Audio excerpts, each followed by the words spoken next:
the sake of clarity. Period. Which to me is compelling. You know, it's a very equal to either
Good morning. I'd like to call this meeting of the Oil and Gas Conservation Commission to order. My name is Bob Randall. I'm the Deputy Director of the Colorado Department of Natural Resources, and I've been asked to chair today's meeting.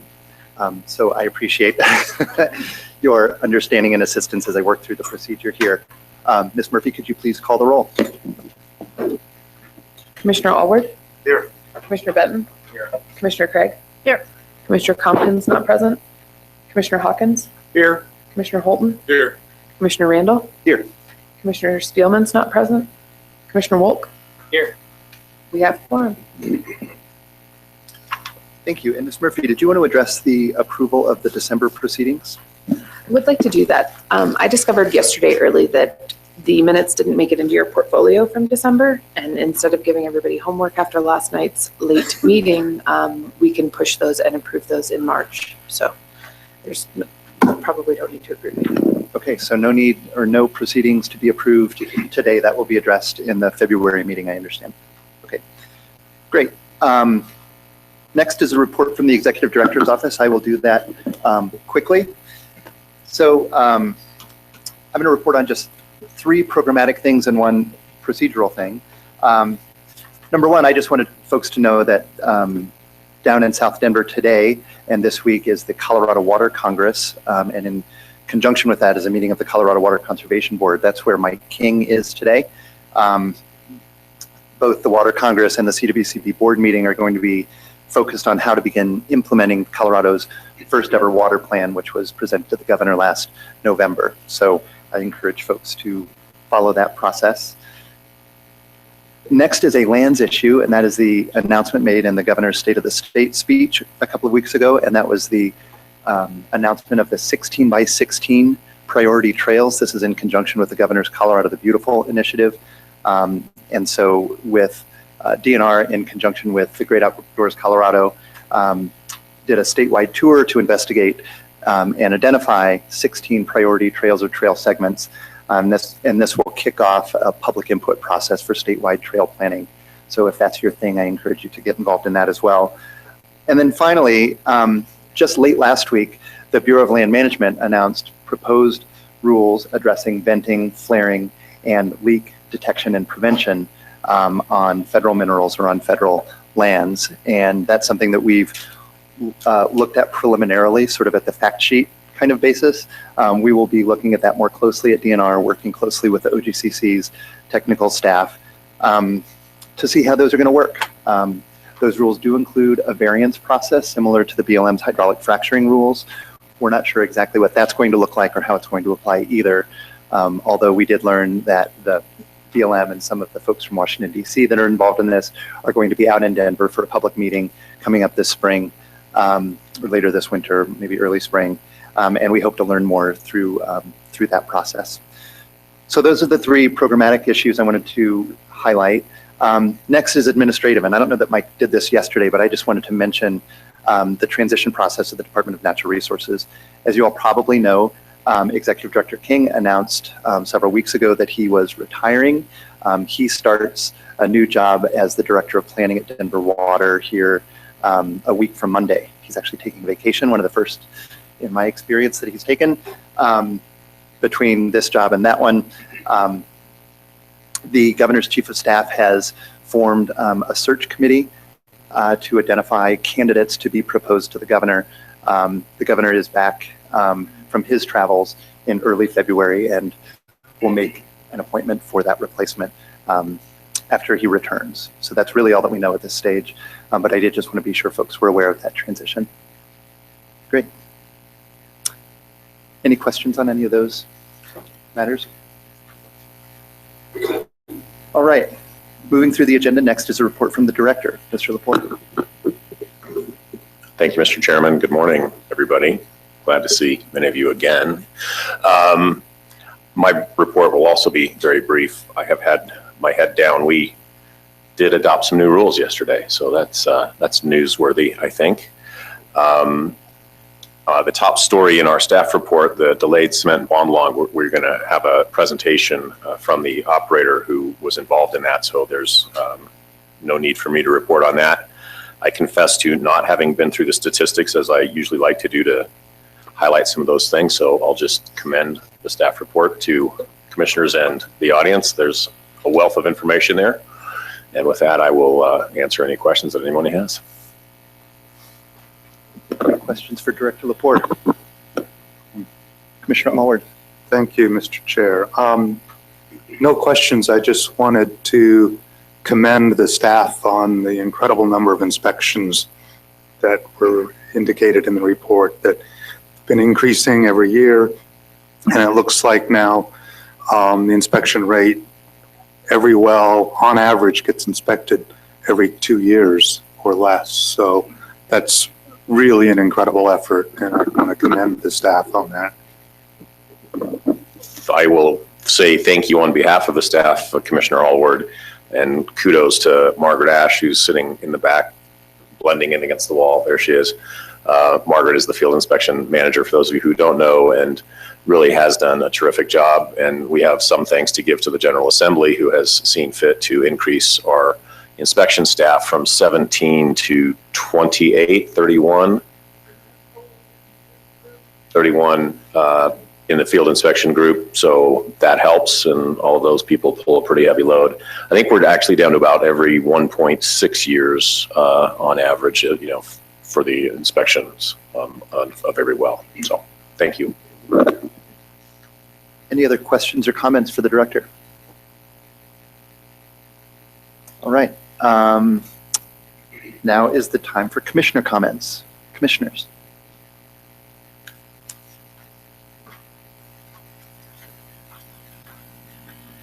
I made mine yesterday. I think everyone's, they're not checked out, they're worn out, I believe. It's okay. All right. So moving along to audience comments. Could we check to see if anyone has signed up to provide comments to the commission? Okay. No audience comments either. I hope I get credit for running such an efficient meeting. Come back. Timing is everything. Yeah, timing is everything. All right. Hearing nothing else, at this point, it is time for the consent agenda. I understand first is the opportunity for any commissioners who might wish to recuse themselves from any matters. Are there any recusals that the commission should become aware of?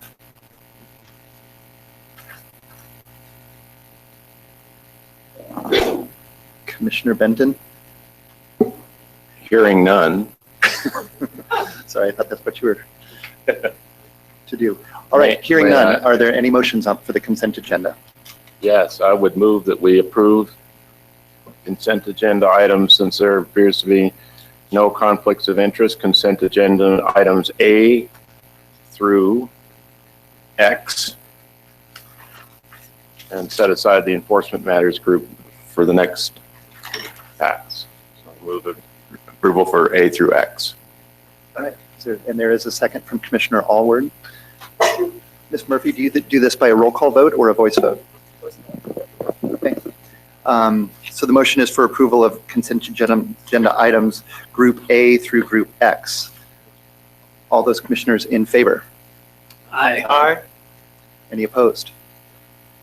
That passes unanimously. I would entertain another motion. Your Chair, I move the approval of Enforcement Matters Group A.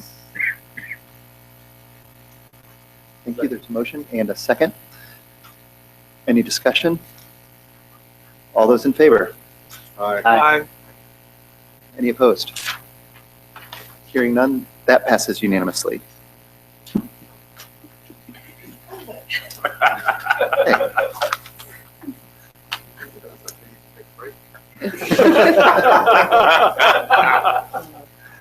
Next on the agenda is a presentation by Anadarko concerning the approved variance from the cement bond log. I know we're ahead of schedule. Is Anadarko prepared? We don't So- see the anticipated presenters. Anadarko's not here. I don't believe Scott Campbell's here. So he's on his way. That's great. So what about jumping into reclamation? Yes, we can. My only hesitation is I know there were some two parties who wanted to provide comments, and they apparently haven't. One of them did get written comments in. One was hoping to get them in by 9:30. But given that we'll probably be discussing it since every other party has yielded their time to this. So I think we could go ahead if the staff are prepared. Is there objection from the commissioners to moving up on the agenda the reclamation report discussion? No objection? All right. Well, if that's the case, could I ask staff to come forward to present the reclamation report?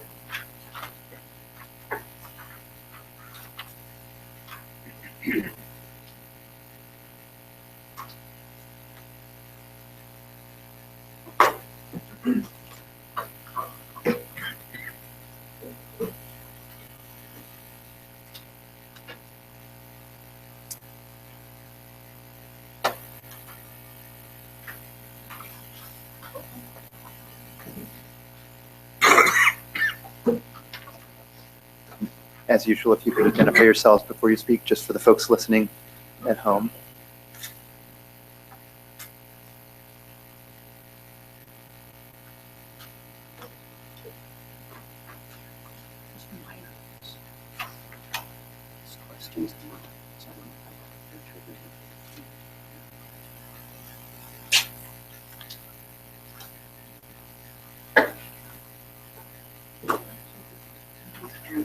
Great. Ms. Ash? Margaret Ash, I'm the manager of the field inspection unit. Denise Arthur, reclamation supervisor. Dave Coleman, Deputy Director. We don't have a formal presentation. We're just here to respond to questions, comments from the commission. Okay, and this follows on a discussion held at a previous commission hearing, I understand. I would invite questions or comments from commissioners. Oh, excuse me. First, Deputy Director Kuhlman. Thanks, Mr. Chair. So just FYI for the commissioners, the report was released in December. Right, thank you.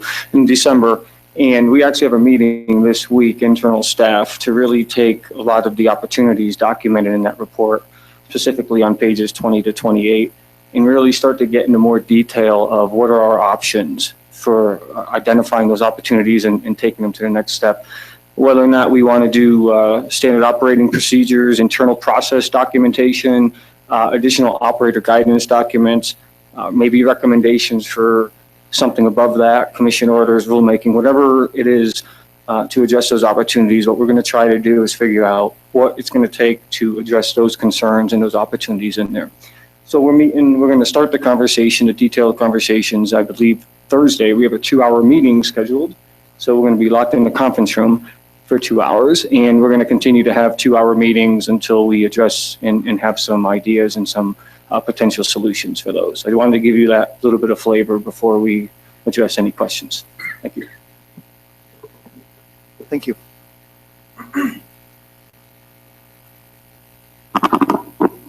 Commissioner Allward.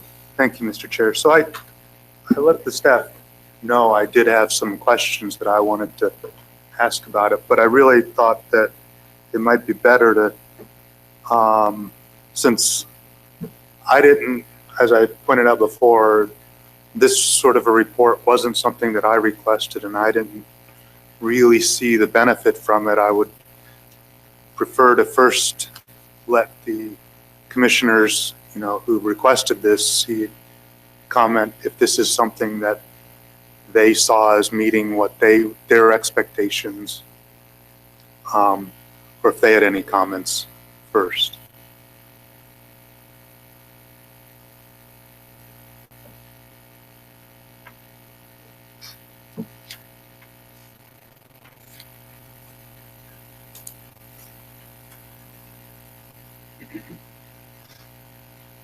Commissioners, any discussion? I guess I don't know if it met the rest of the commission's if this is what they envisioned.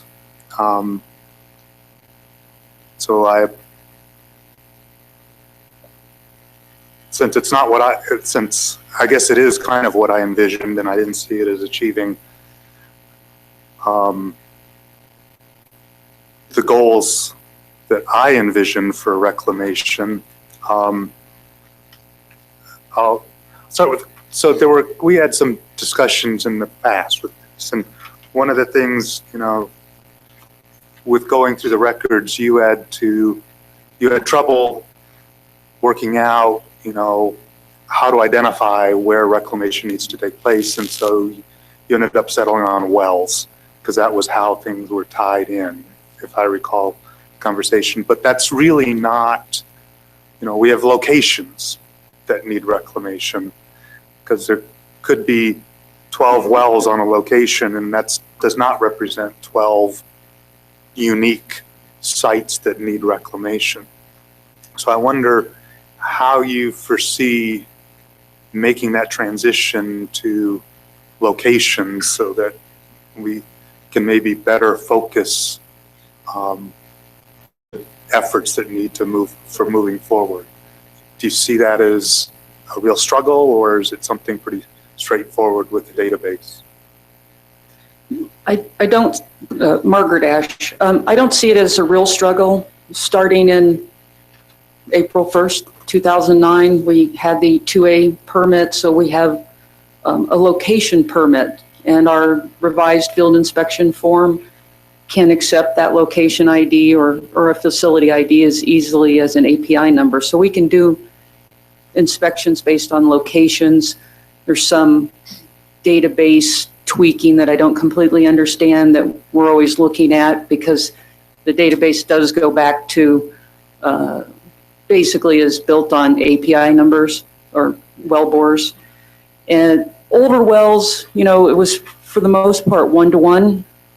So there's a transition period in the Piceance Basin where multi-wells started that don't have 2As, but we think we're able to identify those. Our GIS staff does assign historical location IDs to well pads and other facilities.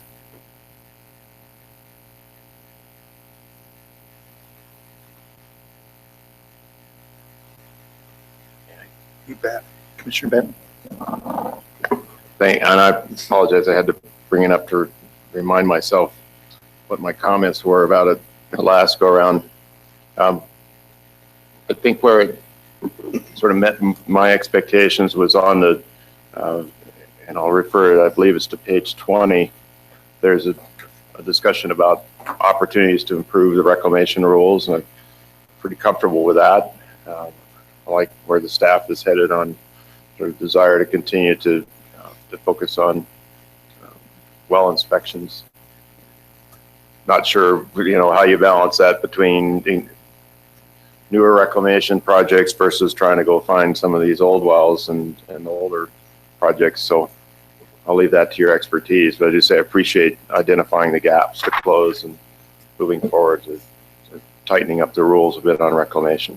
It's a concern that, particularly with some of these older locations and older wells, is going back, it's just how well have those actually worked and have they been properly reclaimed. And so look forward to continuing to hear some updates on this.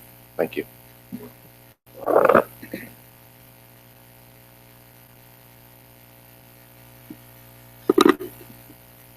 Commissioner Allward? Thank you, Mr. Chair. So I'm still struck by the sentence in your executive summary that I'm looking at the last paragraph, and so the first paragraph, but the second half of that, and I'll read it. But overall, the existing rules are robust and sufficient to ensure proper reclamation of lands disturbed by oil and gas operations. But yet, up until Denise Arthur began on the job here, we really don't have any information about any quantitative information about the status of reclamation. Yes, they were passed, their final reclamation status was passed, but we really don't have any information about what were they reclaimed to their original condition. Is their ecological function restored? Or am I wrong? Do we have that information? We have a little bit of information. We started even before Dr. Arthur was here doing some transects and different projects like that. We did try to inspect to the rules. So if it said return to original conditions, that's what we were looking for. We did not have your expertise, so there definitely could be some areas missing. We have field orders in different areas where more detailed reclamation, monitoring, and different reporting was required. So we do have a little bit of information, but not as much as we will moving forward.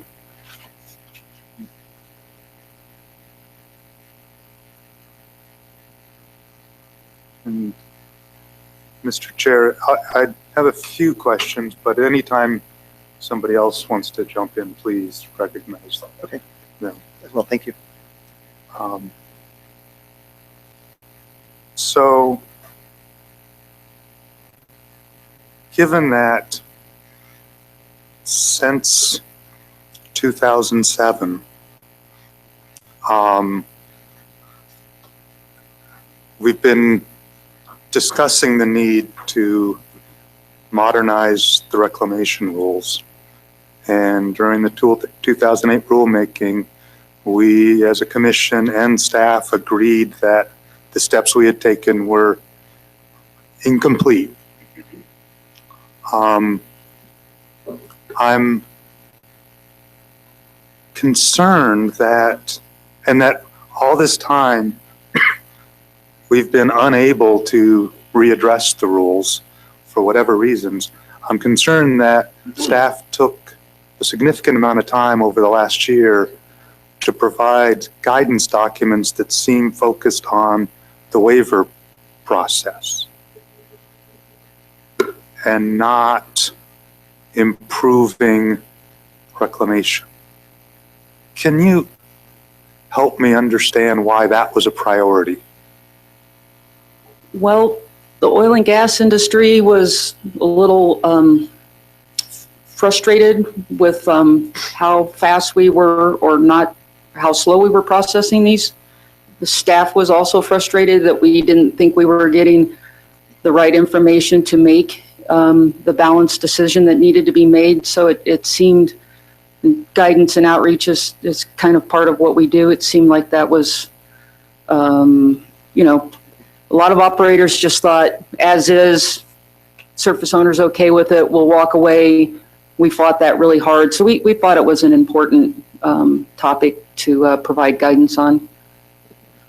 Commissioner, can I add just a little bit more to that, just on what Margaret said? I'm a process-minded person, and what I saw in the decision to spend time on that guidance document was ultimately, I made that decision to make that a priority. It took a little bit longer than I thought it would. I would flatly admit that. But what I saw was a reclamation staff bogged down with requests that were insufficient for what they needed to process, and spending a lot of time, wasting a lot of their time instead of being out in the field, going back and forth with operators on these requests. The rules allow the requests for waivers, so that's a reality. And I saw Denise and her team wasting time, and with a guidance document that's able to make it a smooth process, I think it would help reclamation, because their time would not be wasted. The process can run smooth, they can get processed, and more time from her inspectors can be out on the field. So I do believe it is helping reclamation by making sure time isn't wasted.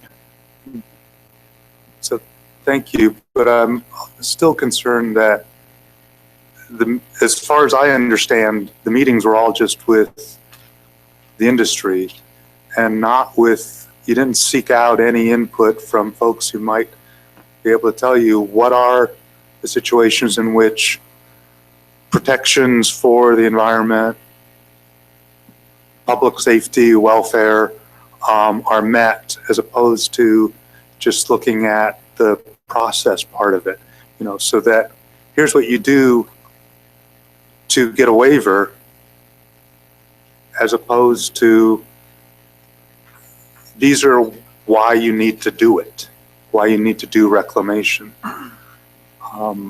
So I'm really concerned about who was involved in making that, in providing the guidance document, who drove that. I'm concerned about that. And I guess my comment to that, you're right. It was between operators and staff in developing that guidance document, 100%. And the reason it was is because the rule already allowed that waiver. So I guess my perspective was all those discussions that you mentioned about, is it protective and having the other stakeholders. My perspective of that is that occurred during the rulemaking that allowed Rule 1001C to be in there in the beginning to allow the waivers. So what we were doing is just trying to get guidance to further improve the process of implementing a rule that was already established and already vetted through the stakeholder process. That's why we only involve those parties. If that was the wrong decision, that's entirely on me and not Margaret or Denise, but that was the reason. Director Laporte. Thank you, Mr. Chair. I would add to Deputy Director Coleman's comments, Commissioner Allward. I think the expertise and the guidance you're suggesting would be welcome going forward. I think that's a next step in this process. Completely agree with Deputy Director Coleman that there was a process inefficiency in place, that there were widely disparate expectations as between industry and staff on how that process worked and what was required. One of the things we identified for operators very clearly is it is a two-step process. One step of that is a demonstration that what you're proposing is still going to be protective of public health, safety, welfare, the environment, et cetera. So there's no reason from this point forward on a go-forward basis. I think what you're suggesting is that we could use some expert advice on what might be protective, and we would welcome that from the appropriate source. Thank you. But I do want to address your comment that you thought the 2008 updates addressed some of that. And I think if you looked at the statement of basis and purpose and the transcripts from that rulemaking, it was I rue the day that I said the parties are not prepared to fully discuss this. The industry was completely unprepared. They didn't even recognize that it was on the agenda. The staff didn't talk to me until a few days before the rulemaking as to what might be appropriate. And so we had a very one-sided presentation during the rulemaking. And I saw the presentations that were put forward by what was then the Department of Wildlife and some of the other stakeholders as very good initial ideas, but we needed to hash it out to make sure it was effective. And none of the other parties were prepared to do that. And so I suggested that we defer any substantial rulemaking. And I was convinced by staff that we should wait till 2009 to do it. And we're almost there. So I need to emphasize those were not the desired rules by the majority of the commission at the time. It was just seen as a step and that we needed to move forward. And that we really shouldn't be focusing our efforts on how to prepare better guidance for those rules that we recognized in 2008 as unsatisfactory.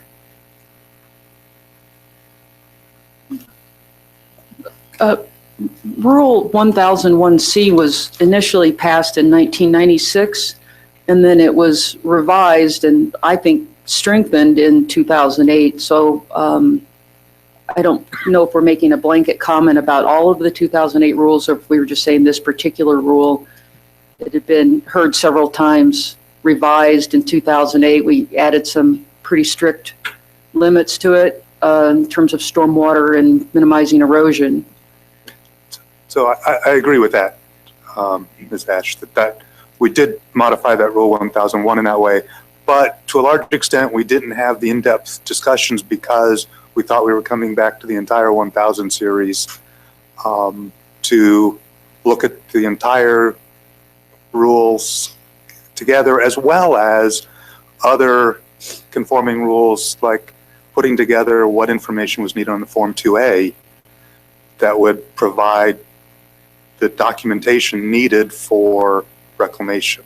You know, right now the 2A just has photographs, which is wholly inadequate for assessing what are your reclamation needs.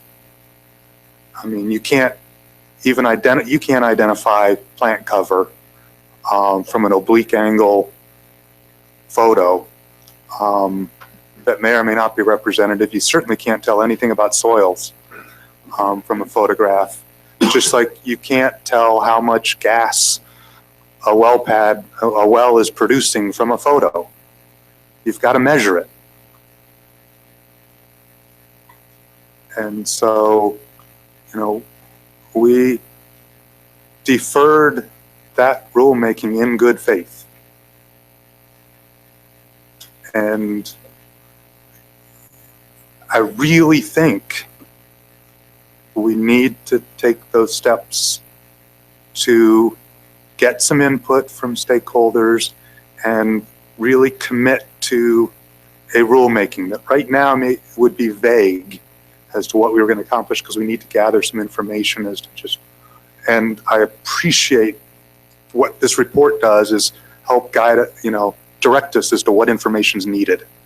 That is one of the, I mean, there are some really good things that came out of this report. I think getting this data all together into one place, there are going to be staff in the future that are going to be thanking you for this work, because it's going to really help understand whether we're improving. And we're going to, this is going to be fantastic. And I think you've identified very clearly some of the needs already. I commend you, I can't commend you enough on that. And I appreciate all the work that went into this. But until we decide we want the best rules we can get to,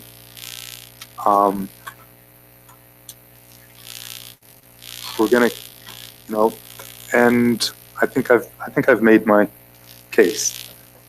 But I think Margaret wants to respond to something, and I would greatly appreciate her having that opportunity.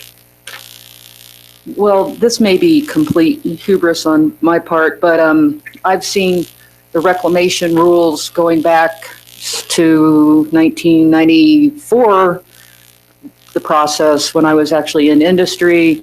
It's extremely contentious. There are lots of problems. It happened again in 2007. There were lots of work. I don't know if they called them stakeholder groups. There were lots of working groups, couldn't come together. So in reality, this report is kind of an audit. What we have, what we need. We did a lot of in-depth work, and I think it'll guide the discussions instead of having people come to an end of 4 or 5 months, 6 months of stakeholder meetings and not being able to have a working document. So it may not be what we, you know, it's not an ecological assessment document, but I think it is a good document for moving forward for stakeholder meetings and identifying who the stakeholders are. You know, the ag department, the ag industry used to lead reclamation in the past, and now I think we're going to have obviously more wildlife groups and surface owners, probably local governments and different things like that. So I agree. I want to make sure I'm supporting all the work that went into this and the recommendations you're making. But the ecological side that we're tasked with implementing to make sure we're protecting important wildlife habitat, that we're protecting soils. We need to make sure we're doing that. And so we need to make sure that we bring in that expertise into the stakeholder groups. Or even if it's not stakeholders, but just seek their advice as to what approach should be taken, and perhaps getting, I noticed you were looking at a contractor or something to help with some aspects of the database and all that, but maybe some contractor who could help with looking at the ecological status of well pads that are getting, I mean, there may be access issues for some of the recently approved ones since they're on private land, but there may be ways to get that information so we have a better handle on that. And I wanted to, I had put together a series of photos of well pads that really ought to be in some state of interim reclamation, and it looks like they're showing up right now. So this is 9 well pads on one drainage flowing into Peons Creek that just happens to be along a road I frequently drive. And so I picked this area out because I've worked on the ridges on either side of this drainage. And so that's just why when I was on Google Earth, I said, I'm going to go to this drainage first. And every well pad, as I flew down in Google Earth, was in serious need of reclamation. And in this photo, all these well pads, the date is the date of the completion date of the last well on that well pad, or the date in which the Form 2A expired, in which there had been no wells drilled. And given the status of these well pads, all of those dates should be 2015 because they're supposed to start interim reclamation within 6 months. And you'll notice that the most recent one is 2013 and some are 2008. And there's been no interim reclamation that can be seen.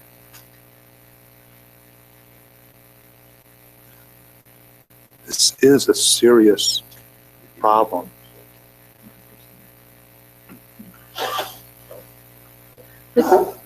Yeah, we recognize this, especially out in the Peons Basin. And we have another probably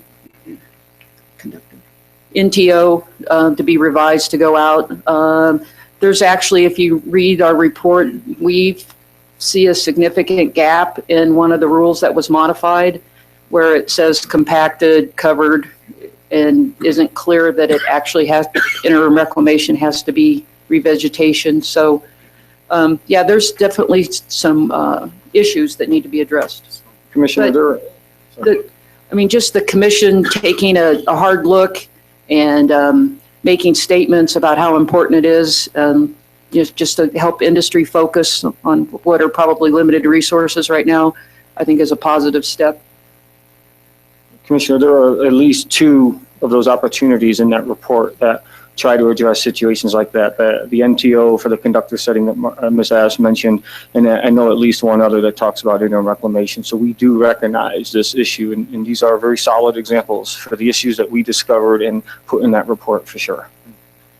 And in part, this is to try to convince my fellow commissioners, since by the time we do move forward on this, I'm hoping I'm no longer on the commission. And so, Call it for a rulemaking, you're not going to be here? I'm going to be on that side of the table probably. I'll be here.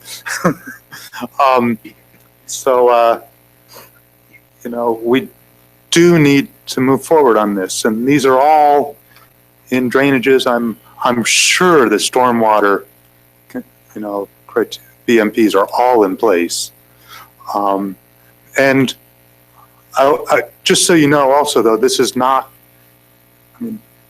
Denise has seen these when the images were from 2013 because the 2015 imagery wasn't yet available until this month.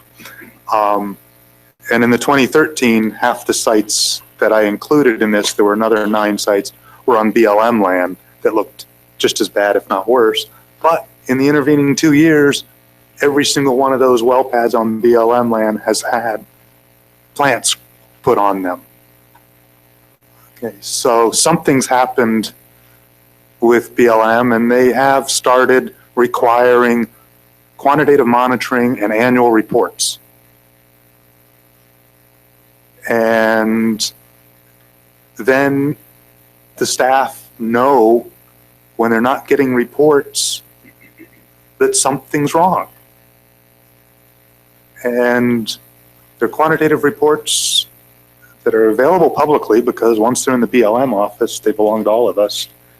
And so we need to think about that also. How do we know that things are going on? We have to have operators submit reports that give us the information so that we're confident that something's moving along. And if we have reports on interim reclamation and what makes things move forward in restoring the ecological function, that's going to help in guiding operators during final reclamation. And we will then know if we've got 20 years of interim reclamation monitoring, we might be able to approve final reclamation after 5 years because we know, hey, if it's moving in this trajectory after 5 years, we know it's moving in the right direction and we're going to achieve our goals. But until we have that kind of information, we won't know. And so we need that. And again, I think you identified some of those needs in your report. Great job.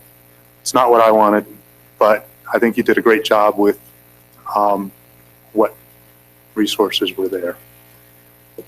We do agree that monitoring can be beneficial, but it's a complex story. Monitoring is okay, but the follow-up is then you have to act if your monitoring shows that you reseeded 2 years ago and nothing's growing. To just get reports that say, month after month, and we have operators that do that. We reseeded in the fall of 2014, nothing's growing, but it takes time. So it would be a complex set of rules to put in place to make them meaningful. And it probably would be. And so we'd want to make sure we had good expertise all around to help. That's one of the reasons why I deferred on pursuing the reclamation rules in 2008, was that we were not going to have a well-rounded discussion. It's going to be one-sided, and even though I liked some aspects of some of the proposals, I didn't see it as workable, that it was not going to be enforceable. It was way too complex. Ecologically, it made a lot of sense, but if you weren't working on a dissertation, it wasn't the right information. And so we need to be all working together to make this happen so that it's enforceable. We can make sure we're getting that adaptive management. It's been looked at in coal mine reclamation that quantitative monitoring improves reclamation. And it's because you're getting people out there looking at it regularly and catching when shortcomings, when there's erosion, when nothing grew, because somebody gets out there within a year. It's not because monitoring is magic. It's because it forces people to look at things. It's like getting on a scale or taking your blood pressure. The measurement doesn't solve the problem. It gives you an indication that you've got to change your diet or start exercising or something. And so you've got to do that adaptive management then. And so we need to know what those steps are. and it may take doing it to figure it out. It's ecology. It takes years. It's not physics, which just takes billions of atoms to figure it out. Then you may be able to figure it out in 10 seconds. Are there additional questions or comments for the staff from other commissioners? Commissioner Hawkins. Commissioner Allred, I just want to thank you for continuing to bring this to our attention. I have been, I guess, ignorant of some of the background on this, and I do think that it's a house cleaning issue that we can't continue to just sweep under the carpet, because I see potential for this to be just like abandoned wells. It's another issue that the state is going to end up having to, at some point, take care of themselves if we don't have some kind of enforceable rule that operators do a little better job of. So I would encourage the staff and the director to try to schedule something for the reclamation rulemaking in the foreseeable future anyway. I think, I don't want to push it as too fast, because I think the staff are right in that using this year to continue to collect information is going to be really useful in helping to guide the direction forward. And so it may be something to be considering, since if I remember correctly, you're planning on following up by the end of this year. And so that it may be worth putting on the agenda for 2017. Given the information that's gathered over this year, then can pick what steps do we need to take, and let's do this thoroughly and make sure we meet what the legislature has directed us to do. And I apologize. One of the things I realized this morning that I should have realized a long time ago, because I had realized back when I was a university student, that I'm really bad at teaching something that's obvious to me. If I never had to struggle with it, I don't know how to guide somebody through it. And this is an issue that's just so obvious to me that I'm very poor at communicating why it should be important to other people. So never ask me to teach Mendelian genetics. I'm awful at it. So unfortunately, you really don't need to know it. So I'm struggling at this. I hope I've made a better argument. And if I have, it's in part because of the work the staff put into this report that helped me see some of these issues. Thank you very much for the soapbox. Other commissioners, anything else? I will just note that there's a 510 statement from the Colorado Prairie Initiative that was in the materials. Commissioner Allred, if you learn that there are additional 510 statements or comments provided, maybe we can get those circulated hard copy for the commissioners to read. And I believe I saw somebody enter who had wanted to make an audience comment, and that happened so quickly under your direction that we may want to allow or open it up again and see if there's any audience comments, if the staff are completed with their discussion also. Okay, so I guess two questions. One, is that procedurally proper to allow audience comments at this point on a staff report? And then I would characterize it instead as a public comment. okay, as public comment. Commissioners, any objection? I think in the interest of time, maybe we could ask you to limit your comments 5 minutes fair? Is that sufficient? Okay. Please come on up.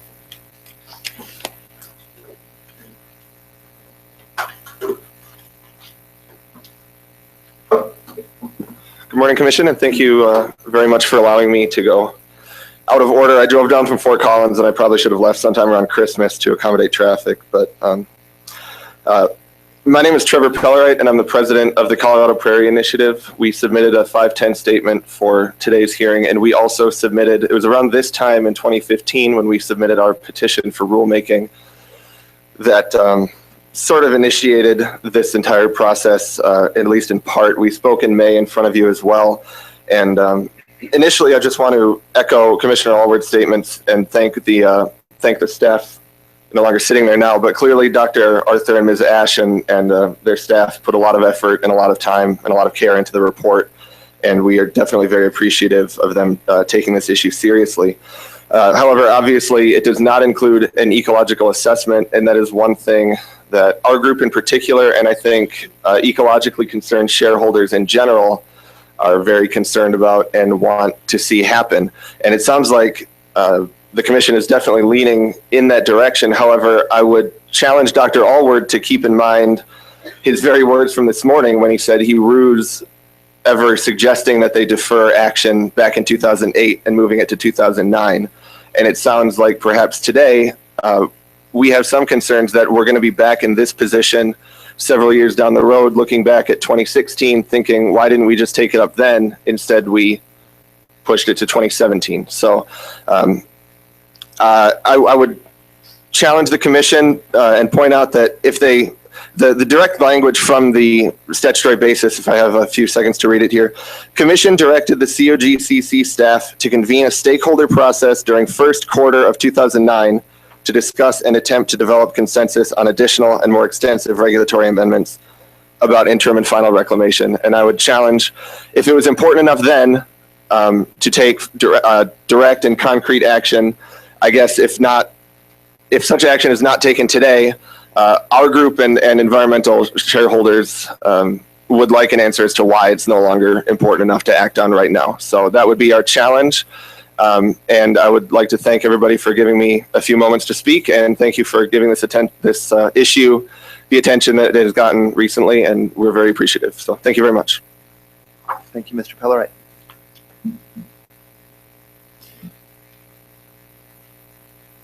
Okay. Is it now proper to go back to the agenda? We're on time. Yes. Next up, scheduled for 10 o'clock, was a presentation by Anadarko on its variance from the cement bond log reporting requirements for drilled and uncompleted wells. So if Anadarko could come forward.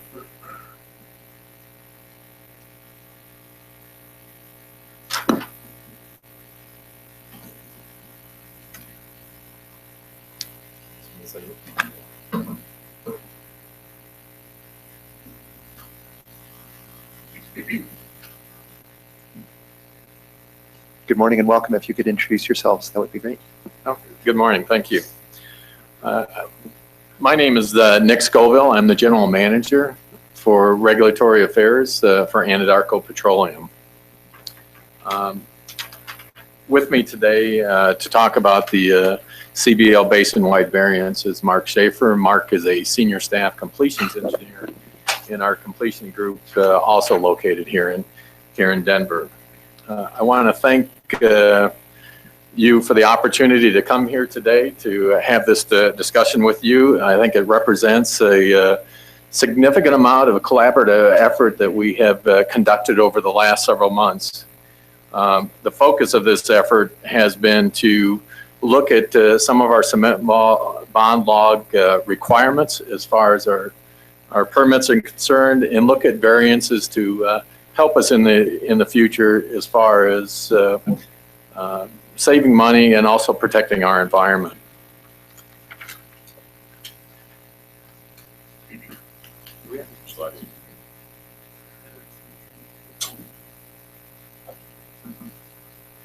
Oh, there we go. Could you go through that for me, Mark?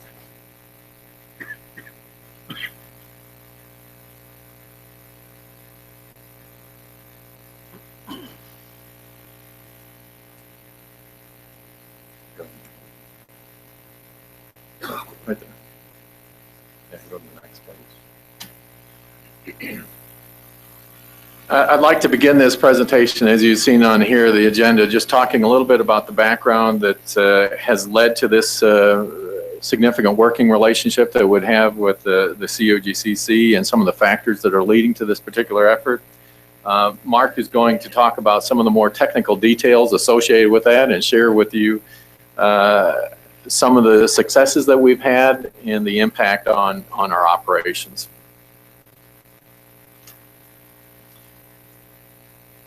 The CBL variance that we've talked about has provided us an opportunity to work closely with the COGCC in this particular effort. As you're aware, this opportunity provides an opportunity for Anadarko to save some money as we run our CBLs. As most of you are aware, we run the CBLs, or CBL is commonly run at completions opportunity or during completions.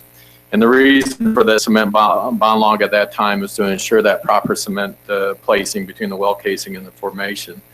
There are several reasons for this: to ensure the casing is supported, that the fluid is prevented from leaking to the surface, and also that the water-bearing zones are isolated from producing in formations. We believe that this provides an emphasis on safety and protecting the environment. And as you look at both the mission statements for the COGCC and Anadarko, I think that they're very consistent with that. And this slide highlights those consistent themes that you see between the COGCC and Anadarko. Both of those missions look to protect the welfare of our community and are emphasizing our safety efforts. We've collaborated together in relation to a number of activities in the recent past, and we've had a number of wins as well. To highlight some of these, we've identified some mutual wins, one of those being the Carl Peters P&A in Meade County, which we worked with the COGCC on, and I think that was a very positive win and a success for our community. In addition, we've also worked very well with the COGC in some of our guidance documents, including the open hole logging, the floodplain, and some of the flow line MITs. And these are excellent examples of our ability to work together and build that trust between our company and the COGCC. A significant challenge we face today is the sharp decline, as all of you are aware, in our oil and gas pricing. These particular graphs that shown here show that decline from about mid-October of 2014 to the present. Particularly when you look at the oil price decline, it shows the heightened need for us to look at ways to improve our processes and to look at ways to save capital. When we look at the CBL variance, this is an example of how we can work together to achieve objectives to allow us to operate in this challenging environment. As we have done with the Carl Peters well, as we've done with the guidance documents, this provides us an opportunity to work with the COGC to find solutions to continue development in a responsible way within Colorado. Before I pass the presentation on to Mark, I once again want to express my appreciation for our work together with the COGCC as we meet the current challenges. Together, I think that we are building a future for Colorado, that we're doing it in a prudent and responsible manner, and that as evidenced in our mission statements, that both of our efforts are looking to protect Colorado and protect the health and safety in the environment for the people of Colorado. Thank you. Mr. Chairman, would you mind if I jumped in? No, Director LaPorte. Forgive me, Mr. Schaefer. Thank you very much, Mr. Scoville. I just want to give the commissioners a flavor of this from the staff side real quick before we get into the technical details. So first, I want to thank both of you very much for being here today. Second, from staff's point of view, there are two great things about this that Mr. Scoville has certainly touched on.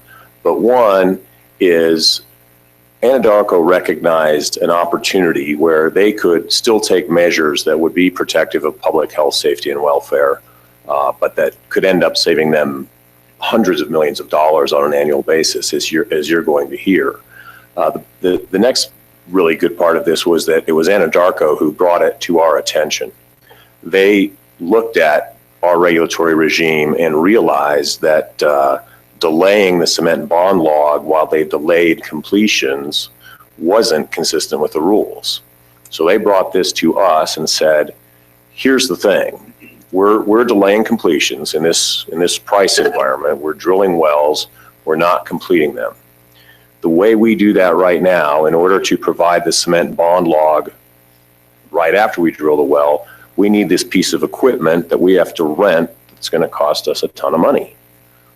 We think we can do things that will satisfy the spirit of the regulations and allow us to delay that until later on. So when they brought that to us, we said, let's see, we can reduce the regulatory burden, save them hundreds of millions of dollars, and still protect the environment. That sounds like a win-win-win. So we then spent, I don't know, 2 or 3 or 4 months really combing through the details of how this would work from a regulatory perspective. You're going to hear that it raised some engineering issues, it raised some interim reclamation issues, but I think staff for Anadarko, staff for COGCC worked very, very well together to get to the end point that you're going to hear here in a second. And so we asked Anadarko to come explain this for you, because I think it's a terrific example of collaboration and our being able to reduce the regulatory burden and cost to industry at this, obviously sensitive time. So thanks. Thank you, Director Lepore. Mr. Schaefer. Yep. Thanks for that lead-in. That was great. That's my presentation. So Oh, sorry. I appreciate that. Okay, next. Yeah, you can catch back up on time. No, I'll go over these projects briefly. The first one has been mentioned. It's the delay in the CBL. Per Rule 308A, all Colorado wells drilled must be logged, which essentially is a CBL, cement bond log, within 60 days after that drilling. To do this, Anadarko believes that we have to put the primary valve on the wellhead first. And that's what the picture on the right is, that black valve. That's our primary valve before we run the CBL. That way we have a control of the well if for any reason there should be any fluids come back to surface. Now, there should be no reason for fluids to come back to surface, because running a CBL log, we're not perforating, we're not putting any holes in the casing, anything like that. We're just running the logging tool from surface down to the end of the vertical section to the very bottom, and then logging up as we come up out of hole. So just for safety's sakes and environmental sake, that's what we insist upon that we do out in the field, is put that primary valve on there just to control the well. Now, our preferred method is on the left-hand picture. There's a picture of what we call a nightcap. That's what drilling puts on the well after they're done drilling. They bolt that to the well. It's rated to 5,000 pounds of pressure. And they leave that on there for us, and then we'll take that off and we'll put that primary valve on there when we're doing the logging. But if we, in a perfect world for us, we would just leave that nightcap on until we're close to completions. Then we would go out there and run the CBL, put the primary valve on, run the CBL, and get ready for fracking, just to make sure run the CBL, like has been mentioned, to make sure that the cement bond is adequate downhole. So the reason we're looking at this project is look back through 2014 on the amount of money that we spent on the rental of that primary valve, because we don't have storage capacity. We don't want to have storage capacity to store that many primary valves, which would be plus or minus 300 wells, or for 300 valves. We don't have that kind of area, so we rent that primary valve from another company, a third-party company. Looking back to 2014, we spent close to $842,000 on that rental. In 2015, about the same amount of money.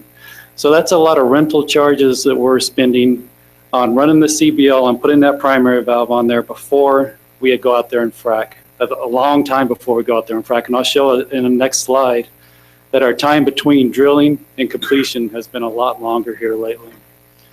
So both the primary valve and the nightcap, they're all about protecting the health, the welfare, and environment.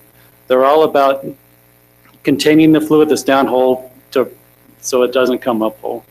So our preferred method to Anadarko is definitely the nightcap for economics and for safety. Now the reason this project came into being was because of the DUC length and the drilling, and DUC stands for drilling but uncompleted wells. You can see on this chart up here, it starts November 14th, goes all the way to December 16th. In the orange there, this is the time period when we started looking at this, was right around the mid last year. Our average time between the drilled but uncompleted, or the drilled but completed wells, it was about 140 days. And that was when we had 7 drilling rigs. That's when we had 2 frac crews going for Anadarko out in the Wattenberg field. In the blue there, that's when we anticipated our drilled but uncompleted time extending up to a couple of extra months, up to 200 days.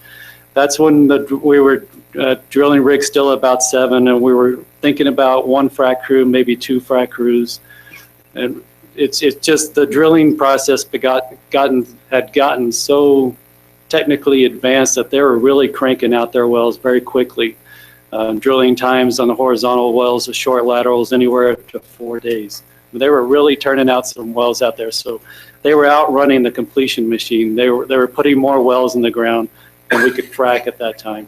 So you can see the drilling length definitely extended out to, it was definitely getting a lot larger, that length of time. And that length of time translates to those valves that are sitting on the wellheads, those primary valves that we're paying rent for every day. So we could just see this cost just increasing.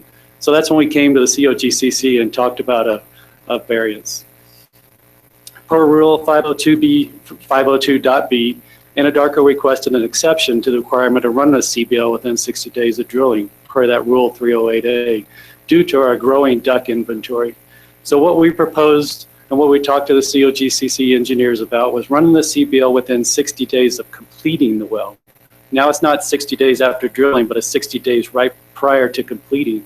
So we'll leave that nightcap on all the way up until 60 days before the completion activity happens. And we felt we could do this because in the past 10 years, Anadarko has drilled and completed over 3,000 wells out in the Wattenberg field. And we haven't had any problems with hydraulic isolation for the CBL logs that we've run and submitted. APC has been exemplary in filling out Form 5s with 100% completion rate with the Form 5s and the Form As.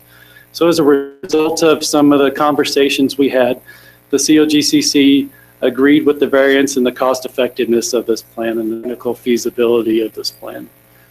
So with this variance, this allowed us not to incur the tubing valve repair costs, because having a tubing valve sit out on the wellhead for 200 to 300 days, it's going to get weathered out there. There's going to be rain, there's going to be snow, there's going to be conditions that can cause to repair those tubing valves prior to fracking. So that's an extra added expense that could happen. And we'll definitely defer those rental charges. We won't be paying the 200, 300 days of those rental charges that could exceed $1 million total. So that all those combined, that definitely results in a significant cost savings. And this allowed for a balance between protecting the public health, safety, and the environment, and also increasing our efficiencies out here, which is, as Nick mentioned, is very important in a low commodity price environment. So just to wrap up, there was definitely a great collaboration, a lot of great discussions between the COGCC and Anadarko. And we really appreciate the mandating the extensive requirements to assure that 308 objectives were met and deferred prior to completion. And these results have definitely allowed for delayed runs of the CBL and the case-to-hold neutron log. Now, we are going to continue with following the preliminary Form 5 is required to be submitted. Our Form 17 will always be committed after the well is drilled. That's just a Braden head test where we'll go out and test the Braden head pressure. We'll definitely run an MIT log, a mechanical integrity log, if that well is shut in for more than 2 years and we don't have an activity going on if we don't complete that well. So that will definitely still be followed. And the CBL will always be run ahead of those completions and submitted to the COGCC. And of course, the Form 7 will be submittal of the status, or will be submitted telling about the status of the, or just talking about the status of the well. So overall, we estimated last year the savings would range anywhere from $1.5 to $2 million. And that was last year's cost. The costs have definitely come down this year in 2016. So we're estimating anywhere between a savings of $500,000 to $750,000, somewhere in that range. So we really appreciate the variance from the COGCC, and we think it's mutually beneficial to both parties. So one of the other projects that we've worked on, I haven't worked on personally, but I've been kind of in the background of, is interim reclamation. That is another project that COGCC and Anadarko have worked on. It was an opportunity that we saw according to Rule 1003.b. It outlines some timeframes for which the interim reclamation must begin on our pads, our drilling pads out there. And with this increase in duck inventory that I showed you on a few slides before, this could trigger some unnecessary or two reclamations instead of just one reclamation. So the reclamation efforts would definitely fall short due to the disturbance from the completion activity because of the prolonged time that it takes from drilling to completions. So that would result in us getting out there and reclamating the well, or reclamating the pad site maybe 6 months after we drill the well. And we still haven't completed the well, so then we'd have to go out and get the pad ready again for completions, and then we'd have to go out and reclamate again after the production. So that was an opportunity that the regulatory department saw to talk to the COGCC, talk to your engineers about maybe a variance on that. So we proposed a field-wide variance that would allow for a delay in the interim reclamation until that well is put on production. So as a result, your engineers agreed on a site-specific variance for the interim reclamation to defer that reclamation until after the well is on production. And this is only for wells in non-cropland. In croplands, we'll definitely do what is right for the farmer out there, for the landowner. But in non-croplands, we've worked on a variance to defer that reclamation. So this approach, once again, it safeguards our valuable resources and minimizes waste by allowing that reclamation to commence after the drilling, completion, and production operations, and then we will reclamate as per Rule 1003.b. So just in summary, I think there's been a great relationship, a great working relationship, great discussions, as Matt has mentioned before, between the COGCC and Anadarko, and we're definitely aligned in our mission and vision statements. In these commodity price environments, there's going to be some more opportunities. So we appreciate the opportunity to bring those ideas to your engineers and have those frank discussions. And the CBL and I think the interim reclamation variances are two really good examples of recent working relationships, of recent projects that we both worked on together. And I want to state, and I want to state it twice, that APC is not going to compromise on safety. There are a lot of ideas out there, there are a lot of cost-saving ideas out there, but if they don't make sense, if they even don't make half a sense, that we're going to compromise safety, we're not even going to think about that. Because our number one priority, as it says up there, is safety. We will not compromise safety. So that's all I had to say at this time. If there are any questions. Thank you. Yes. Commissioner Craig. How do you know you have a good cement job consistently? I mean, you're not running the CBL. You've got the only way this is going to work is that you know that you have a really good cement job. So what are you looking for so that you know that?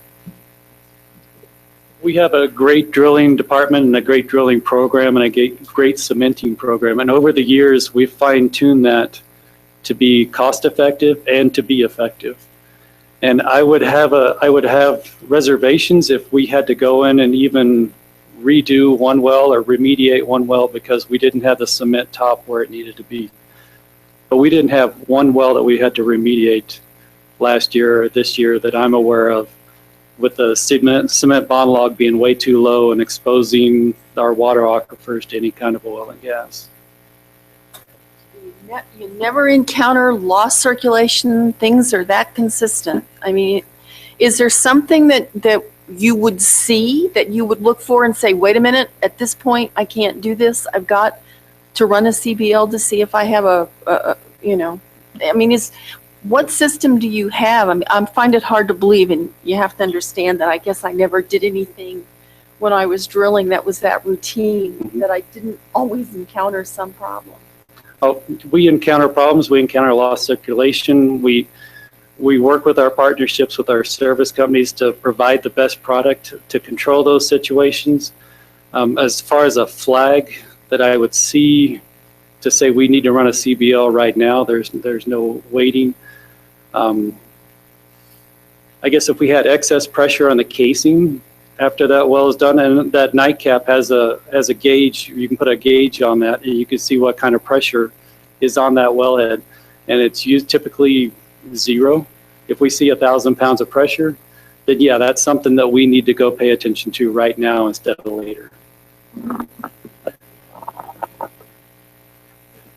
This is Stuart Ellsworth, the engineering manager of the commission.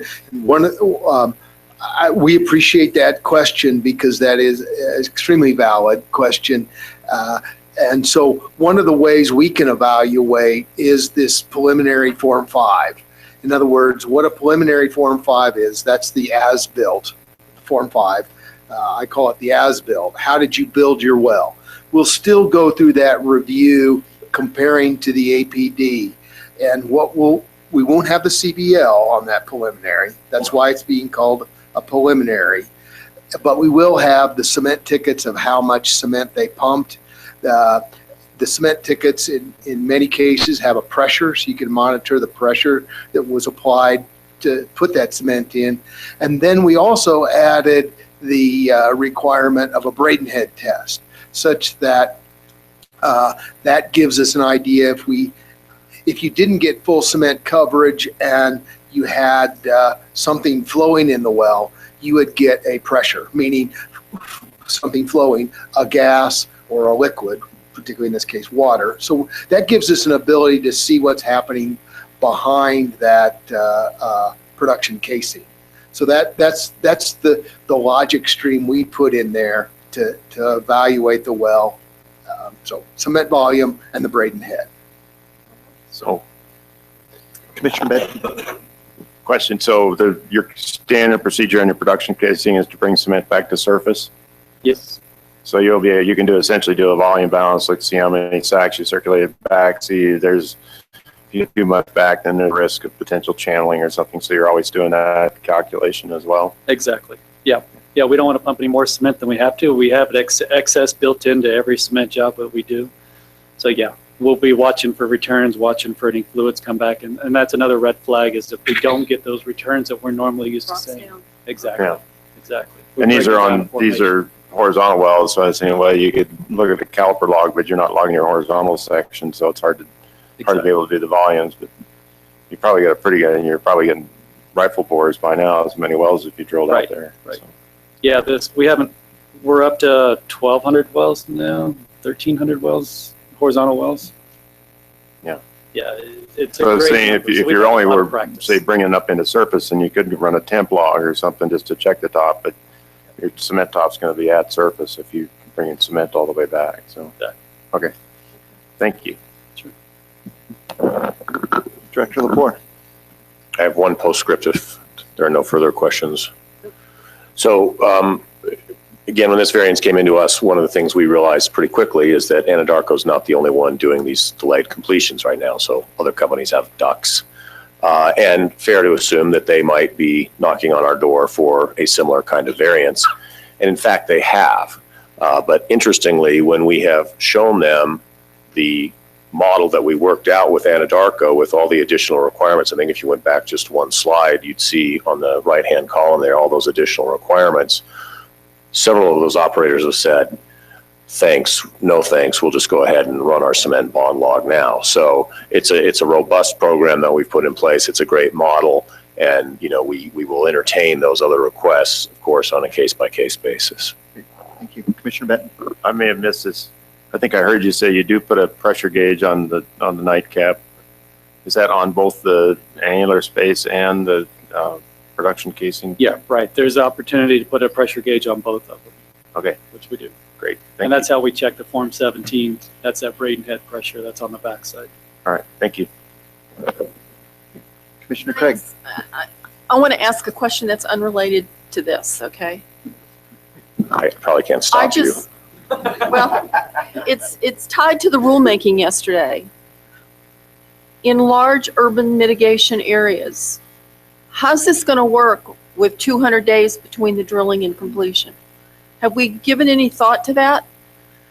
I know there's one fellow commissioner here who mentioned that on his property, he wanted them in and out and off real quickly. Well, if you've got a 200-day gap like that, how's that going to work? Is that part of the negotiations that go on with the community?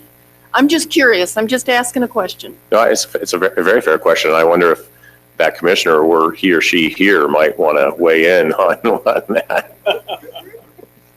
I think that gets taken care of when we bring them in and start discussing mitigation efforts. And it's also going to be on the landowner too, because there's a lot of those wells. Anadarko at one time wanted to drill just 12, and then they wanted to drill 24, but they wanted to reserve the 12 for another 5 years down the road. But if they come in with a housing development on my property, there's no way that they're going to get those other 12 wells drilled. So they need to get in, get done what they're going to do, and be gone, because we do have housing activity that's going to be taking place shortly.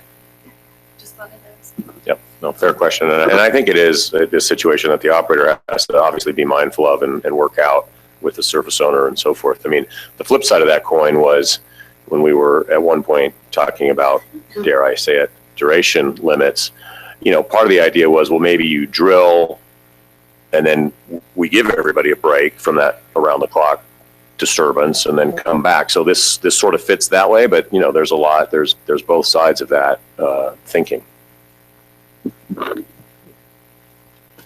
Any other questions or comments? All right, Mr. Scova, Mr. Schaefer, thank you so much for the presentation and for working with the staff as you did.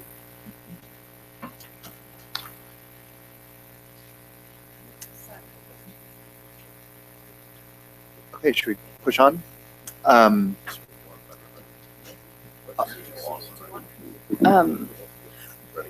Right, so I've put executive session on, but if the commissioners don't want or need it, we can push on into the substantive hearings. Well, so next on the agenda is an executive session. I understand there's been some discussion on that. Do you want to present that quickly? And if, depending on what we do, we could take just a quick break maybe following that? Yeah.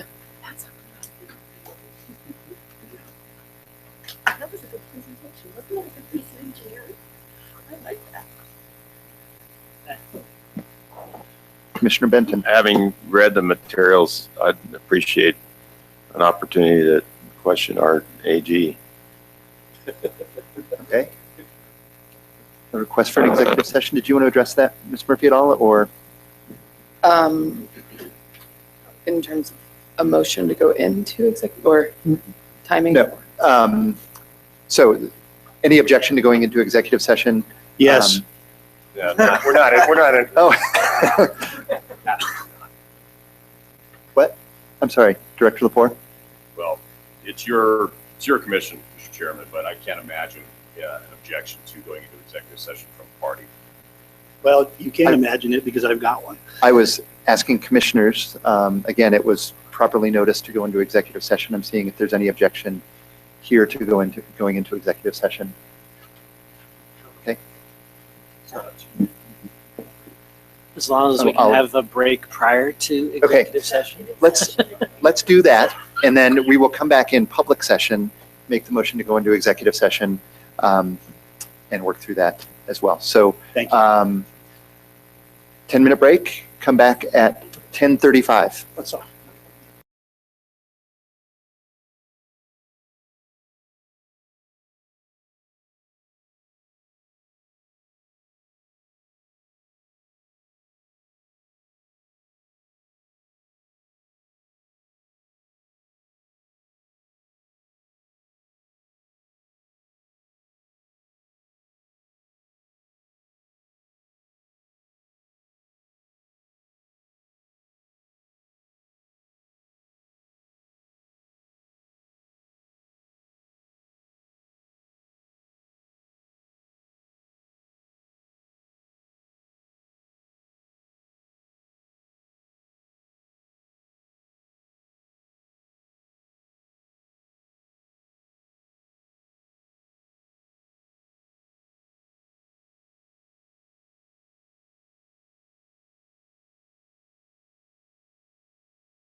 All right, I think we have all of the commissioners back from the break, so the commission will come back to order.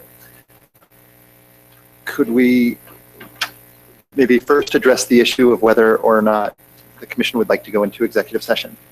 Commissioner Benton. Mr. Chairman, after having a chance to, during the break, to visit with our AG, I no longer have the need to request we do an executive session on my behalf. Okay, so hearing that, how should we proceed, Ms. Murphy? I would suggest turning it over to Mr. Yancey and taking up docket 1512-00718. All Good right, morning. and that's what we'll do, Mr. Ansey. Thank you very much. My name is Jill Durancy. This is docket number 1512-00718. The applicant is Renegade Oil and Gas. The protestant is Verdad Oil and Gas Corporation. Will the parties present please identify themselves for the record? Thank you, Commissioner Scott Campbell, Post Nodell and Peterson, LLC, on behalf of the applicant, Renegade Oil and Gas Company, LLC.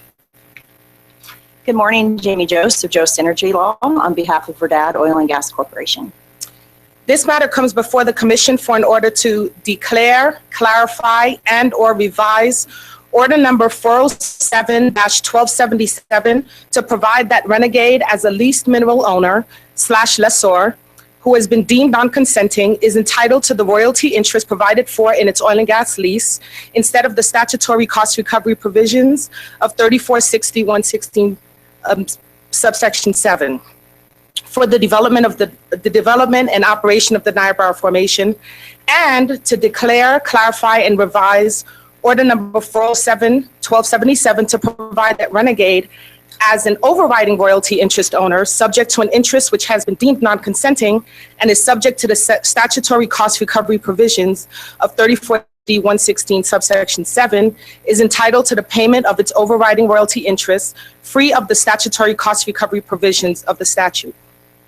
The underlying pooling order, number 407-1277, was entered after a full commission hearing on April 13, 2015, and pooled all interests in an approximate 320-acre designated horizontal wellbore spacing unit established for the east half of Section 28, Township 1 North, Range 65 West, for the development and operation of the Niobrara Formation. It was effective as of the date of the application or the date that costs were first incurred for the drilling of the Young 01N-65W-28-8N. Renegade was involuntarily pooled and subject to the cost recovery provisions of the statute. A combined protest and motion to dismiss was timely filed by Verdad Oil and Gas. A pre-hearing conference was held at which time the parties agreed that there were no factual disputes. Renegade filed a response to the motion to dismiss on November 20th, 2015. Verdad filed its reply on December 4th, and Renegade filed its surreply on December 15, 2015. On January 15, 2016, the hearing officer, entered an order denying the motion to dismiss. On the same date, a hearing officer recommendation was filed recommending that the commission denied Renegade's application. A copy of the recommendation was provided in your portfolio for your convenience on page 36.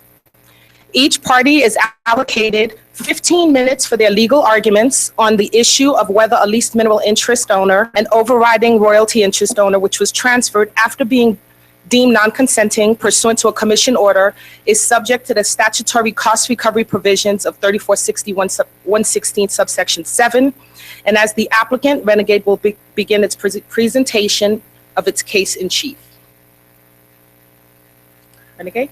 Thank you, Commissioners. And first, let me apologize for prematurely objecting to the request for executive session. Mr. Chair, I just misunderstood that you were addressing just the Commissioners, and I hope Director Lepore and I have made up. So with me here today is Ed Ingvey, and President and owner of Renegade, and JB Condell, CFO and Vice President of Land.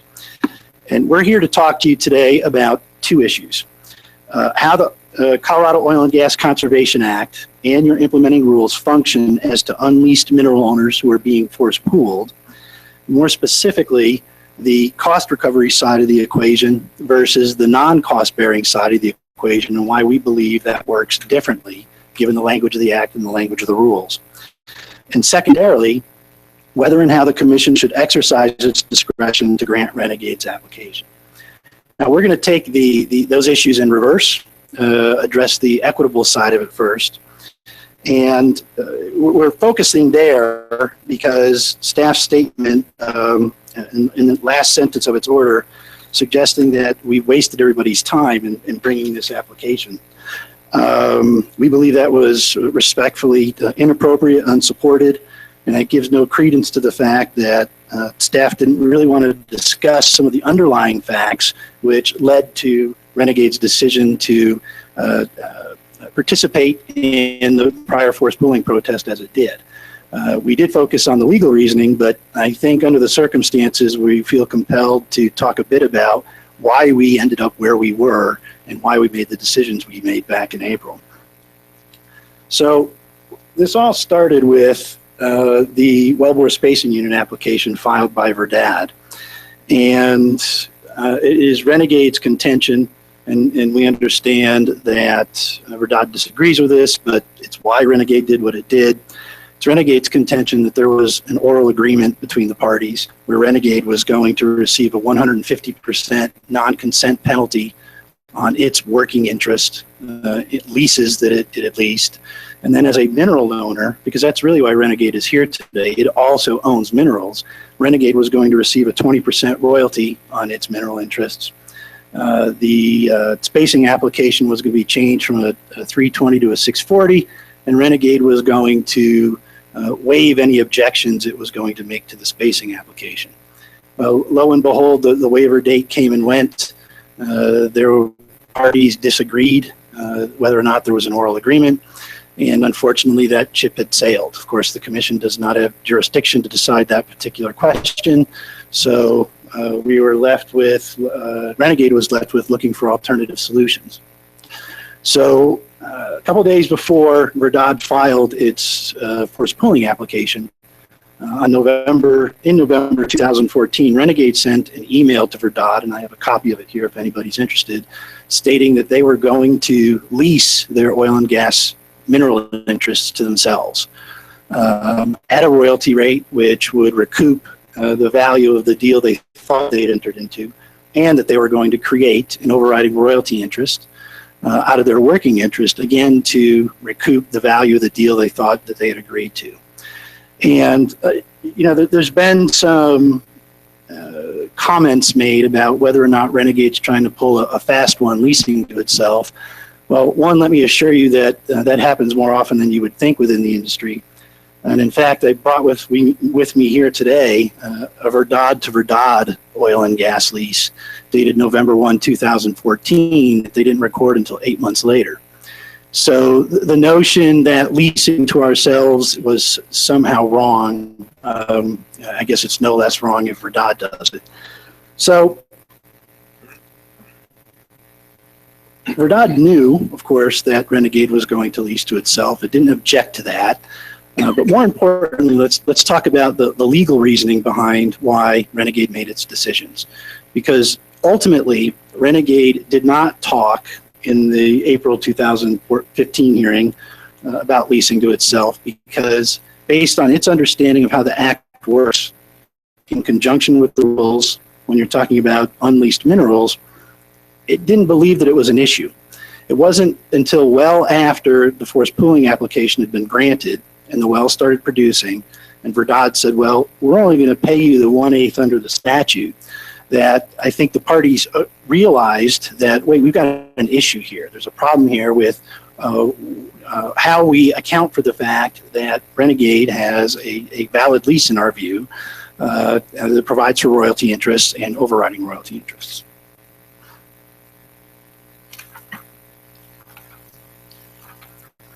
So we submit that when you review staff's analysis, the last sentence in part one of its analysis, legal analysis on a non-consenting status, kind of says it all. And staff said, thus, the only royalty interests entitled to be honored are those which occur prior to the owner being deemed non-consenting and prior to the effective date of the application or the date the costs are first incurred. Now, with all due respect, we would suggest to you that that particular finding is unprecedented. I'd be interested to know whether staff can produce even one prior instance of the act and the rules being interpreted this way.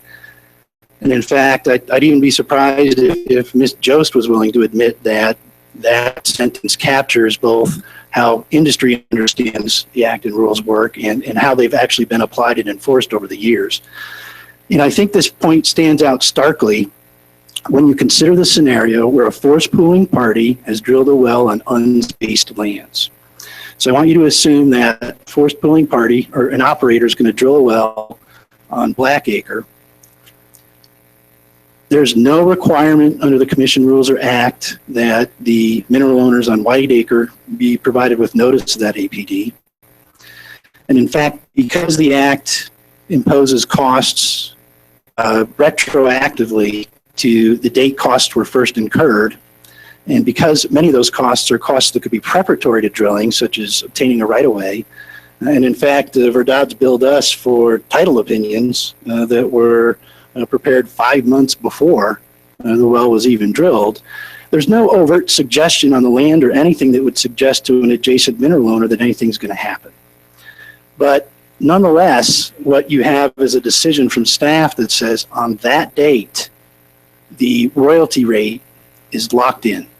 So what are we saying? That on that date, when the operator sometime in the future, maybe 6 months, maybe a year, maybe 2 years, right after they drill the wells, they finally file a spacing application and they finally file a force pooling application, that any lease that was entered into by that adjacent owner is void.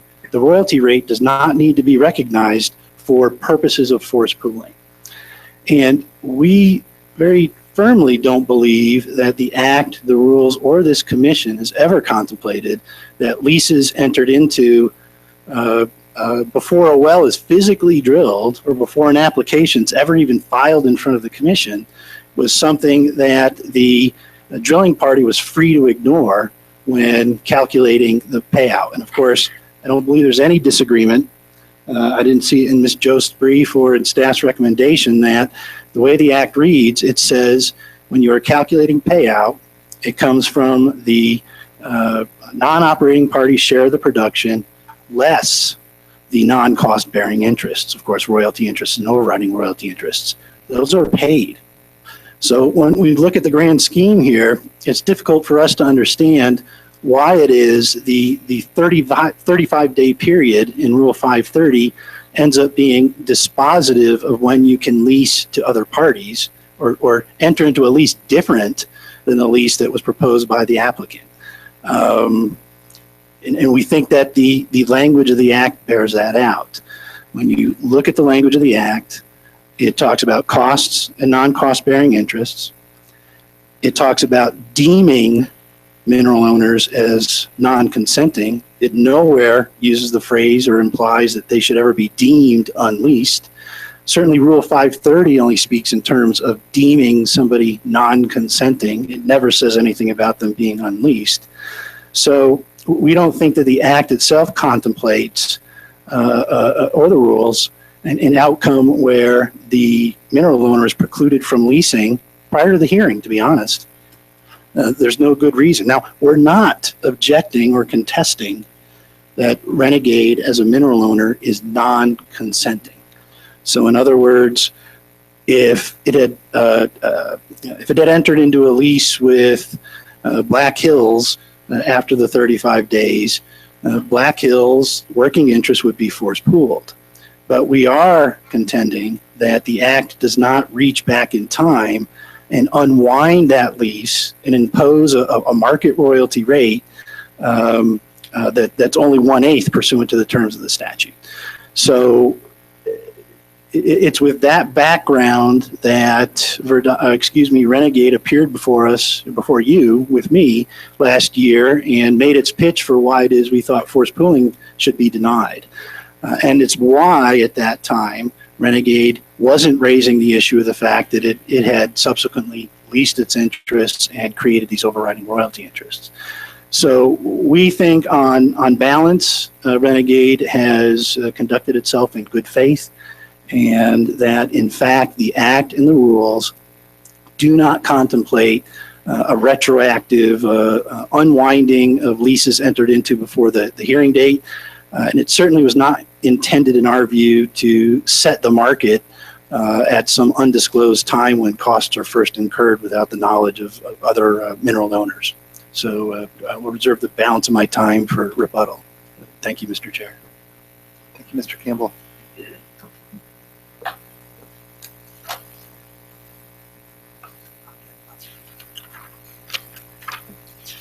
Ms. Jost? Yeah. Well, let me see yours. May I wait until this loads? Of course. Thank you.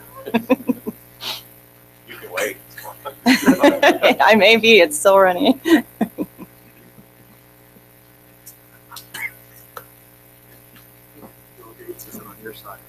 Bill Gates is not on my side today, that's why I use Mac.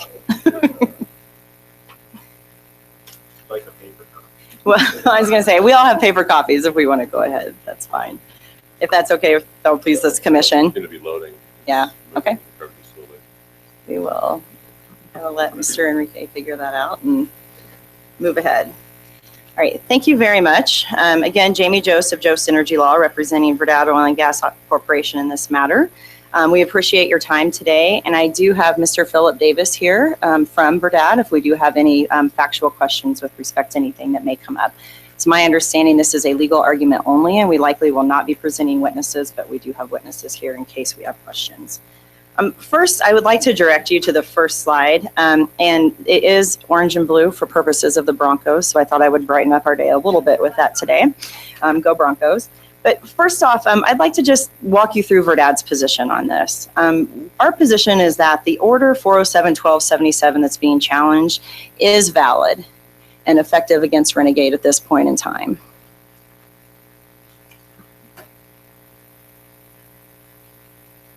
Okay. Thank you. Our second position is that Renegade was a non-consenting owner on or about December 24th, 2014. I'll walk you through the facts and the dates here in a little bit. Renegade did fail to elect to participate in wells, and they did fail to accept an offer to lease from Verdad. Our third point is that we view this as an attempt to circumvent the pooling statute or to avoid appropriately applied cost recovery penalties or the application in the 12.5% landowner royalty interest set forth in 346116.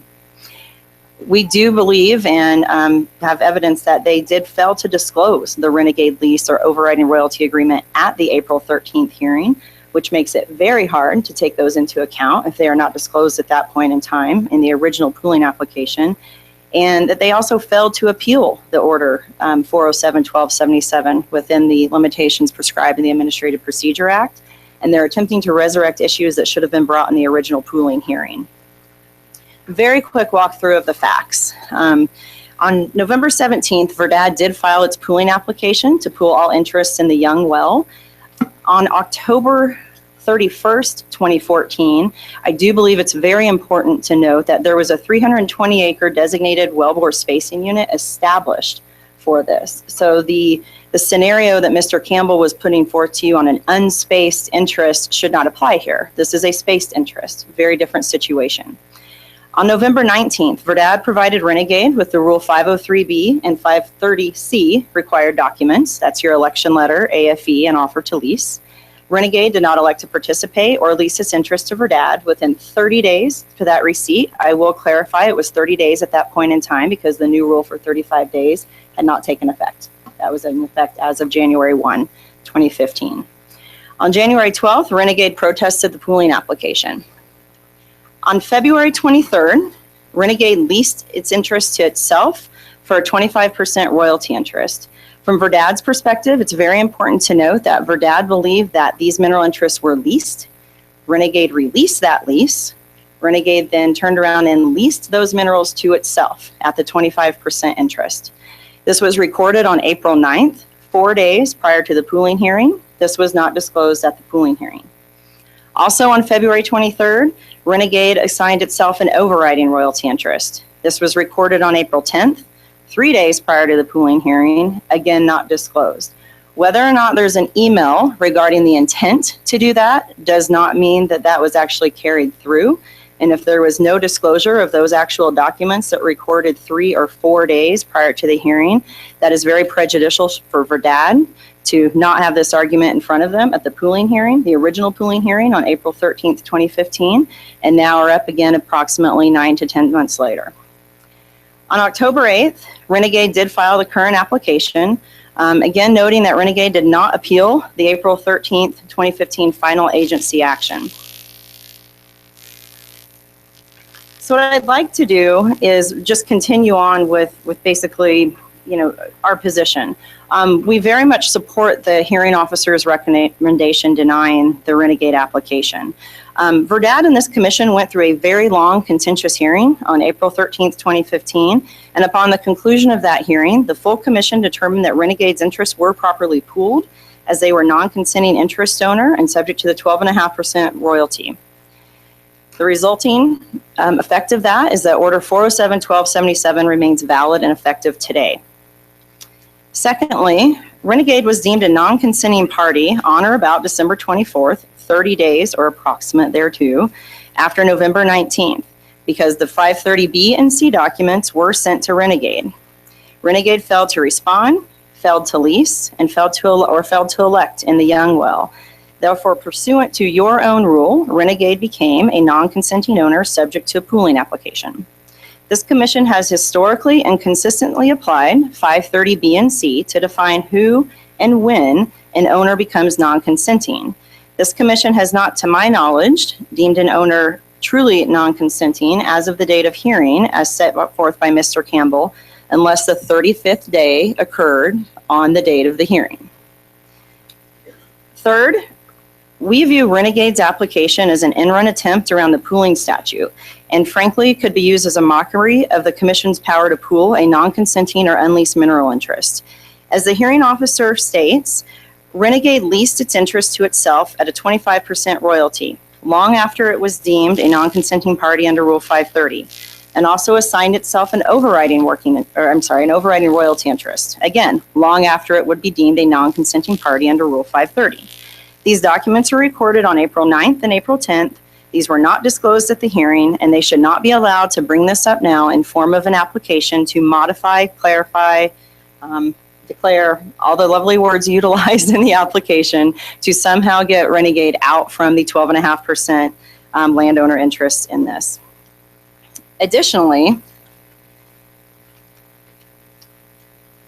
if we were to have known this as of the date of the initial hearing, we could have brought this up then. In the pre-hearing conferences that led up to the original pooling application in April 2015, Renegade continually referred to themselves as an unleased mineral interest owner. Never once at this commission hearing in April did they bring up the fact that they put these documents of record or were no longer an unleased owner. This intentionally allowed Verdad and the commission to continue to believe that they are an unleased mineral interest owner and could be viewed as misleading. Fourth, Verdad maintains that the only royalty interests entitled to be honored are those which occurred prior to the owner, specifically with Renegade in this context, being deemed non-consenting, and prior to the effective date of the application or the dates costs were incurred. Again, the commission has not, to my knowledge, taken a position that royalty interests are honored as only of the date of hearing. There's various instances that come up as to the timing of those. Many of those non-consenting interests are deemed as of day 36 at this point in time, and you have precedent for that. Again, this position would turn pooling on its head, as it would allow any owner to lease to itself in order to avoid the pooling and application of the 12.5% royalty interest. This commission has determined that via statute and rule, this interest shall be applied as of the date of the application or the earliest date costs are associated with the well. This should not change in this matter, especially when Renegade is seemingly coming to this commission with unclean hands. Fifth, Verdad has not contended that Renegade had to lease to Verdad, as put forth by Renegade and Mr. Campbell. Verdad's contention is that by rule, Renegade was deemed a non-consenting, unleased owner on or about December 24th, 2014. This automatic determination of non-consenting status allowed Verdad to apply the cost recovery provisions in any working interest owner situation and the 12.5% royalty interest application in an unleased mineral interest situation. This is always the trigger for the determination of the non-consenting party and always the question of whether the subsequently assigned party of that interest is going to be subject to the non-consenting determination. Arguably, Renegade could receive its 25% interest at a much later date, but this would not be until all consenting owners recovered their fair share from non-consenting owners, and according to the statute, that would be applied as a 12.5% landowner royalty to Renegade. This would occur until the well pays out. At the time of payout, basically all bets are off. You have the ability, you've collected your 200% and 100%. The 12.5% royalty interest would arguably go away, and then all the operators and working interests or unleased mineral interest owners at that point in time would effectively go back to square one and would look at their interests at that snapshot in time. This is not the case right now because we're subject to a pooling order. And also, an operator should not be prejudiced by those business practices in an effort to avoid a statutory mandate of a 12.5% royalty interest. 6, while Renegade makes the argument that the protection of the statute should work for them and that this commission should accept the interpretation that an owner could have its lease and override accepted as of the date of the hearing, in this case, specifically this case, so this is not arguing across the boards, the existence of that lease and override was not disclosed. So neither Verdad nor this commission at the April hearing had the ability to make this determination. Again, we should not have to adopt an argument that should have been brought up in the original pooling application. And finally, to conclude, Verdad is requesting that this commission uphold the order 407-1277. If the commission allows Renegade to exploit what it perceives as loopholes in the act or commission rule, then this commission may be inundated with pooling applications requesting the same or additional exclusions, especially at these low commodity prices. You already have several of these applications up for hearing in March because of very similar issues with this. And further, the result that Renegade requests today is an afterthought, and it runs contrary to the public policy and will only serve to allow parties to circumvent the statutory pooling process in Colorado and potentially dismantle hundreds of valid pooling orders in our state. The definition of a non-consenting owner contains a time element, 35 days, for a reason. It enables an operator to evaluate what additional percentage, in addition to its existing working interest in the well, that it and its partners must burden themselves with before drilling the well. This includes a 12.5% penalty or royalty interest, or it would include a 25% lease interest had it been disclosed. The case-by-case economics of a well are a very important facet in determining which prospects get drilled and thereby generate income to the operator, its partners, and the state of Colorado. If, as Renegade suggests, parties such as Renegade were free to burden or lease minerals at above market rates right up to the date of a commission hearing, operators would lack any ability to accurately estimate or budget costs associated with drilling of the specific well. This would be in contravention of the act. This could promote waste if those wells don't get drilled because of those significantly increased burdens. It could damage the correlative rights of others, and it could preclude efficient development of Colorado's valuable hydrocarbon resources. Thank you very much for your time, and I'd be happy to answer any questions. Thank you, Ms. Jost. Any questions from commissioners?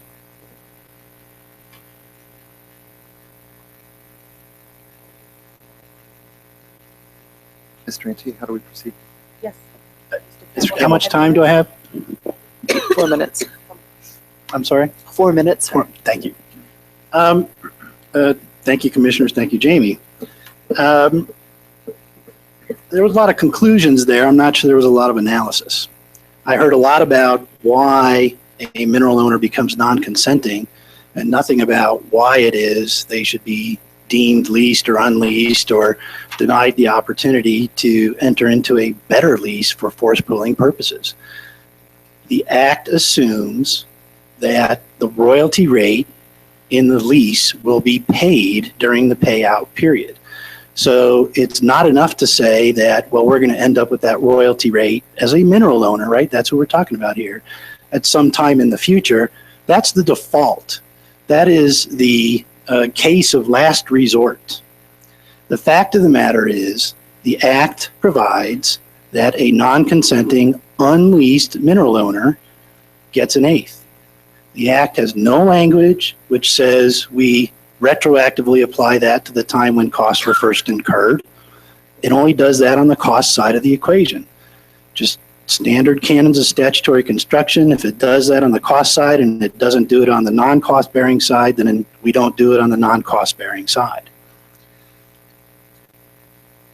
Verdad's position that this is something that should have been raised in the April hearing presumes that a determination needed to be made. We keep hearing things like, well, the operator needs certainty. How is the operator going to budget costs? The last I knew, the cost of the well is unchanged by the non-cost bearing side of the equation. That's the production side. Whether or not it's a 12% royalty, 20% royalty, or a 50% royalty, the well costs what it costs. So this information does nothing to change the investment decisions that the operator is making at the time it decides to force pool.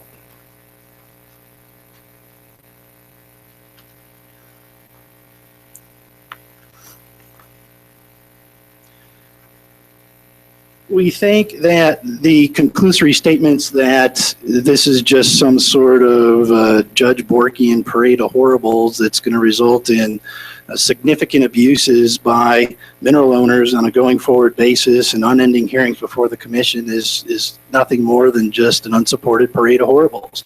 The fact of the matter is the Act and the rules already require that you exercise your discretion in deciding whether or not a lease offer is reasonable or unreasonable.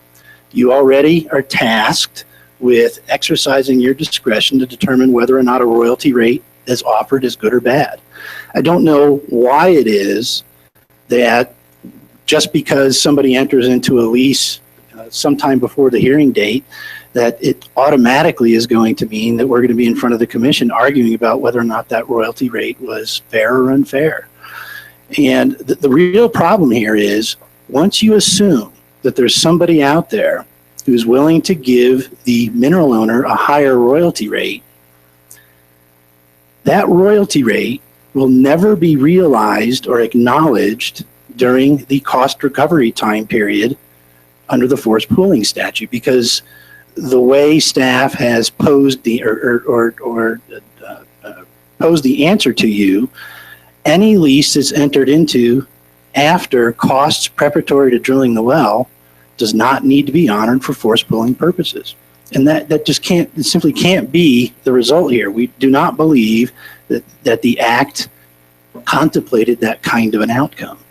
So we submit to you that it's very clear that the only answer here is that an operator should have up to the date of the hearing to avail himself of the opportunity to get a better lease. There's no prejudice to anybody. Perhaps on a going forward basis, we need a rule that says if that happens, you need to put somebody on notice. I'll wrap up, Mr. Chair. But the fact of the matter is we don't have that now.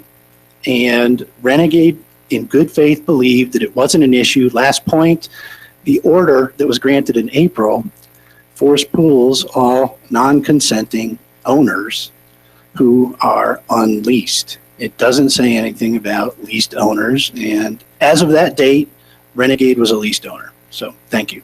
Thank you, Mr. Campbell. Mr. Anthony, how much time does Verdad have left? Oh. Okay. I can do it quick. Great. All right. Ms. Jost. Thank you very much. Just a couple points. Thanks, Scott, or Mr. Campbell. We've been working too closely on the rulemaking together. A couple of points. This, Mr. Campbell says that the Act assumes the royalty rate is paid. That the least royalty interest can come up as to the date of hearing. We're in a very different situation in this scenario because it was not disclosed as of the date of hearing. We have a problem with that. It very well could be a different situation where, like Mr. Campbell said, if notice was provided for that, but it did not happen. So we were always working under the assumption that did not elect, did not lease. We followed the rules, checked the boxes, to use Mr. Campbell's terms, and deemed them to have a 12.5% royalty as of the date of hearing. You all agreed with that. That was approved on April 13th, 2015. Secondarily is that this does change. A 25% royalty interest absolutely changes investment decisions, specifically in the commodity prices that we're dealing with today. I don't know what oil is today, and I don't particularly want to look, but I'm assuming it's still hovering around $30. That is a significant decrease in an operator's NRI in that well. That is a decision that would have to be made by that operator with knowledge of a 25% royalty interest in a lease.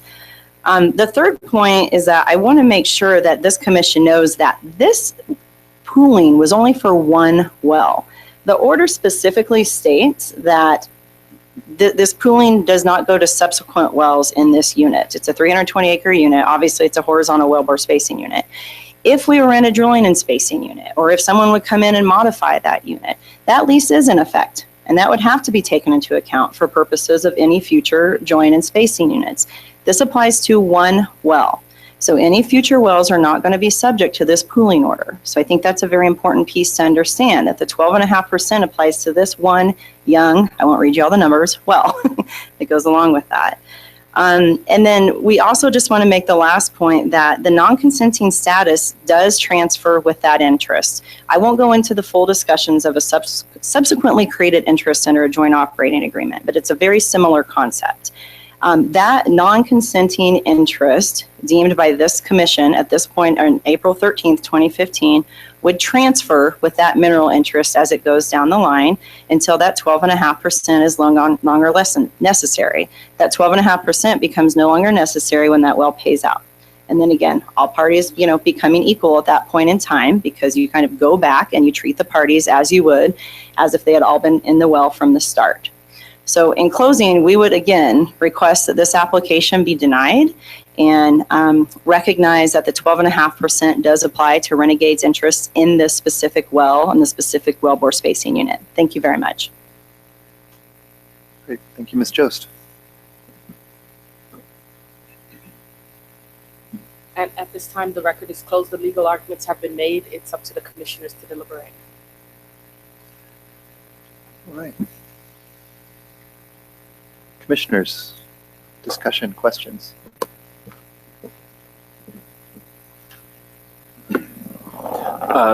The parties have stipulated to all the facts relevant to this case. There's as Mr. Ansey said, her hearing officer recommendation, I believe, is on page 36 of your packet.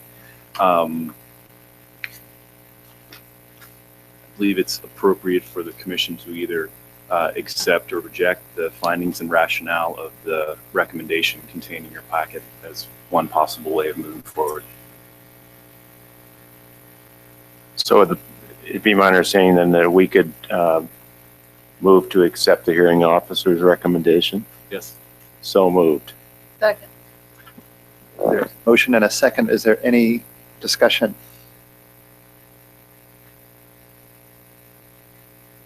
All right, seeing none, all those in favor?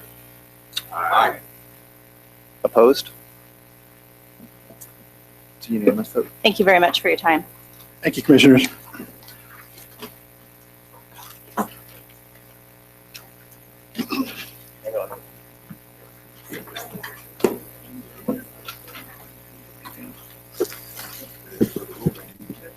So Ms. Murphy, we are ahead of schedule for the lunch. We are.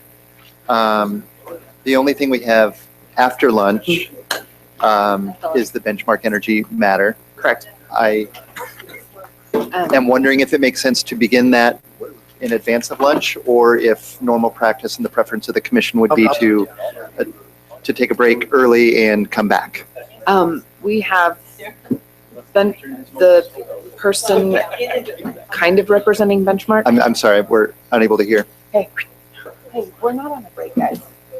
Kyle, go. We're not on a break.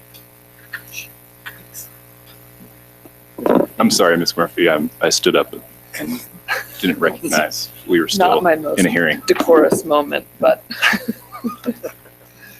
So I had asked Ms. Murphy how we might consider proceeding, considering that we're 40 minutes ahead of schedule for lunch. We have one matter that is calendared for after lunch. And so I was just going to get some thoughts on how we might proceed. My understanding is that staff is here and could begin benchmark now. I don't know if can we take 10 minutes? So I can check to see if lunches are here and we could do a brief lunch and then begin maybe in 15 minutes or 20 minutes. Sorry, say that again. Eat fast and then start? Yes. Is that what you're proposing? If the lunches are here. I suspect they are, but If the staff is prepared and the parties are here, you know, and if Benchmark is here, and I mean, that is one of the unique pieces of this case is that our rules do not allow Benchmark to appear as a party unrepresented. Mr. Nash, who is a part of Benchmark, is coming and will be given the opportunity to provide a 510 statement during the hearing itself. My understanding, lunch is here and that he will be here by 11:45. By 11:45. Are the commissioners okay with a 30-minute break for lunch and we'll return at 11:45 and take up Benchmark? All right, then that's the plan. We will reconvene at 11:45. Thank you, Chair. Thank you.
We're ready. Great.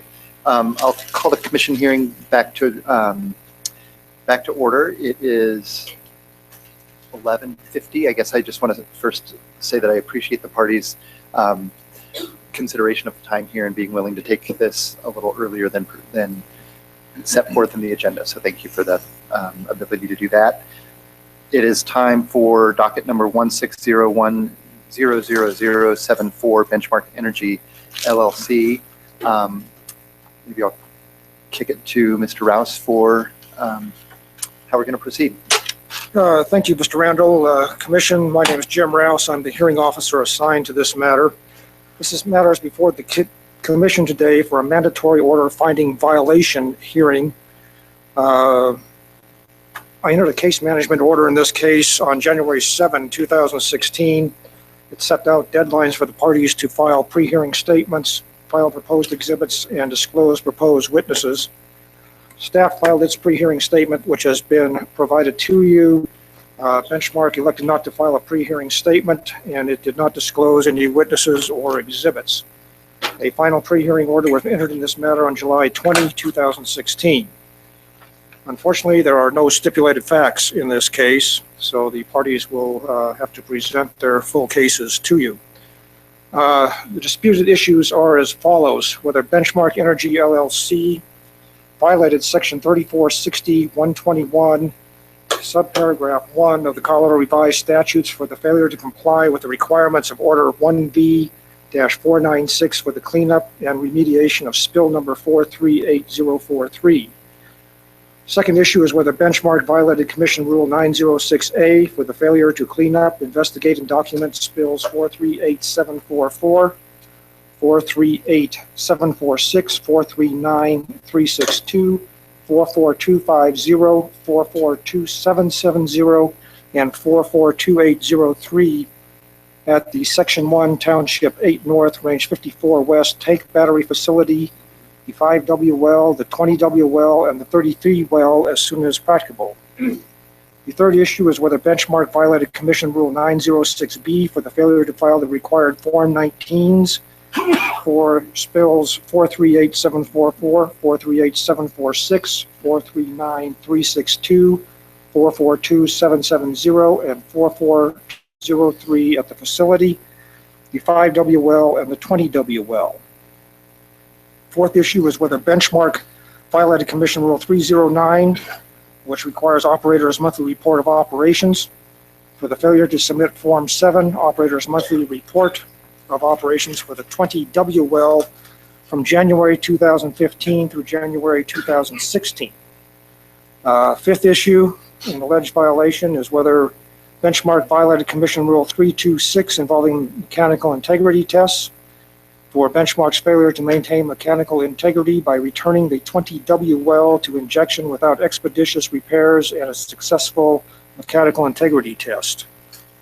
The sixth issue is whether Benchmark violated Commission Rule 1003A for the failure to remove cement debris from workover operations at the 20W well. Seventh issue is going to be whether Benchmark has engaged in a pattern of violation.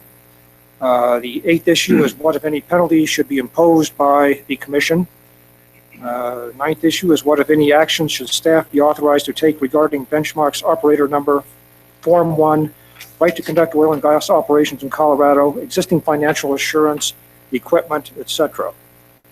10th issue is whether staff should be authorized to use funds from the Oil and Gas Conservation and Environmental Response Fund to investigate, prevent, monitor, and/or mitigate conditions that threaten to cause or that actually cause significant adverse environmental impacts at the oil and gas locations operated by Benchmark.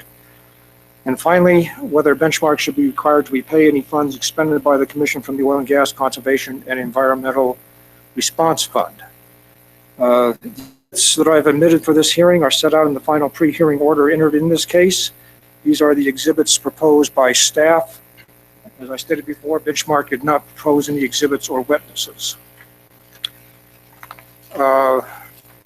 Benchmark is a limited liability company with more than 3 owners. It is not currently represented by legal counsel, apparently. We had 2 pre-hearing conferences in this particular matter.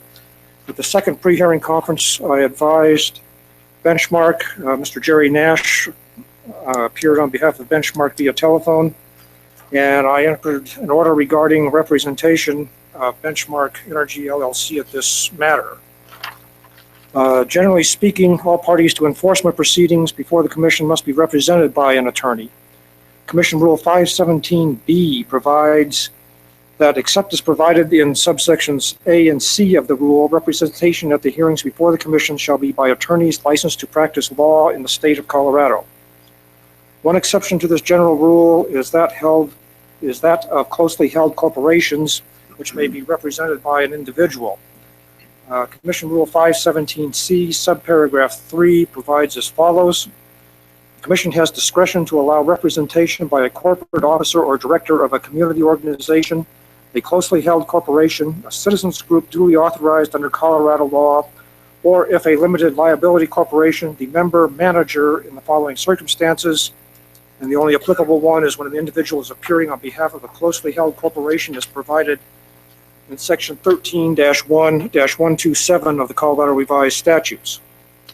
That particular statute, section 13-1-127-1, parens A, subparagraph A, defines a closely held entity as an entity with no more than 3 owners.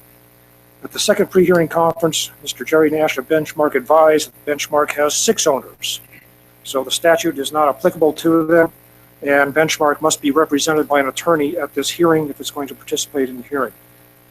If Benchmark is not represented by an attorney at the hearing, a non-attorney will not be permitted to examine or cross-examine witnesses, make objections or resist objections to the introduction of testimony, or make legal arguments pursuant to Commission Rule 517D.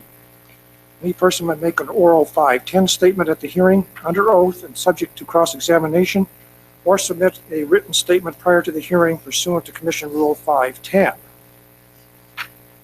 So where we are now is Benchmark is not represented by counsel. Benchmark will not be permitted to examine or cross-examine witnesses, make objections or resist objections to the introduction of testimony, or make legal arguments. On behalf of Benchmark, Mr. Jerry Nash may make an oral 510 statement at the hearing under oath and subject to cross-examination. Mr. Nash has already submitted a written 510 statement which has been previously provided to you in your portfolio. There is also a written 510 statement submitted on behalf of several landowners that was provided to you ahead of this hearing. And I believe there are also some landowners present here today who wish to make oral 510 statements. So all of these people making 510 statements need to be sworn in as any other witness would be. They can make their statement and they are subject to cross-examination by staff's counsel. Staff has been allotted 1 hour for its presentation, including opening and closing statements, case in chief, rebuttal, and cross-examination. I hope Ms. Murphy is keeping track of the time for us since I don't have a stopwatch. Mr. Nash will have 30 minutes to make his 510 statement, which is the full amount of time that he requested at the pre-hearing conferences. The case presentation will proceed as follows. Determination of whether any commission members have a conflict of interest. Any preliminary matters that need to be taken up. I am not aware of any, but if there are, that would be the appropriate time to take them up. Then we'll have the opening and presentation by staff. Oral 510 statements by Mr. Nash and by the landowners. Rebuttal and closing statement by staff. And the closing of the record at that time. Then the commission needs to make a finding regarding the existence of violation and determination of penalty imposed, if any, on any of these allegations made by staff. And then they need to make a determination if Benchmark has engaged in a pattern of violations. I would suggest that you swear all the witnesses and 510 speakers at one time to save time. Thank you, Mr. Rouse. Any questions about the sort of order of proceedings here? Is it now proper to swear in witnesses? Is that appropriate?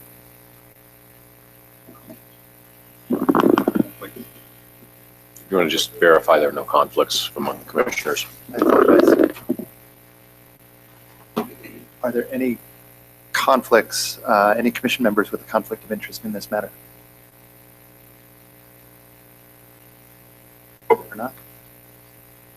So any witnesses in the room,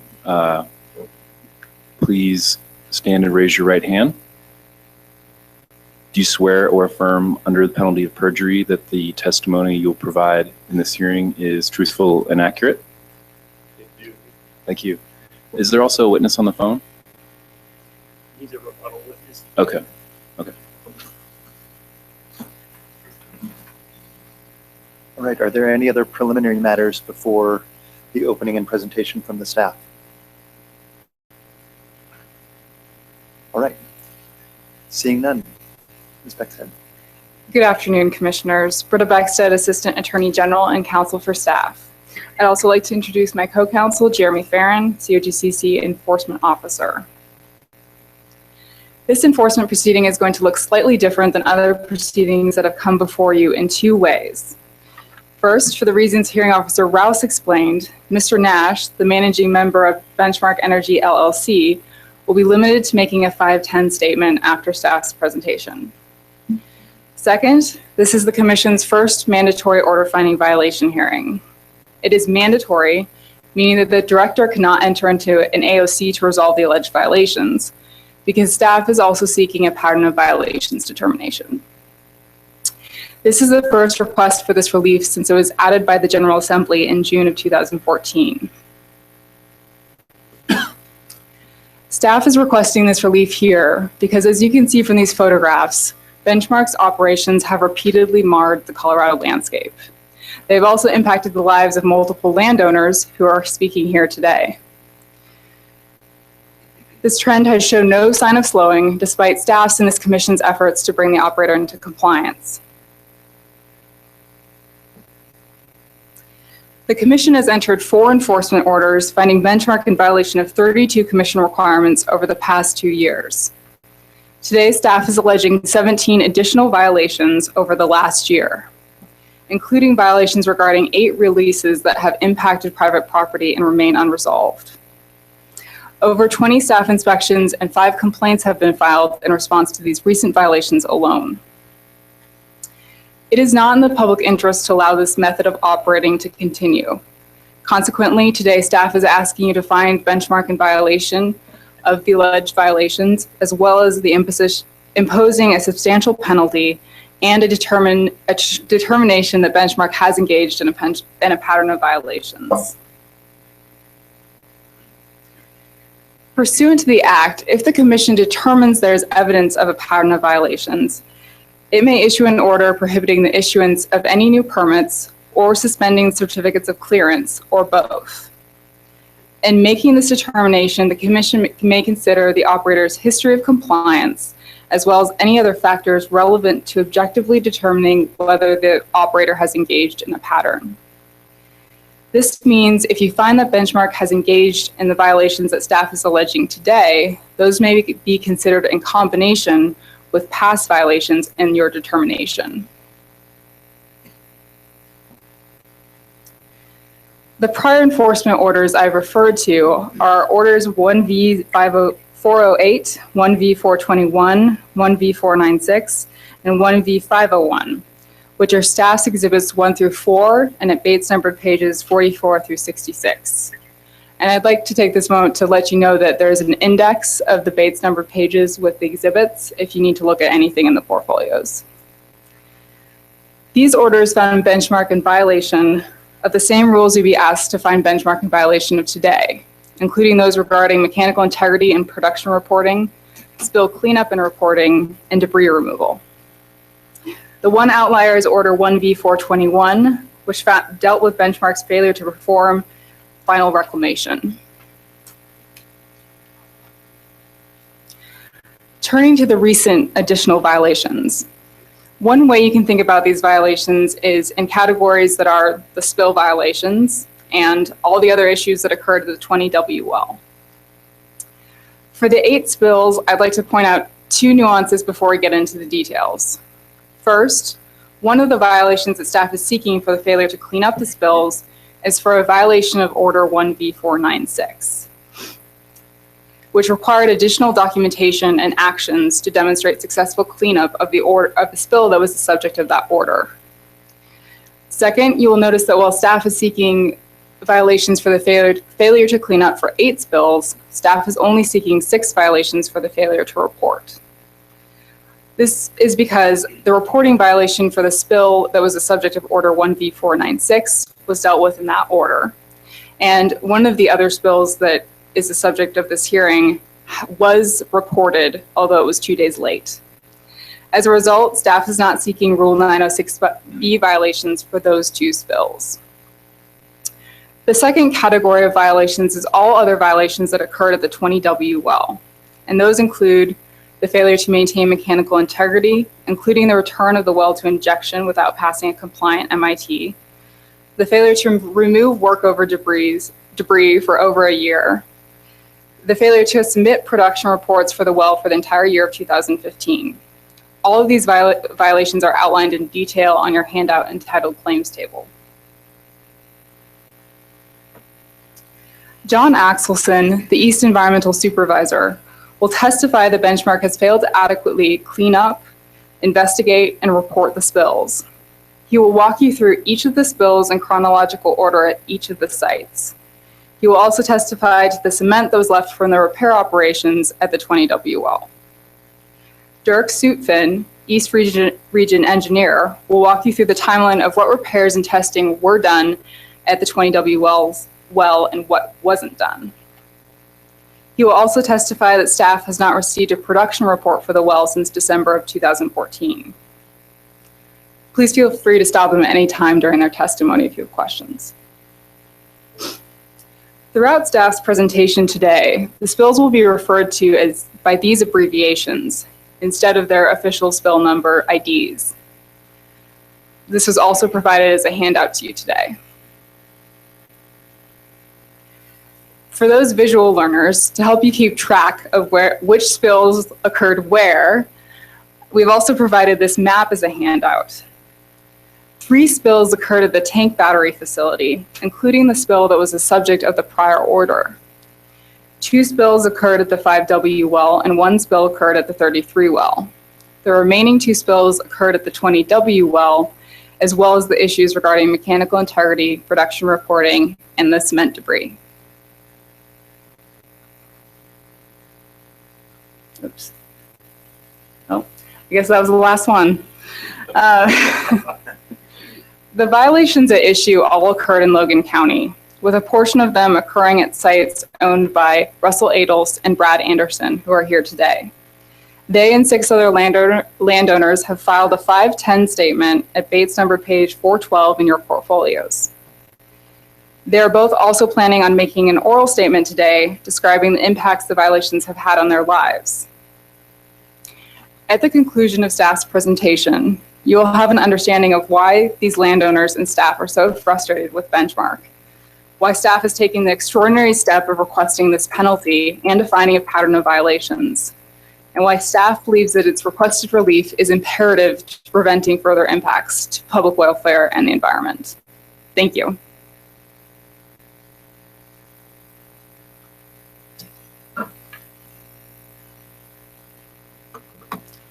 Staff will now call their witness, John Axelson.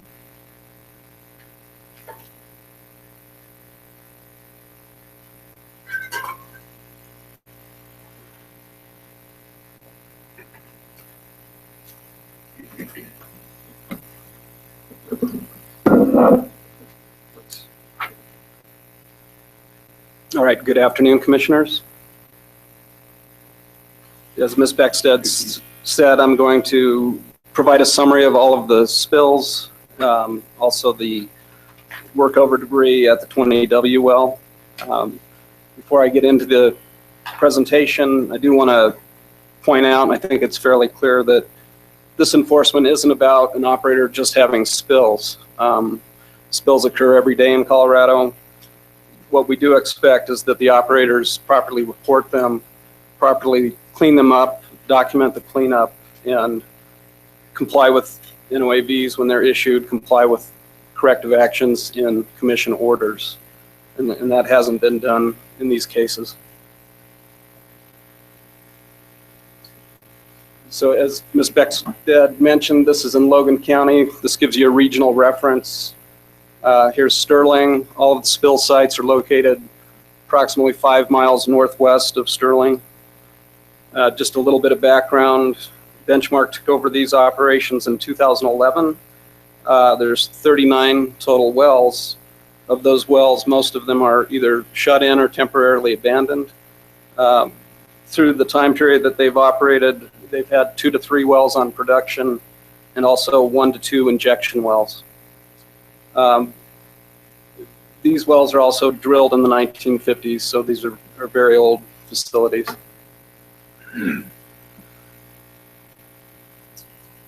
So this is the spill summary table. Again, we're going to use an abbreviation to discuss each spill. I'll do my best to state it by the abbreviated name when I'm discussing it.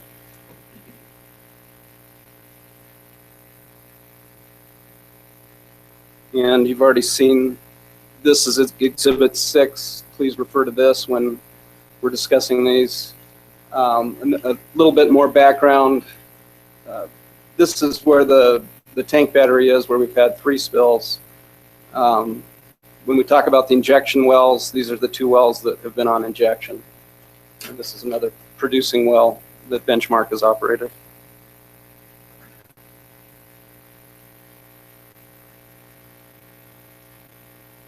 So when an operator has a release in the state of Colorado, our minimum expectation is that they report it to us in a timely manner. They're supposed to give us 24-hour notification. I do want to point out that in this case, 3 of the 8 spills I'm going to discuss today were first brought to our attention by the landowner. 3 of the spills were first discovered by COGCC inspector in the field, and 2 of the spills were first reported by Benchmark to us. This is very unusual. In most cases, the operator is the one that finds the spills, reports them to us, and follows up accordingly.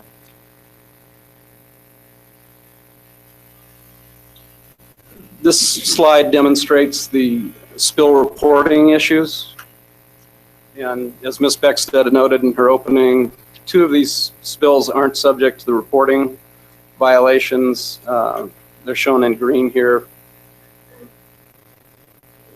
The spills highlighted in red here, the initial report was late. And then the supplemental report, 2 of them were filed. They were both late. The other 6 have not been filed at all. And just as a reminder, everything starts with the date of discovery. So from the date of discovery of the release, we should get the initial spill report within 72 hours. From the initial discovery, we should get the first final report within 10 days. And the Form 19 process is really, how we document a spill, how the operator relays information to us to verify that E&P waste has been properly cleaned up and either treated or disposed, that confirmation samples have been collected to demonstrate to the public that it's complied with our cleanup standards. And in all cases, we have not received that information from Benchmark to date.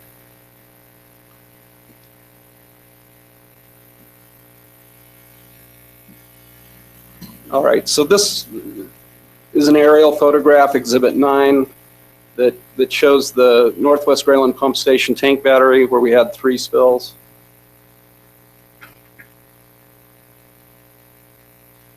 So I'm going to provide a summary of each spill. This will kind of be the key to discuss each spill. This is the tank battery number 1 spill. It was discovered by the COGCC inspector on June 6th, 2014. The operator reported that they had discovered it on June 4th. It was reportedly caused by an injection pump failure. The initial report was then filed on 6/27 of 2014, which was late. They originally described the release as 2 to 5 barrels. The supplemental report indicated that it was much bigger, 5 to 100 barrels of oil, 1 to 5 barrels of produced water. And this spill was subject to 1V 496 previously.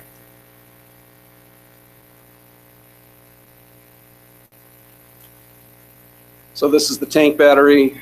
You can see the secondary containment berms. This is all just constructed out of site materials. It's basically dirt. Part of the release did stay within the containment structure. This used to be a much bigger facility that had more tanks here. Obviously, we like to see these things, the footprint reduced and sized properly to the ongoing facilities. That's never been done here. So it did stop the lateral migration of the fluids, but it impacted a larger area than was really necessary. This is a picture looking at the north side of the facility. You can see this hose was severed. We're not sure why. Fluids were released beyond secondary containment.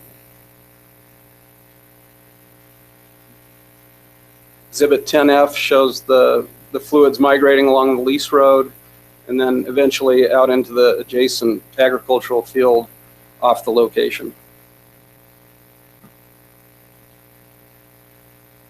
And this area pooled up on the lease road. Exhibit 10I did come out into the field, as I said, impacted the surface owner's property there.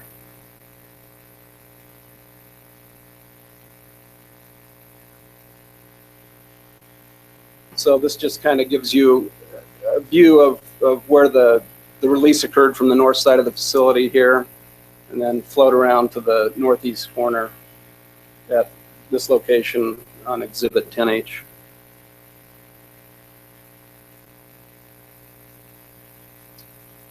So I'm going to discuss the spill, the second spill at the tank battery. This was less than a week after the first spill. This was an unfortunate incident. The produced water tank was struck by lightning, caused a failure of the tank, and the fluids were released inside the battery. Again, the initial report was filed late, and the supplemental report was not filed. This is Exhibit 12B. You can see the former tank, and this material that has been stockpiled within containment, we believe, is partially from the previous cleanup that Benchmark did start.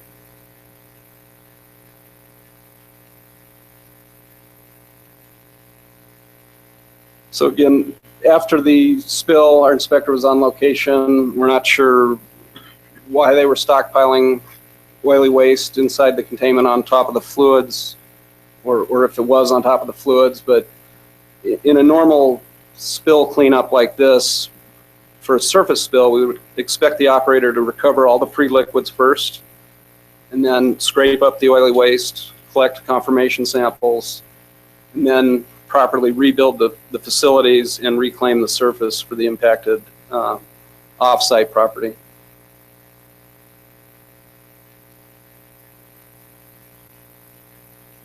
This is Exhibit 12C. In this area, this is a slide I previously showed that where pre-liquid had flowed off the north side of the battery. Benchmark did scrape up some of this material. We think it's stockpiled here. And after we issued an NOAV and then agreed with Benchmark to the AOC 1V496, they did submit a Form 27. They did dispose of 200 cubic yards of oily waste at this location. The issue was that they performed some confirmation sampling here. There were still several areas that the samples indicated had exceedances of our Table 910 standards. And so our whole effort had been to continue to try them to get to clean the rest of that material up, remove additional soil if necessary, and provide the final sample results. In the sample location diagrams they provided, they never did collect any samples in this area that we could see.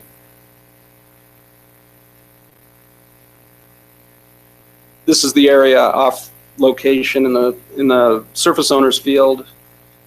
They did collect some samples that verified the TPH levels were compliant with Table 910 in this area. Again, we would have expected this area to be restored, a seed bed prepared so that it could have been seeded again. So the third spill at this tank battery we refer to as the unreported spill. This is a contested spill that Benchmark disagrees. They don't believe that it was a reportable volume. So the volumes are 5 barrels inside of containment requires reporting, or 1 barrel outside of containment. Our staff thought this was clearly over 5 barrels and asked Benchmark to report this properly. And it never has been reported. This is Exhibit 15B. We believe this was a tank overflow. The next picture is just kind of walk you around the release. So Exhibit 15C, you can see the produced fluids flowed out into the secondary containment area. This area had already been scraped and some sampling done, so now we're back to having to clean it up again.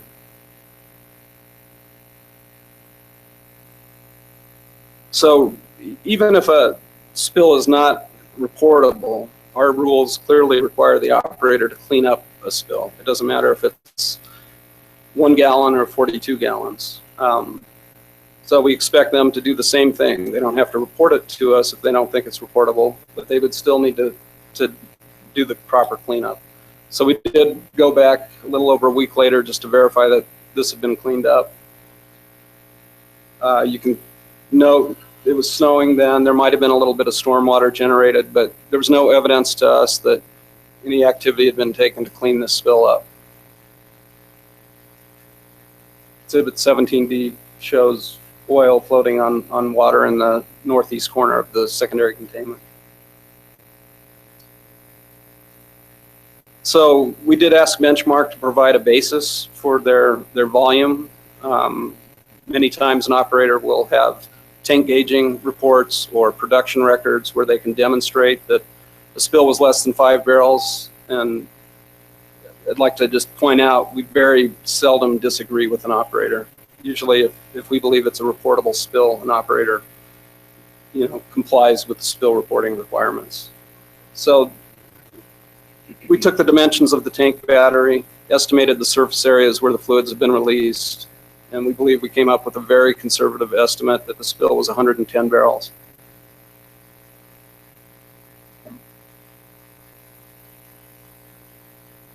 So this is an aerial of the Northwest Grayland Desand Unit 5W well, Exhibit 18. There's 2 spills I'll discuss here. So the 5W spill 1, this one was discovered by the landowner. This is a flow line failure. Initially reported on 8/27, which was late. 5 to 100 barrels of oil, 5 to 100 barrels of produced water. Supplemental report was not filed.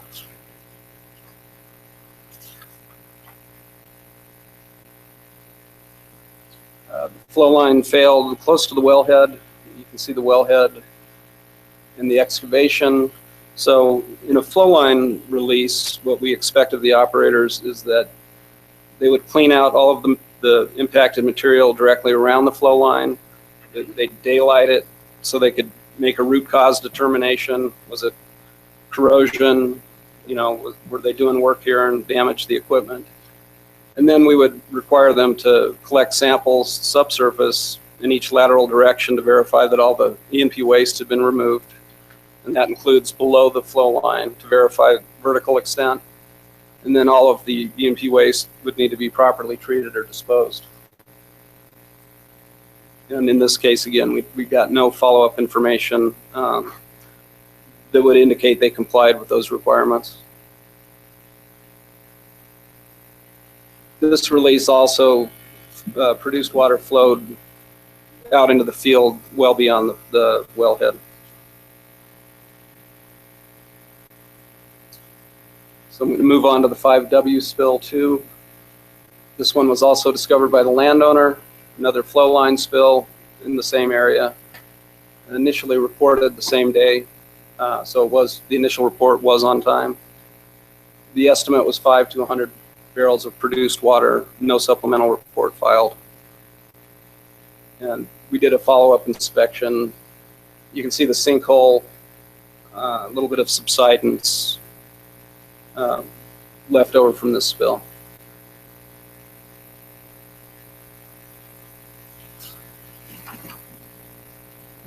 So we're moving on to the 33 well now. You can see the pumping unit. This is exhibit 27. The spill occurred to the northwest along the flow line run. This one was discovered by the operator. Initial report was filed late.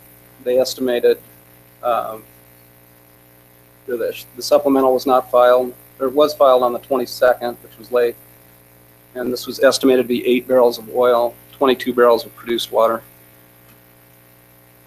This is exhibit 29A. You can see it occurred in the middle of just pasture land.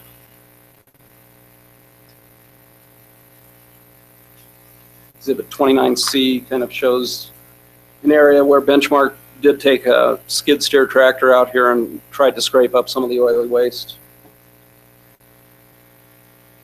Exhibit 29D shows the point of origin of the release where it daylighted in the field. Exhibit 29E shows the skid steer. While Benchmark was trying to clean this up, they evidently ignited the spilled fluids and caused a fire out here. And we did receive calls from the landowners during this event. I guess before I move on, I would like to say that Benchmark did reportedly remove 30 cubic yards of oily waste from the surface of this location.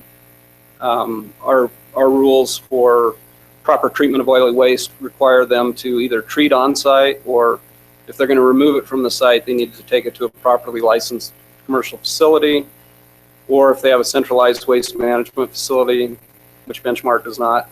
So they hauled this to another lease. We never did get the final disposition of the soil, and we did request that information.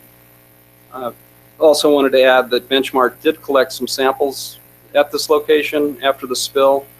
They provided that to us recently as we were preparing for this hearing, and 11 soil samples were collected. 9 of those still have exceedances of total petroleum hydrocarbons and inorganics in soil. So they really demonstrate that a lot more work needs to happen here to clean it up properly.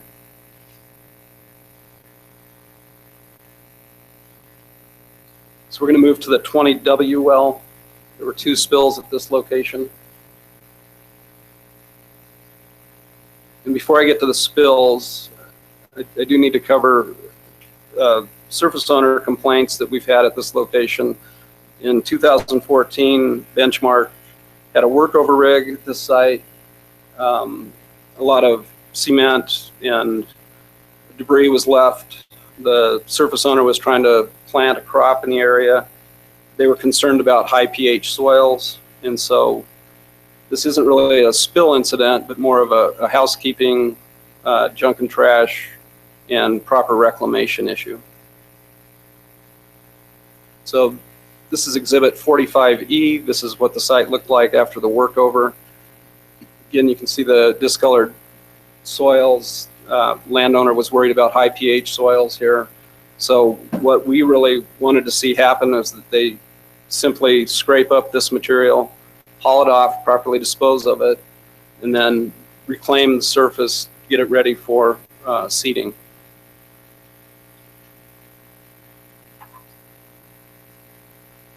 So this was October of 2014. The next slide shows a follow-up inspection, exhibits 47A and 47B in May of 2015. So at this time, we would be hoping that this had been revegetated. You can see it's not supporting any, well, very little vegetation. There's still really hasn't been regraded and contoured properly. And although there's not large chunks of cement or concrete, close-up look at the soil is that there's a lot of fine cement particles left. So now we'll move into the spills related to the 20W. The first one's the 20W flow line. This was first reported to us by the landowner, caused by the flow line failure. The initial report was filed in 3 days, estimated 5 to 100 barrels of water, and the supplemental has not been provided. Exhibit 34I, this is the wellhead in the background. You can see where the produced water daylighted from the flow line. This is a close-up of the origin of the spill. This is Exhibit 34F. And again, the landowner brought this to our attention. The landowner was trying to spread fertilizer in his field. He had his spreader truck out there and got stuck in the mud, basically. And you can see them trying to pull out their truck with their tractor here. Again, the estimate of the spill comes from the operator. We would disagree with the characterization that it was a 100-barrel spill. This is a substantial spill that flooded that part of the field. The second spill at the 20W was at the wellhead, and this is the final spill we're going to discuss. This was discovered by COGCC inspector. Benchmark reported that it was caused by the injection pump, but the spill actually occurred at the wellhead, and we'll discuss some mechanical integrity issues related to this. The initial report was filed on time, estimated 5 to 100 barrels of drilling fluid. Supplemental report was never filed.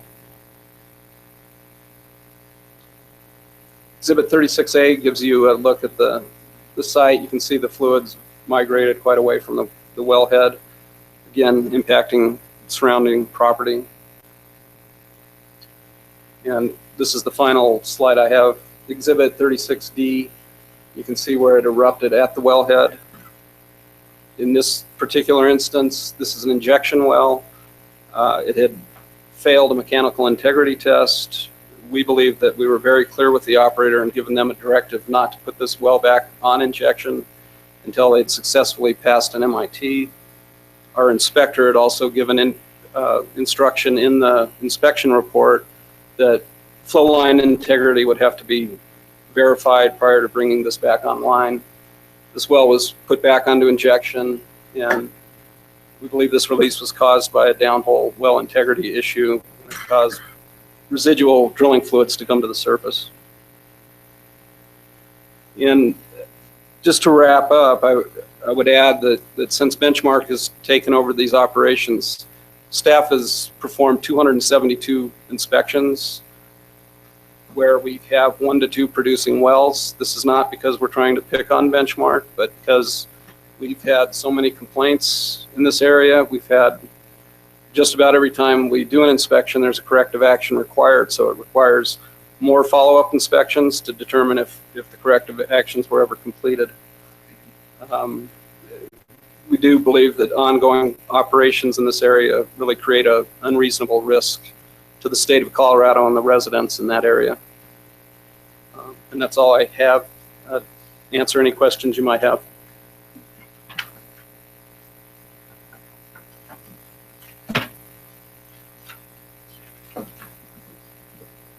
I have a few follow-up questions. Mr. Axelson, you mentioned the amount of inspections at the wells. Could you estimate how much staff time dealing with this operator has taken? I don't have an exact estimate, but it would be several hundred hours. And have you received any samples showing the sites of the releases you discussed are in compliance with Table 910? Not to date. We did conduct some sampling, but there's never been final confirmation samples that would meet our closure requirements for any of these releases. Thank you. Staff would like to call their next witness, Dirk Sutphin.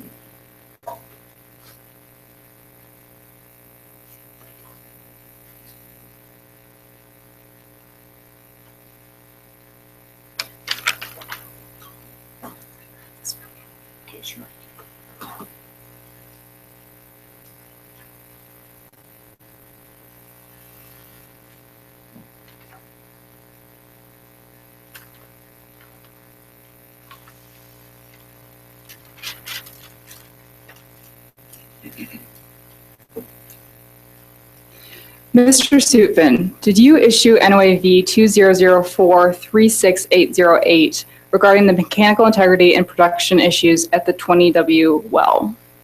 Yes, I did. Are you familiar with the documents and events that led to the issuance of that NOAV? Yes, I am.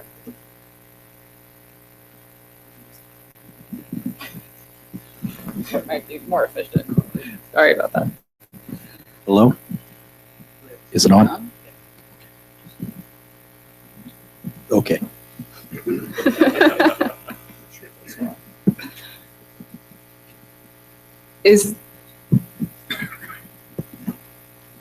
There we go. Okay. All right. Is the 20W well an underground injection control well? Yes, it is. Pursuant to Rule 326, what constitutes a compliant mechanical integrity test on an injection well? The well and mechanical integrity test is a test in which you pressure the well to at least 300 psi for 15 minutes, and the packer or bridge plug would need to be within 100 feet of the perforations. And if an injection well fails in MIT, does staff require it to be shut in immediately? Yes, they do. Does staff also require an injection well that has failed in MIT to remain shut in until it passes a compliant MIT? Yes, we do. Did you create this wellbore diagram of the 20W well? Yes. Is it based on information contained in COGCC records? Yes. Staff would like to emit this wellbore diagram into the record as Exhibit 58. And we have copies if that you would like. Thank you.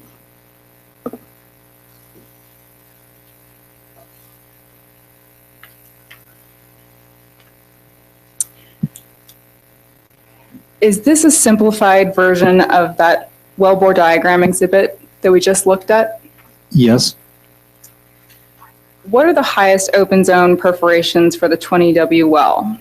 The DSAN perfs at 4944 to 4948. And can you point out where they're located on the wellbore diagram? Sure.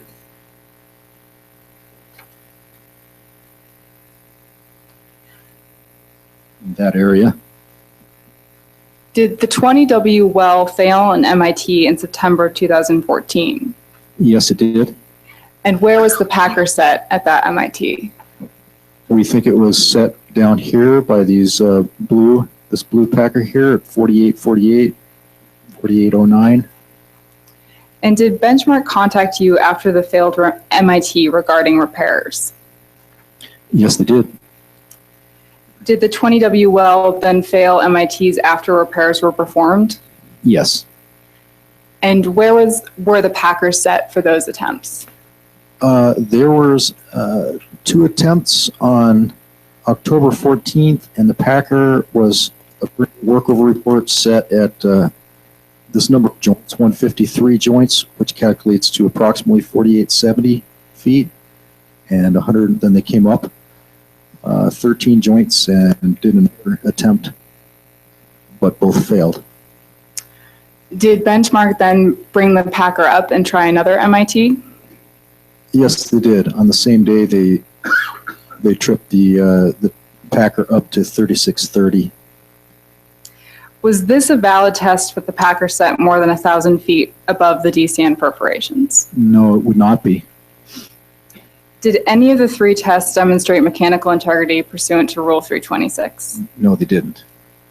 Has an MIT been performed on the 20W well since those tests? No. Did Benchmark return the 20W well to injection in November 2014 based on its production reports? Yes, they did. Did Benchmark also inject in December of 2014 based on its submitted production reports? Yes, they did. Did you give verbal or written approval to return the 20W well to injection? I did give permission to return the well to injection if they passed a witnessed MIT, but I was not aware that they were trying to MIT it with the packer so high in the hole. And your assumption was that that MIT would be compliant with Rule 326? Yes. Do you remember having a conversation with Field Inspector Kim Schur giving approval of the non-compliant MIT or return to the well to injection based on the last MIT that was performed? No, I do not. Do you remember having a conversation with Jerry Nash or any other benchmark representative giving approval of the non-compliant MIT or to return the well to injection based on the last MIT? No, I don't. Would it have been unusual for you to approve the return of the well to injection based on the MIT performed with the packer set 1,000 feet above the perforations? Yes, it would be unusual. And based on COGCC records, which are depicted here on Exhibit 37, Bates numbered page 263, has Benchmark submitted production reports for the 20W well since the December 2014 report? No, they haven't. Did a release of drilling mud occur at the 20W wellhead in August of 2015? Yes, it did.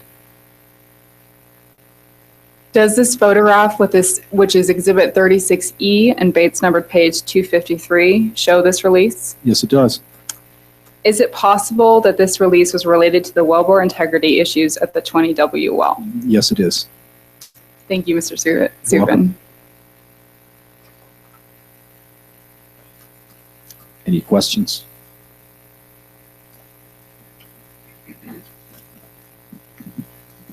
Does not appear that there are any questions. Oh, corrected. Sorry, Commissioner Hawkins. It's okay. I was just looking at the picture and thinking for a minute. So do you think this is just mud from the back side of the well that blew back up from injection, or? Yes, that's what we think it is we think it's drilling mud that came up the annulus between the surface casing and the production casing from pressure in the annulus that, must have gotten past holes in the casing. Holes in the casing, perhaps. They were trying to do a casing repair around those depths of 3,500 and apparently may not have been entirely successful. Okay. Thank you. Commissioner Benton. Thank you. So the date I see, the latest date, August 18th, then tubing was pulled out and the cast iron bridge plug is set in the well. Yes. So potentially it still has holes in the casing above it. At least Yes. the descent first are isolated, but you still don't have wellbore integrity. Is that correct? Correct. It has not been tested again. Okay.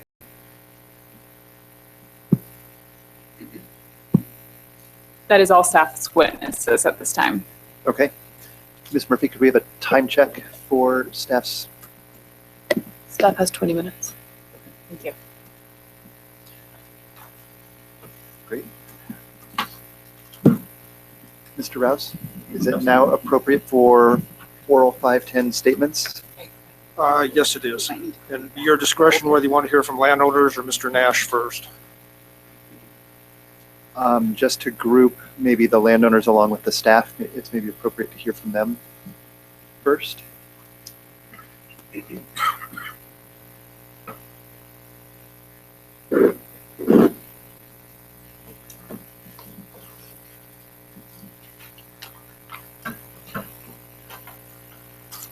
You could introduce yourselves for the record and for those listening. You bet. Matter which mic. Yeah, this one. That one. Hello, my name is Russell Adels. I'm a landowner and operator on some of the wells in question here today. I have lived on that land for the past 4 years. I've been operator on it for the past 8.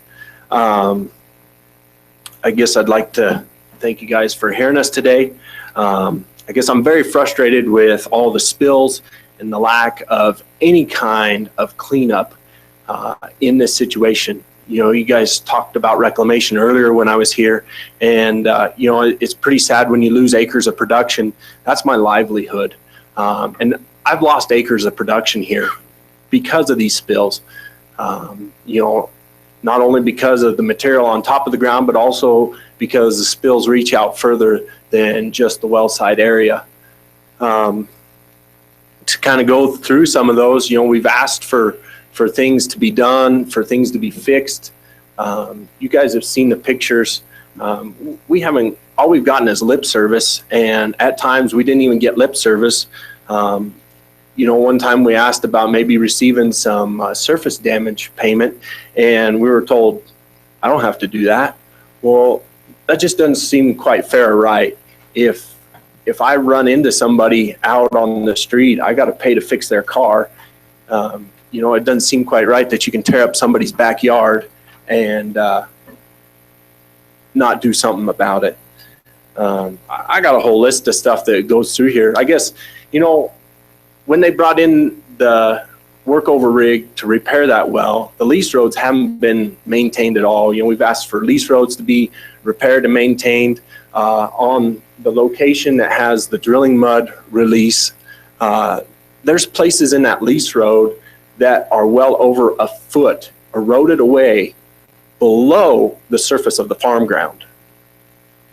It is awfully disheartening to have to deal with something like this and to totally just get shunned off and not have any remorse for allowing it to be like this. Granted, Mr. Nash has bought this, but there has been no attempt to try and repair and take care of some of these items. It's just very disheartening. The injection well, number 5, is not very far from my home. The line was dug up and repaired, attempted to be repaired. Late that evening, the operator brings the field back onto production. Through the middle of the night, production water is made and needs to be getting rid of. So I wake up the next morning and there's steam coming up from the ground. What in the world is this? The story I was told was that, oh yeah, the line, the flow line was pressure tested. Well, if it was pressure tested, either A, we're putting out more pressure than it was tested to, or was not properly repaired. Last summer, you guys saw the burn up skid steer. I was clear up north checking water, could see the fire, thought it was a pasture fire. It was. Drove down, there's a fire going on with the skid steer. They're leaving, the operator and another employee are leaving, and there's pasture burning. There's farm ground not too far away. And I guess, when all is in doubt, run from the fire. But, I went and it's in my neighbor's pasture. It's at the 33W well, or just 33 well. And I was there putting the fire out while the operator onlooks from the county road. These sort of things just continue and keep happening.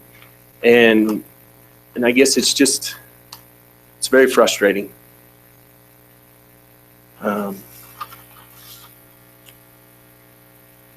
It seems like Benchmark just operating however suits them, productions, whatever it's going to be.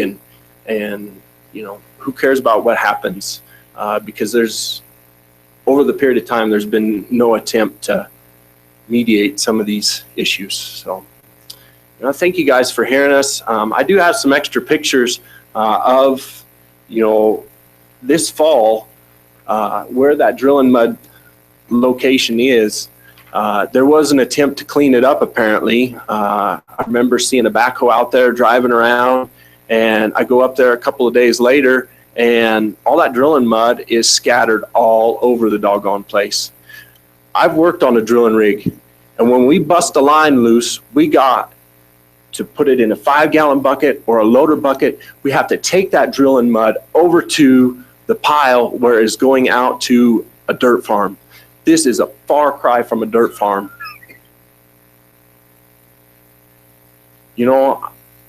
I make a living off the oil and gas industry, and I just find it awful sad that there's people that don't operate under the same standards. I grew up in northern Wyoming. My father is a mud engineer. I'm oil field trash. My father, since before I was born, has made a living checking mud. And that's the only thing we've had to live off of. I enjoy that. And, things have changed from what they were in the 80s when I used to go with my dad to the drilling rig, and they had a hard hat and a little raincoat for me to help wash the rigs. I thought it was good fun back in the day. And now we can't let, it's dangerous, and a lot of things have changed. We don't operate like that anymore. At least so I thought. So thank you for your time. If you have any questions, If you'd like to see the pictures, I could show you what it looks like after, like that drilling mud's not there anymore right now.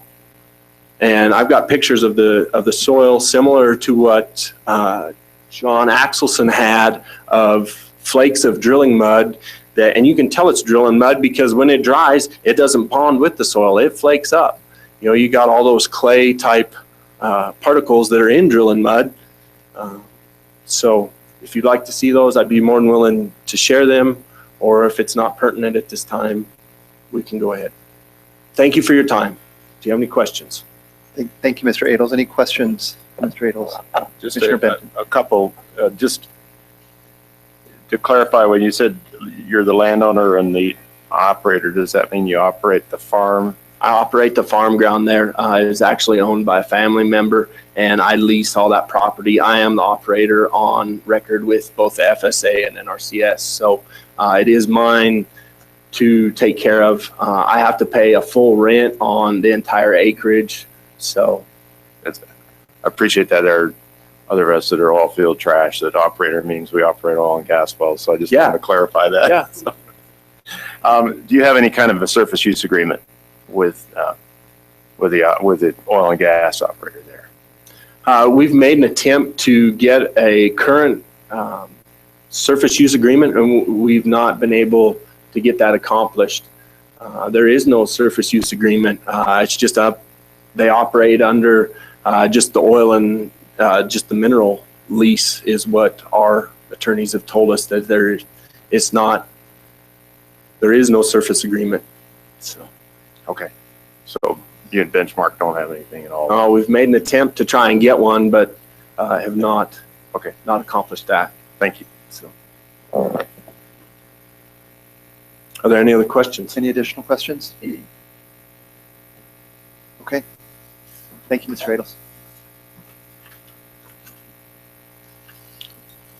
Good afternoon, ladies and gentlemen. I'm Brad Anderson, and I'm the owner, excuse me, half owner of the land where the station number one or the facility is, where you saw numerous oil spills shown by Mr. Axelson.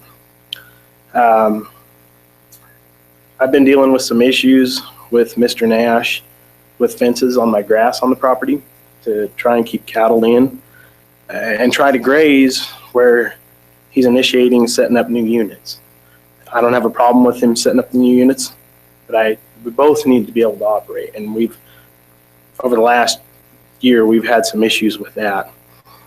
Had some issues with just the fences, the gates. Cattle guards that have been put in years ago for the operator to get to their oil wells have not been properly maintained. So we've just had some issues there also. Obviously, the oil spill is causing some crop damage, sterilized land, production issues. The roads is a huge issue. The roads have not only gotten deeper, they're wider, and it's gotten way out of hand. There are some tracks that have been made by rigs and trucks that got off of the area to do their work on the oil well. And because of farming practices nowadays, we don't necessarily do a lot of tillage. We're doing minimum till, so the tracks are still there. That's all an ongoing issue. It's added expense to change our operation, and they're still there. There's some cement and some debris on some locations that have not been cleaned up. Another issue is where the land is that I own. There's a facility where he can store his pipe and his equipment. The weeds have been not maintained whatsoever. Little tedious things, but once this has come to this point, you start nitpicking. Obviously, the dirt containment for the tanks, are they substantial? Are they up to snuff? It's just a concern of mine. And I think that pretty much sums up most of my concerns. The one thing I would like to say is that I, like Russell, am oil and gas friendly. A big portion of my household income comes from the oil and gas industry because of my wife. since 2001. She's worked for an oil company in Sterling. We're not picking on Mr. Nash. The first time I met Mr. Nash, we got off on the wrong foot. I had some cattle get out. He actually tore down the fence. I asked him, just tell me when this happens. He said one of his hands did it. That night he fessed up that it was him. I still let bygones be bygones. Come the spring of 2014, he wants to lay some line out in the pasture. I said, that's fine. Let's come to an agreement. And then I get a phone call a couple weeks later. He doesn't have to do any surface damages. So then I needed some guidance. So I went to an attorney in town. No, that's not the way it should be. So we finally came to an agreement, and we did go with that, and that was fine. But it's the fact that I even have to go through these motions. It should not be necessary. Mr. Nash runs a poor operation, is not proactive to the landowners or the environment, and that's my biggest concern. And we really feel like both Mr. Adels and I, we were beating a dead horse. It just never ends. I'm getting phone calls. And so I would like to thank you guys once again for hearing us and having us talk. Any questions? Thank you, Mr. Anderson. Commissioner Benton. On the weeds, you mentioned the weeds. Anything on the noxious weed list, Colorado's noxious weed list? I don't believe so around his stack yard, around the leased area that he's leasing.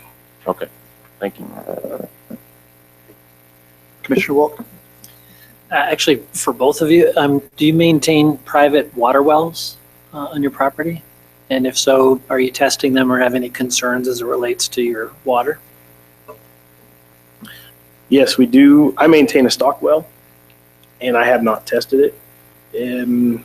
What I said is concerned, yes. Should I test it? I have not.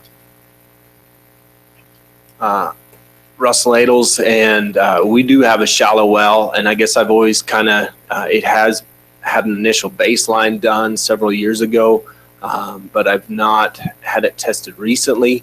It's a shallow well. It's only 80 feet, and it's probably a quarter of a mile from the 5W well. So, you know, there's several other wells that are further down the drainage from both the 5W well and the 20 well.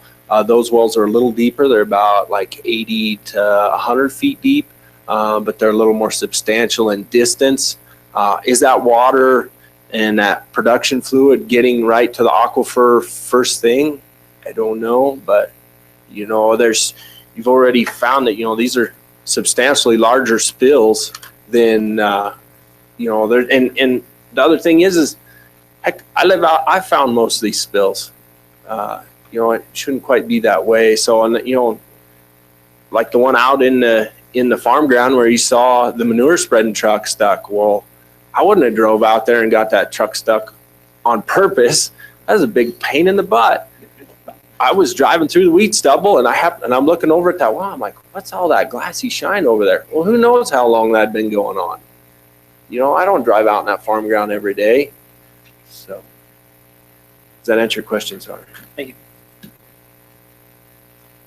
Any other questions? Okay. Could I add one last comment? You bet. I just wanted to comment that this land, which both Russell and I are associated to, has been in a family since before the 50s. They initiated the original lease. We're very aware of incidences happening, and it's always been dealt with. We just do not feel like any of the incidences are being dealt with. And so, once again, that's why we ended up coming to you guys. It's about the only way we can get any actions out of Mr. Nash. Thank you. Thank you both. Appreciate you making the trip. All right. I believe it's time for Mr. Nash's 510 statement. I think so, sir. And you have 30 minutes for your 510 statement. Mr. Nash. My name is Jerry Nash. I am a managing member of Benchmark Energy. And to start with, on NOAV number 200437036. The amount is not correct. The amount was to be it shows 5 to 100 barrels of oil. It should read 5 to 100 barrels of produced water and a minimal amount of oil. On the 1V-496, more soil had been removed and soil samples were taken and provided, and secondary containment had been redone. On NOV 200436808, docket number 6672000574, Inspector Sure spoke with Engineer Supton at the well site via cell phone and was told it was okay to set the packer where we set it. And Inspector Sure signed the MIT. And shortly thereafter, I had Mr. Supton send me an email, and I've got copies of that if you would like, saying that go ahead and pass the witnessed MIT, and you're clear to recommence injection. And this is on the 20W well. And then it goes on to say file a Form 4, report the work done, and so on. So if you would like, I could hand these to everyone. Just shows an email, and it's dated October 14th, 2014 at 5:05 p.m. So that the MIT was done and was signed off on by Mr. Sure, witnessed by Mr. Sure, and it shows his own writing, showed where we set the packer, and he signed it. So I do have that. We didn't just start injecting again without getting a okay from engineering and MIT signed by field engineer Kim Sure. Would staff like to respond to that offer of evidence? We can do so after his statement in entirety, if that would be better. Okay, that'd be great. On NOV 200437037, cement has been removed and cleaned up.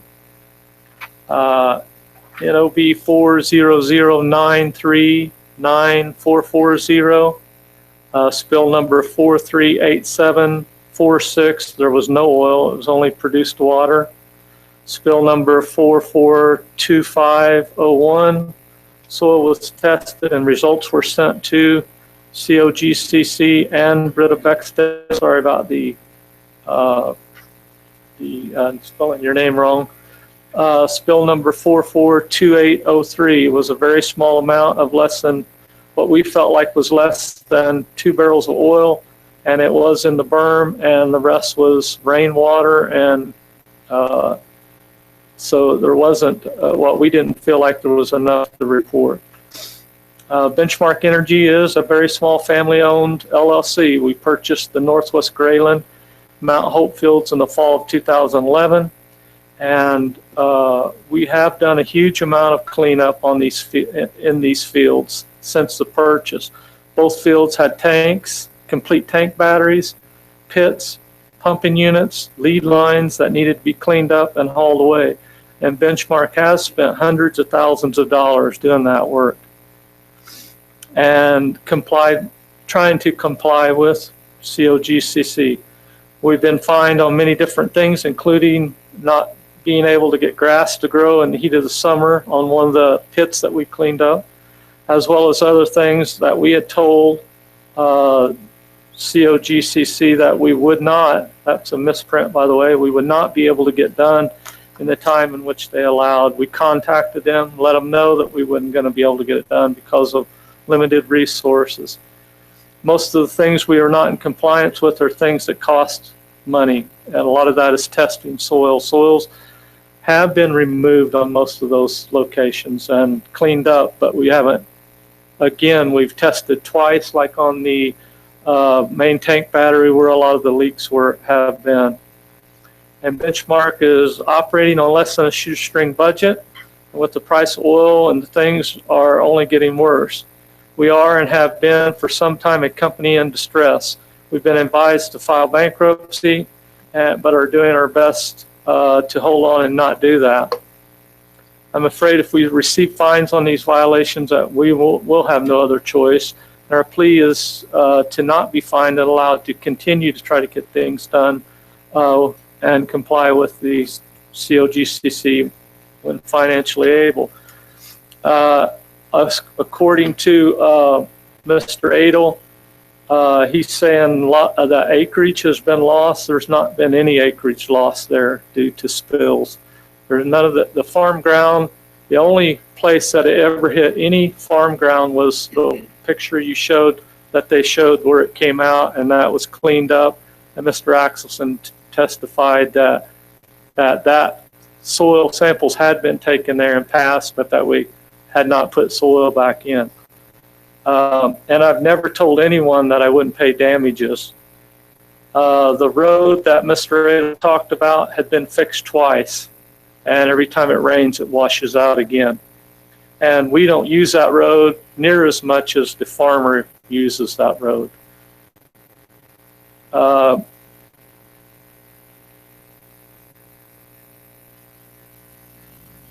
The reason he mentioned, Mr. Adel mentioned the fact that we were leaving the field when he was coming in, the field that caught on, where the Bobcat caught on fire. We were leaving because we had a truck and other equipment. We were pulling it out of the field and had already called the fire department, as well as notified Kim Sure that we had a leak and that the fire did not ever catch any of the fluid on fire. Any of the oil that was there was not caught on fire. The only thing caught on fire was the Bobcat and a minimal amount of the grass around the Bobcat. And there also is a landowner agreement in place that's been in place with this oil and gas lease since the 50s. And like I said, Benchmark is a small company, and I know it appears as though we aren't doing anything out there. I personally have worked in this field for over 2.5 years on this cleanup. A lot of this stuff was drilled in the early 50s. There's been tank batteries that were there for 30 some years that were not being used. Once Benchmark took over, we started getting the letters from the COGCC wanting those tank batteries cleaned up, and those are things that I told them that it would take me a long time to do because of the limited resources that Benchmark has. And I have personally done those cleanups. We've removed several tank batteries that were out in fields. We've removed several lead lines. All of these leaks, the majority of these leaks, other than the ones that the tank battery that they showed, the one that had the 2 leaks on where the tank caught on fire, they're a result of people opening valves and people shutting valves. We've had valves that have been opened on the 5W. Mr. Adel testified that we had a lead line leak there. The reason that was a lead line leak, that well was not even being used, and someone came up and opened the valve and opened that line to that well, and it started leaking. We shut the valve. We didn't tell anyone that we tested that line because we dug it up to see what the leak was from, but the reason it leaked is because someone opened the valve. So we shut the valve. The next day, that night, as he testified, the next morning he came out, there was steam coming up. It's because somebody went and opened the valve again. All of the leaks on 20W and 5W have been a result of, except for the mud that you've seen, have been a result of someone opening a valve. It's not failure because of overpressurizing or lead line leaks. The 33 well that leaked was a result. That well had been pumping for months and months. Someone came up, shut the valve, and the lead line pressured up and busted. And as Mr. Adelhart testified, he's the first one to call the state. And I don't blame him for calling the state. He should, to report it. But it's funny that someone shuts a valve, we get an erupt line, and immediately the state's called, and we won't find it until the next day the pumper shows up, or if someone happens to be working out there. So the bulk of these leaks have been a result of someone either opening or shutting valves. We finally have disconnected that line to 5 so that even if they opened the valve, it wouldn't go anywhere. we finally disconnected the other one going to the south. You seen the leak that went to the south that he claimed that went out into his field. The reason it went out into his field, he dug the berm down. He came out there himself and dug the berm down so that that would drain into his field. I can't stop things like that. I mean, we've tried to. We put locks on valves that we were using, and as I said, this field is over 55 years old. There's lines going every which direction that I don't even know exist. And somebody comes up and finds a valve and opens it. Next thing I know, we've got a leak at, south of the injection well that we've never run anything through. So I can't say who done it, but it's funny that immediately the state is called and then we have to clean it up. And I understand that we have to clean it up and we're responsible for that. So I just feel like that there's a lot that we need to do, there's no doubt, but we've done a tremendous amount of work out there. We've changed the landscape of that place out in there because of old tanks that were out in the fields. We've increased acreage to where farmers, they can farm more ground because of cleanup out there, because of tank batteries that we've removed, that I personally have removed. Like I say, I have personally been out there working. I'm not very good with paperwork, that's obvious. I hire a secretarial service that was supposed to be reporting the follow-ups on this and supposed to be reporting the water being injected in 2015. I don't know why that wasn't done. And ultimately, I realize that is my responsibility. But I just want the commission to know that it's not, that Benchmark doesn't care, because that's not true. And if you notice some of the aerial shots that they took, those are later on. Those areas have been cleaned up. Now, have we been able to retest the soil? No. Why? Because of the expense of it. I contacted Mr. Axelson myself and asked him, do you have any idea where I can get somebody to come and soil sample that don't charge me around $6,000 to come out and pull soil samples? And he mentioned no. He didn't know of anyone and couldn't advise me in that. Benchmark has made attempts to do what's right out here. I realize that we're not complying with the COGCC like we should, but we are. It's not because of not caring or not wanting to. It's just within our ability at this time, we're unable to. So any questions? Are there any questions from commissioners? Commissioner Benton? And it may not be necessarily questions for Mr. Nash. I was curious about, this is a 55-year-old field. The history of the field, who was a previous operator, if there was any sort of pattern of violations from the previous operator before it was acquired by Benchmark. Would request you offered a copy of the email about the signed MIT, would request a copy of that. And you mentioned the landowner agreement, whether or not you'd have a copy of that. I do not have a copy with me of the landowner agreement. I do have a copy of the email from Mr. Suffson. Yeah, I would like to get a copy of that, please. I approach.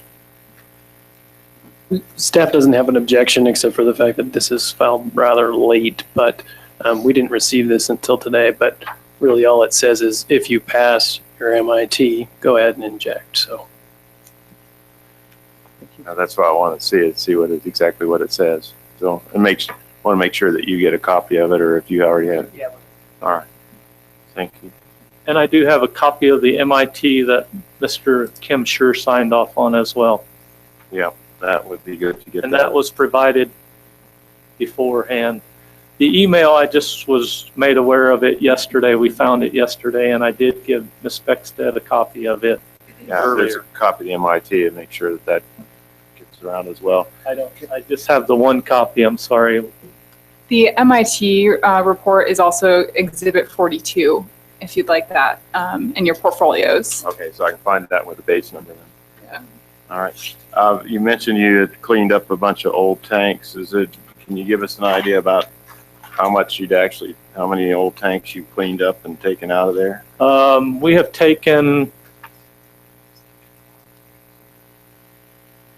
probably 15 tanks and different vessels.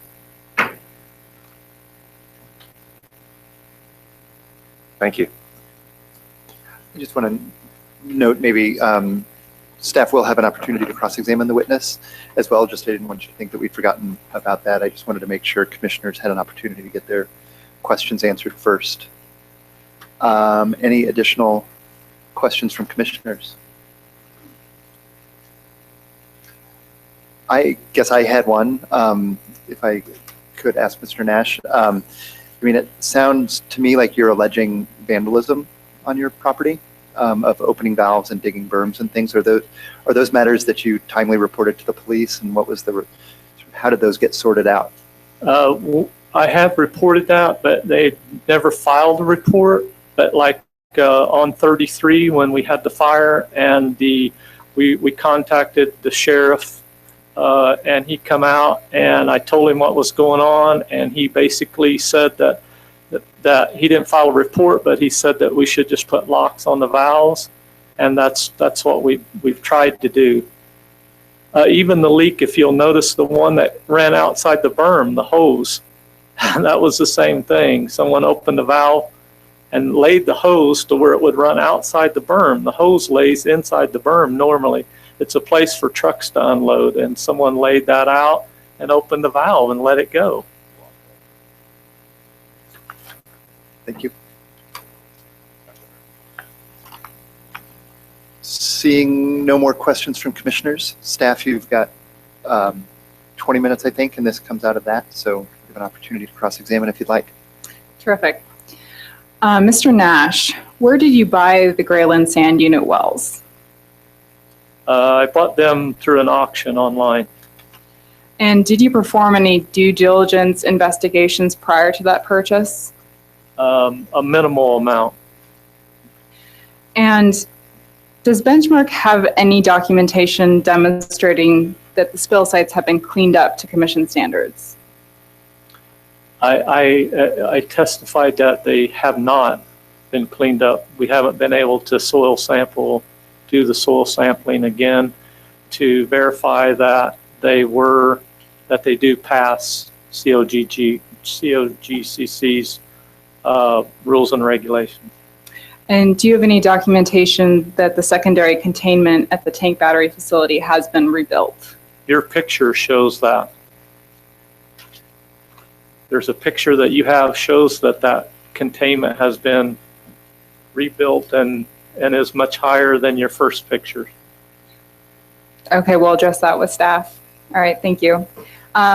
Also, do you have any documentation demonstrating that the cement debris in the soil was removed? No, I do not. Okay, thank you. All right. Looking at the final pre-hearing order, I think it's time for rebuttal and any closing statement by staff. Yes, staff would like to call John Axelson first as a rebuttal witness.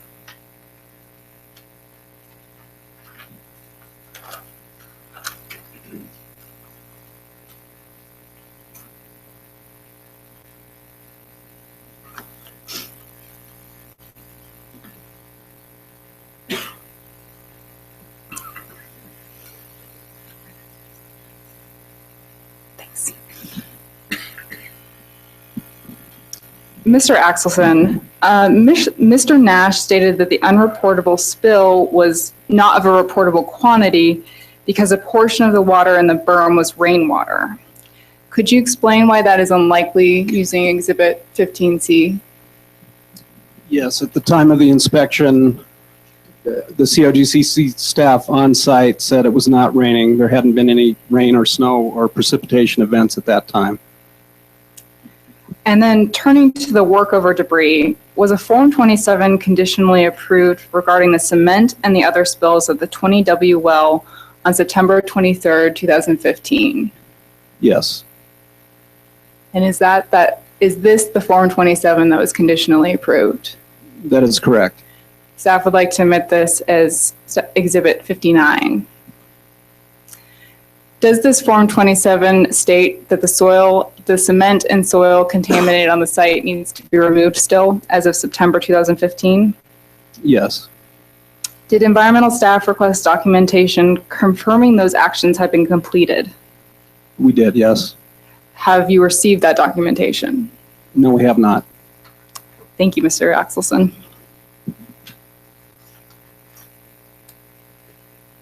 Staff would like to call Dirk Sutphin, also in rebuttal.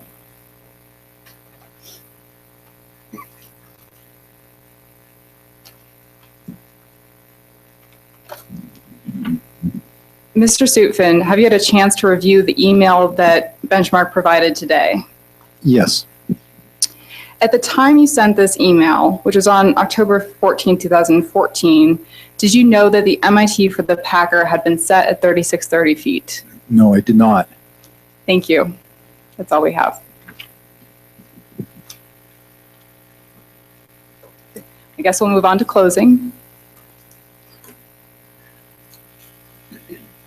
One moment. Commissioner Wolk? Can I ask a question? Yes, sorry. Of staff, the same question that I asked the landowners. Did COGCC staff test any of the domestic wells? No, we have not.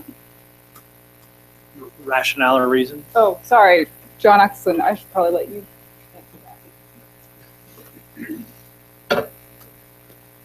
So as Mr. Adels testified, we did do a baseline on his domestic water well, I believe 4 years ago. But we have not sampled any of the wells since that time, but that is something we'll probably pursue. Commissioner Benton, did you have a question also? And I don't know if this is the right time to ask this, but the MIT test form that I have, it appears that it's got the Packer set depth of 3630 and it's been signed by someone with the OGCC. So I don't know if you can help me understand. It shows only a 10-pound loss.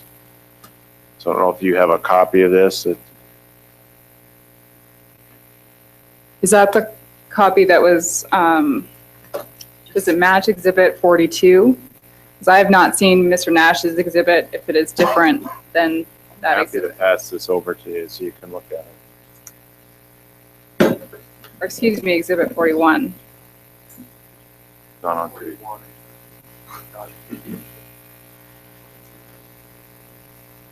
283.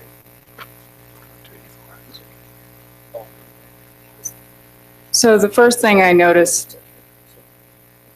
Can I just interrupt for 1 minute? I just want to make sure we have a good record. I think we only have one copy of the document we're talking about right now, and it's in Mr. Ellsworth's hands. Is that correct? We do have the PDF version. It's Bates number 283. Okay. Sorry. So upon looking at the exhibits, they do appear slightly different. There is a handwritten note on the document that was just provided by Mr. Nash that says 3630. However, the written version or the typed in version says 4948, which is the version that's uploaded to the COGCC database with no handwritten note. I noticed that difference in looking at this exhibit. The 3630 is not written in the exhibit that you provided us. It's signed by Mr. Schur. So my assumption would be that what he signed off on would have been this pressure test with the assumption that the top Packer depth was set at 4948. That would be my assumption of that. And we have Mr. Schur available if you would like to ask, him yourself. I think I would. Okay. That's for your help. Kim, are you still on the line?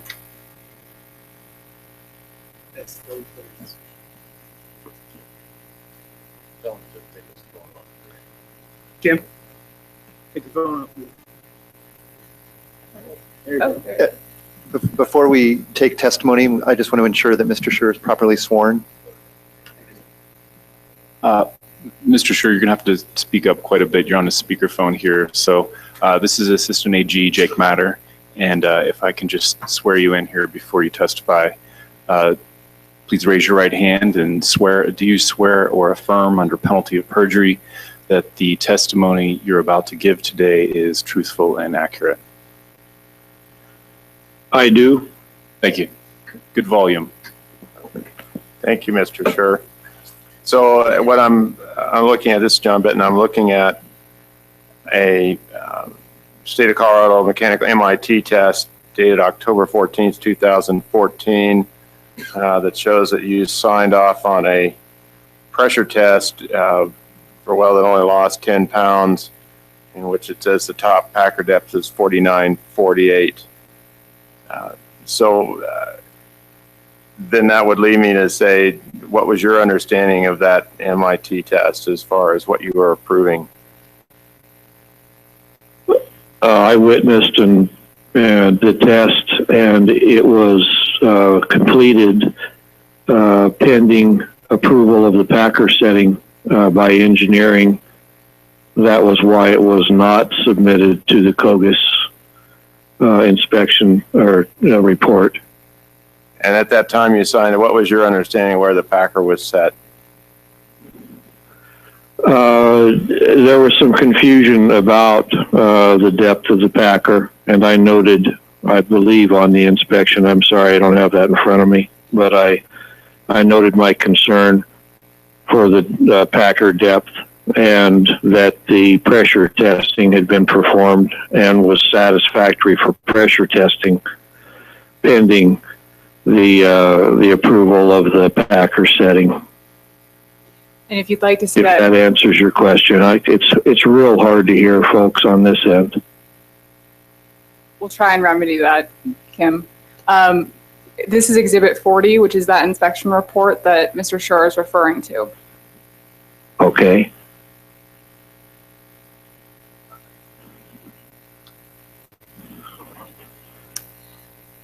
And I'm trying to get a copy of that pulled up here as we speak. There is Bates number.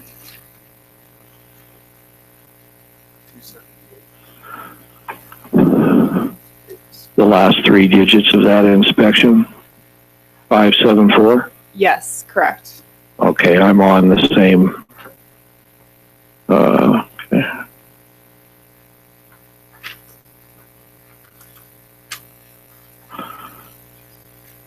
And that inspection report was, okay, I'm on it now. Inspector comment. Correct, yeah. It says Field Inspector Scher notified operator that well is not to return to service without prior approval from OGCC engineering regarding placement of the packer. Yes, and that's where I left it. I'm sure that the reason that I performed the MIT was we had to, the mechanical ability to pressure up on site, and I elected just to, let's just do it, and then if it's approved by engineering, then the MIT's done. If not, we'll reset the packer and do another MIT. Right, and it goes on to say that the operator notified you that the engineer had granted a verbal approval for returning the well to service. That's on my comments, yes. Okay.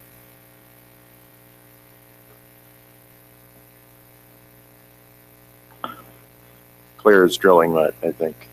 Right. Thank you. Thank you, Mr. Scher. I appreciate that. Yes, thank you.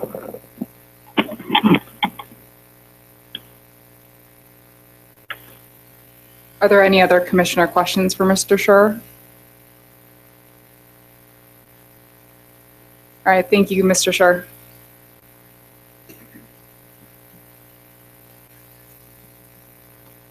All right, have you finished sort of rebuttal testimony, and would you like to proceed with closing? Is that Yes. where we are? Great.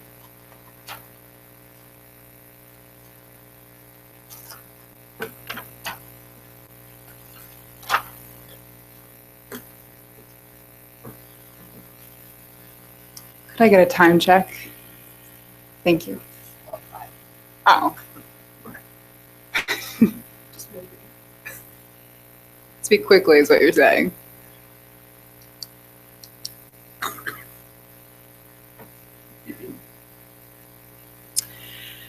These photographs are of the release of drilling mud from the 20W wellhead, which epitomizes many of the violations we've discussed today. First, it was discovered by an inspector, not the operator. It has also not been cleaned up or properly remediated and remains a contaminated area on Mr. Adel's property. You can even see wildlife tracks in the lower photograph in the drilling mud. Benchmark has not provided any documentation showing staff or this commission that the cement debris or any contaminated soils have been removed from this release, as well as from the other spills at the 5W well. Mr. Axelson has testified that he has received no documents that show that these spills meet the Table 910 standards.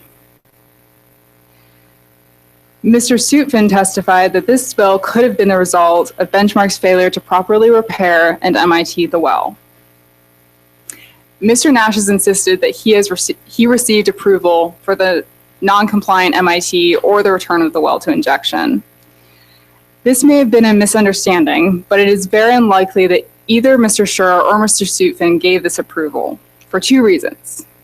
First, a field inspector's witness and signature of an Form 21 is not a determination that the MIT is compliant with commission rules.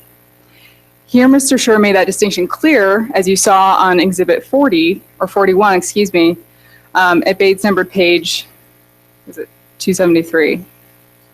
278. Second, Mr. Suitfin has testified today that he never gave this approval. And perhaps most importantly, why would he have given this approval?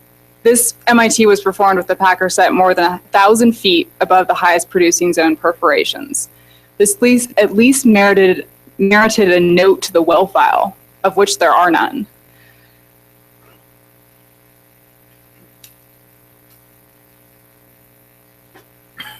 Here's Exhibit 40 again.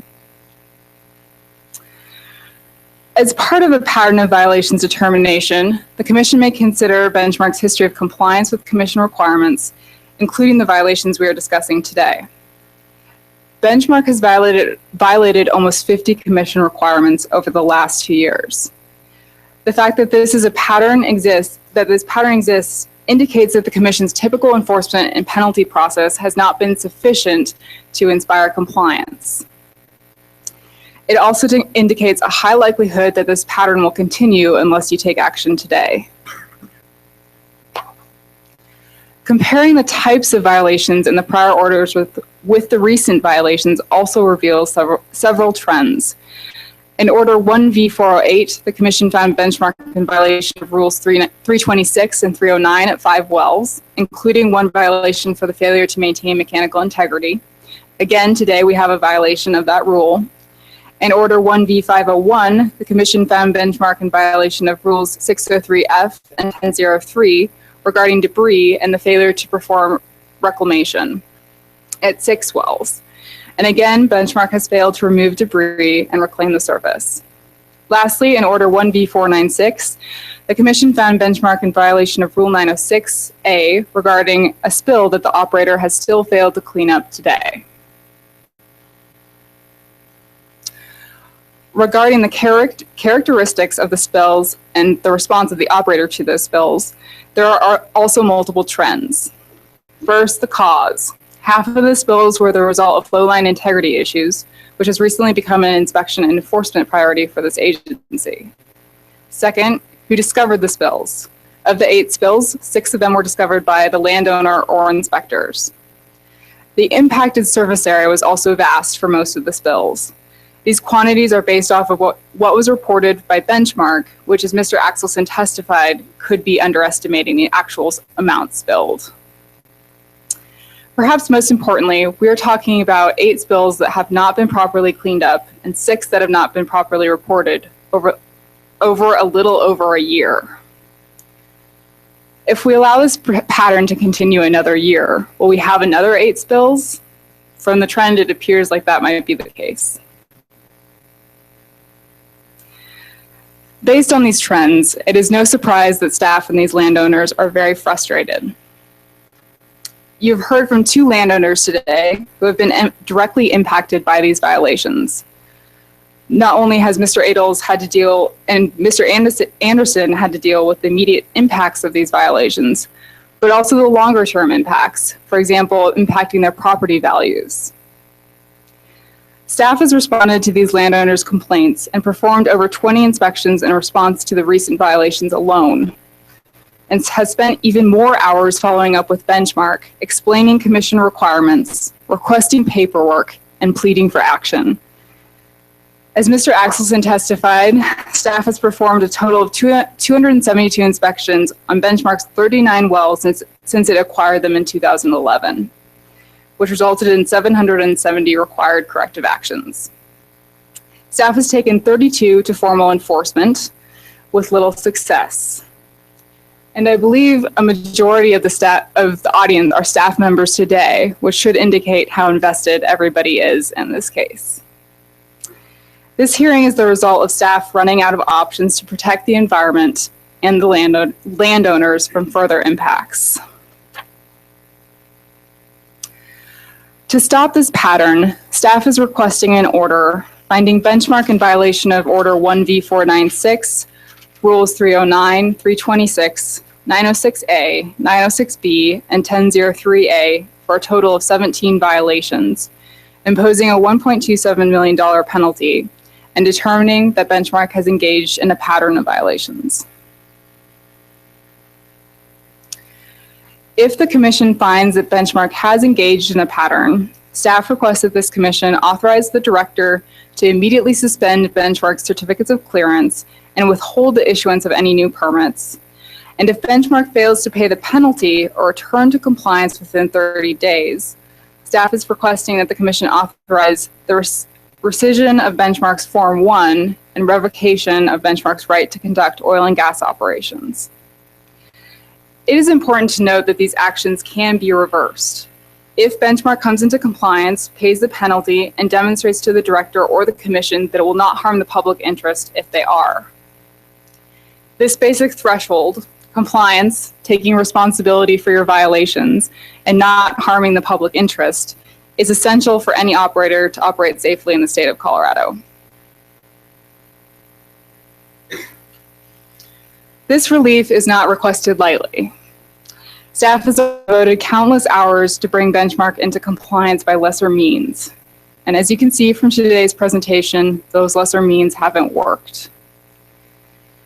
Benchmark's 510 statement asks that it be given more time until it is financially able to responsibly operate. And Mr. Nash reiterated that today. Tellingly regarding the operator's chances for future compliance is the comment in the 510 statement that most of the things we are not in compliance with are things that cost money, and with the price of oil, things are only getting worse.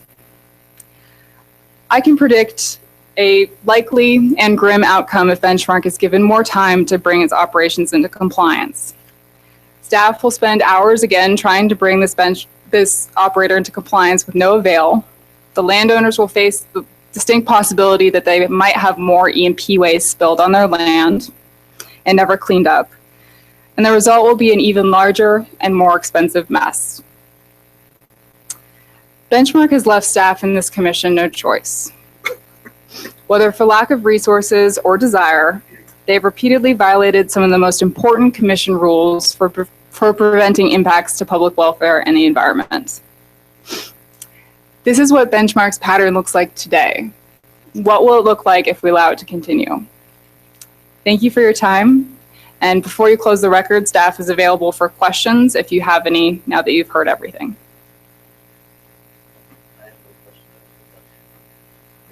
Commissioner Benton. And I'll just refer you to Bates 284.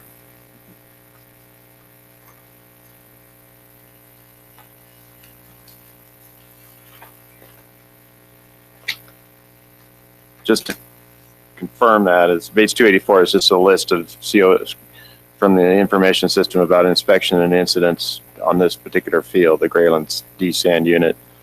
So it looks like historically it was owned, operated by Rampart Energy up through 07, and then went to some Legado DJ LLC in 2010. And apparently it was acquired. I think Benchmark said that they acquired it in an online auction in 2011 because you asked them if they had done any due diligence. So this would lead me to say, in terms of previous violations, that would have been the list of previous inspections, violations, or is there more available? To clarify, this exhibit is of the MIT records alone. Okay. So these are just the MITs that were performed on the 20W well. Homer Simpson moment. Thank you. What else is there? We could pull up past NOAVs against each of these operators if you want to look at that, but it'd be hard to pull up the field. Yeah, I'm just curious about it, the history of this operation. Maybe I should ask it a different way. Would it be possible to use the online system to pull up a record of NOAVs where you could find the field and then go back and do a search on violations by those operators and then cross-reference it back to the field? Is that something that could be done online?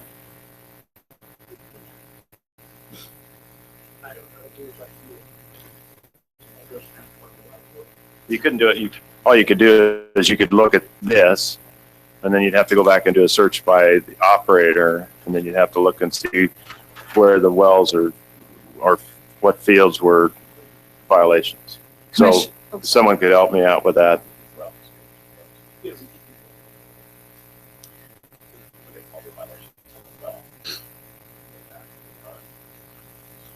So you could do that. Commissioner Benton, before we move further down this, very quickly, if I could just address your concern. All of the violations that staff is alleging today occurred after Benchmark acquired the property, long after they acquired the property. In addition, all of the previous orders, Benchmark was the operator, and there are actions that needed to happen when Benchmark was the operator. They're not actions that a previous operator did not perform, and there's still messes left over. Okay. So, and the line of questioning goes to, if you're acquiring, because and it follows from what you said about the due diligence process. If I'm acquiring an asset in an online auction, I think it would make some sense. Is there a fairly simple way to determine what level of issues were associated with the field in which there had been certain violations, failure to pass MITs, something like that, that I could access without too much difficulty? You were the potential purchaser. Correct. If I'm going to go bid on this, can I go in a day or so and actually take a look at what's been happening with that field? Definitely. I thought you were asking us to pull all that up right now as we were looking. Oh, no. I would never ask you to do that. So, yes, if I were to purchase a field, the first thing I would do is pull up each API, pull up the scout card, look at the past compliance history associated with that well, check out all the inspections, see if there's spills on location. I would be very good at doing this. I think most operators don't do that. They just purchase the list of wells and they don't go through the step-by-step process. It would be a day. You're buying 40 wells. It'd take you a day to look through. I think you'd be about a day to do that. Yeah. All right. That was, sorry, I didn't mean to scare you there for a minute. Commissioner Allward, did you have questions? I do, thank you. And this is some information I need to help decide how to move forward. And first off, does staff feel that if we take your recommendation and approve it, that this operator has the ability to pay this fine?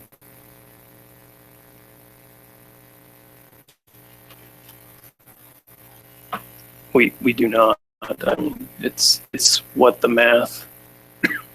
It's the math that came out of the back end of the penalty. You're free to adjust the math. But. So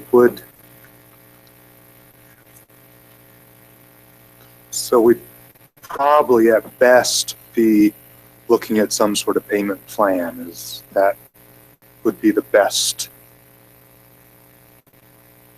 potential outcomes? we're not advocating for that, but that's certainly something you can do. I mean, given that they probably couldn't pay tomorrow or in 30 days or whatever, that would probably have to be some sort of negotiation if, in the best case scenario. Thank you. Unless you have. Perhaps that question would be better directed at Mr. Nash. He has more knowledge of the company's finances, but also I'd like to add that this operator can't even afford confirmation samples, which is part of the reason why we're here today. So if that helps inform your decision. Mr. Nash, did you want to address that question? Could you ask the question again? I'm sorry. If we approve this staff recommendation and impose this fine at the level of 1.27 million, would Benchmark have the ability to pay that fine? No. Thank you. As far as the payment plan, it would depend upon the payment, obviously.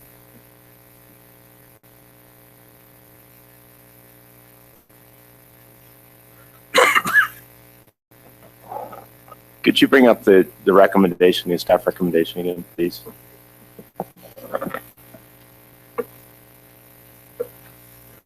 The next page.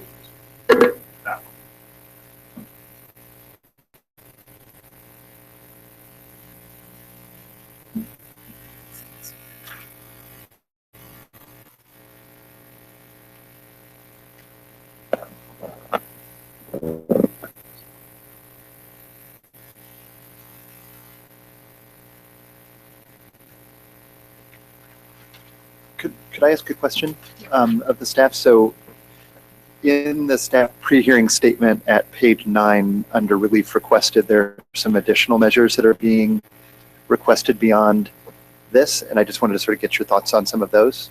Certainly. So those are more typical requests in enforcement proceedings.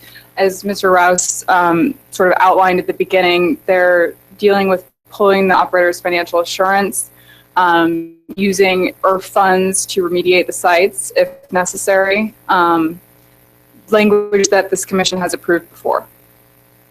And I guess my specific question is, does that include claiming all equipment, product, and appurtenances and using proceeds from their sale to reimburse essentially the Oil and Gas Conservation and Environmental Response Fund? That's correct. And I would like to amend my statement based on what you just mentioned. The saleable product is a new provision that was added, which the commission is free to reject as they see fit. Can I ask, I'm stuck with the consequences of these actions, okay? Because this field is 50 plus years old. To me, it looks, I'm just concerned that this thing should have been P&A'd a long time ago, just because of mechanical integrity, poor condition, and everything else. If it strikes me that the state of Colorado is going to be getting really actively engaged in this field. I'm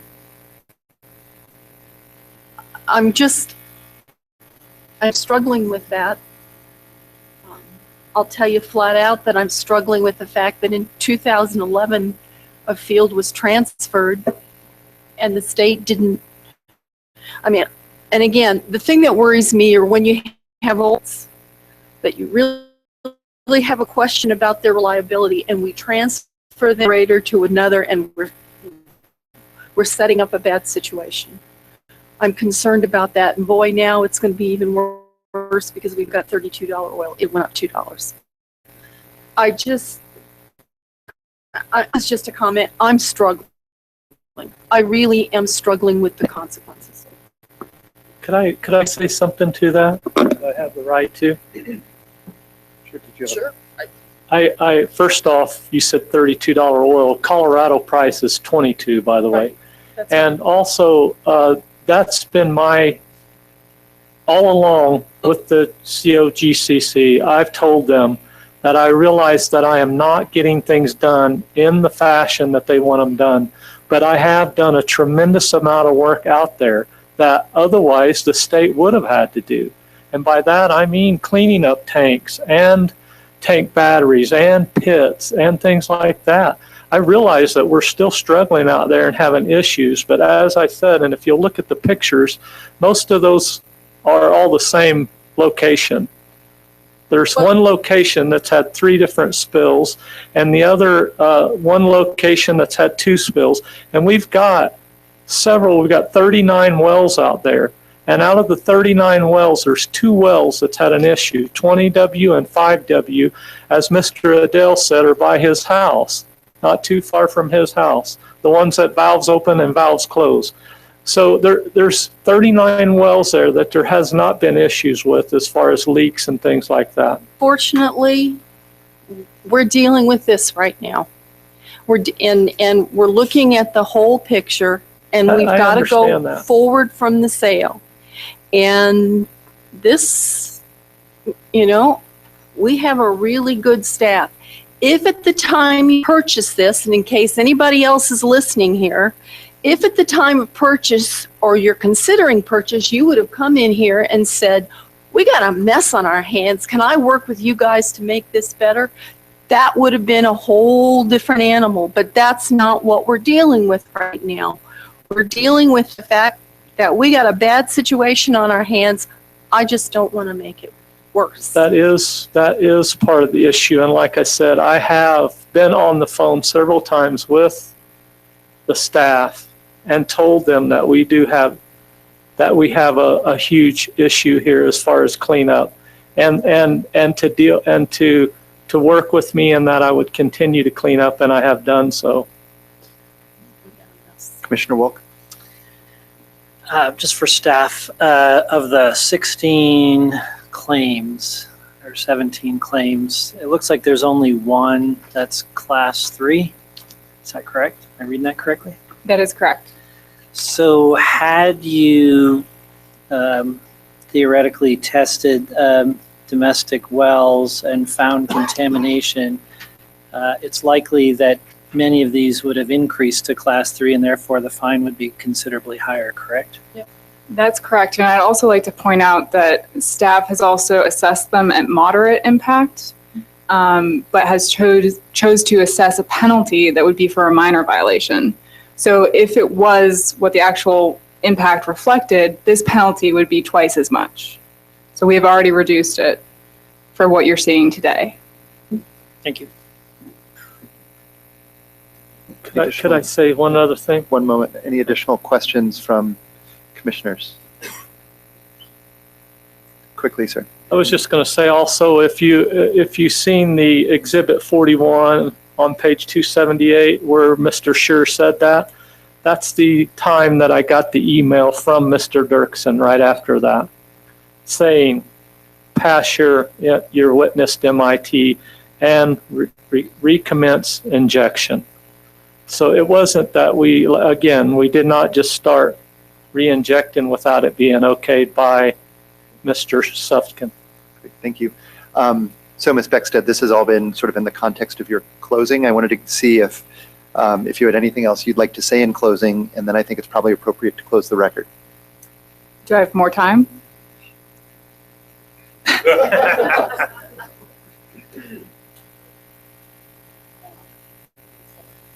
Terrific.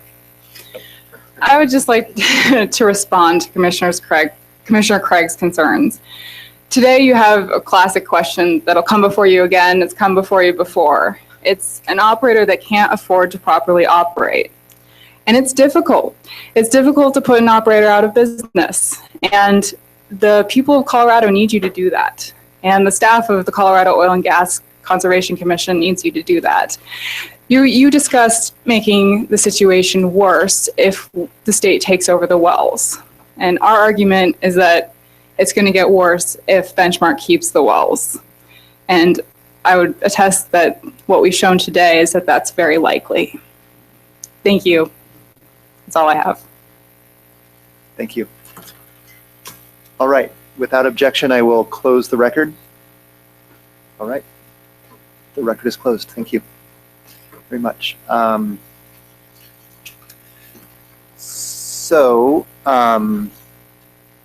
is when we deliberate. Do folks need a break? We've been at it now for a couple of hours. push through? Does anybody want to break? Push through. Okay. Thoughts, comments from commissioners? Commissioner Wolf. For the purpose of generating discussion, I will go ahead and move approval of staff recommendations. And in that same spirit, I will second that. There is a motion and a second. Again, staff's recommendations are, so I guess we do have, so again, just so that we're clear, we have the claims table that I think would be an appropriate reference. In addition, I believe staff's pre-hearing statement probably includes a summary of the relief that they've requested. And We have an order. Right. we do have an Page order. 359 and 360 is the order. Great, thank you. What we given as handout? I was also referencing pages 9 and 10 of relief. Okay. Try to make sure that's friendly to the second. Commissioner Benton? I'm sorry? Commissioner Wolf just said he was making clear that he was including pages 8 and 9 of the staff pre-hearing statement in his motion, moving staff's recommendation. Did I get that right? Well, I'm looking at the relief requested. You're looking at the- because that's the summary of the recommendations. Got it. And which document is that? I'm sorry. That is staff pre-hearing statement? Yeah. That is page 11, is where it starts. Okay.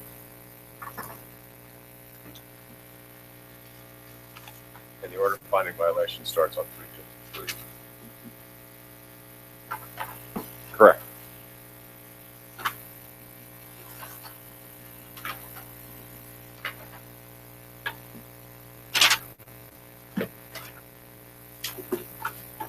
Okay.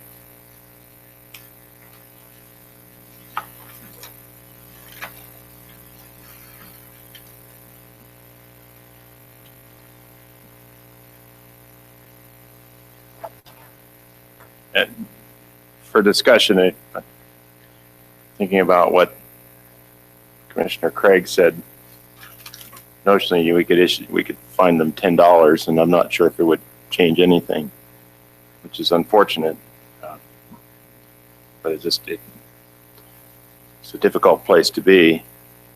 I think the operator has struggled with. I mean, for me, it's just I was left with acquired something in auction, didn't do any due diligence on it to speak of to start with, and ended up with a mess, and it hasn't been able to catch up. And I don't think that. I don't know if I don't think that that's going to change. That's why I support the motion and followed up with seconding Commissioner Walk, and then support the staff's decision.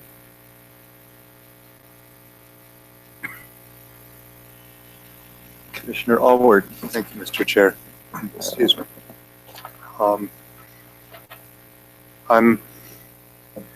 I think we all are struggling with this decision, as we should. And I'm trying to work, and I think the staff has put together a very convincing argument, and that they have given every benefit of the doubt possible, and in no way is imposing an unreasonable fine or additional requests. So I'm trying to work out if there's any way that this cannot become a ward of the state. And I can come up with some imagined scenarios, and I can imagine the looks on all the faces that are pointed towards me, of some sort of payment plan that would have to be on a monthly sort of schedule, and that as soon as that involved continual progress in cleanup simultaneously, and that if any month some threshold was not met, the entire fine becomes due within 30 days. But I'm concerned that anything like that just kicks the can down the road. And so I'm not going to propose it, but if any fellow commissioner could come up with some way in which it might sound reasonable, I would be very open to that discussion.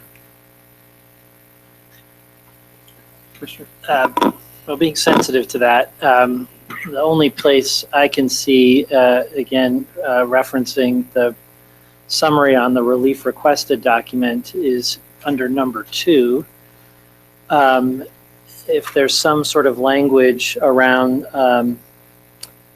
paid, which is at the end of that, I can take a page from Commissioner Benton's book and read this, not as well as he reads, but this says finding Benchmark has engaged in a pattern of violations and authorized the director to immediately suspend Benchmark's Form 10 certification of clearance as to all of Benchmark's wells and withhold the issuance of any new drilling or oil and gas location permits until Benchmark demonstrates to the satisfaction of the director that the operator has brought all violations into compliance and that any, I guess I went too long, and that any penalty assessed has been, I don't know, negotiated or has, or a plan for any penalty assessed has been approved.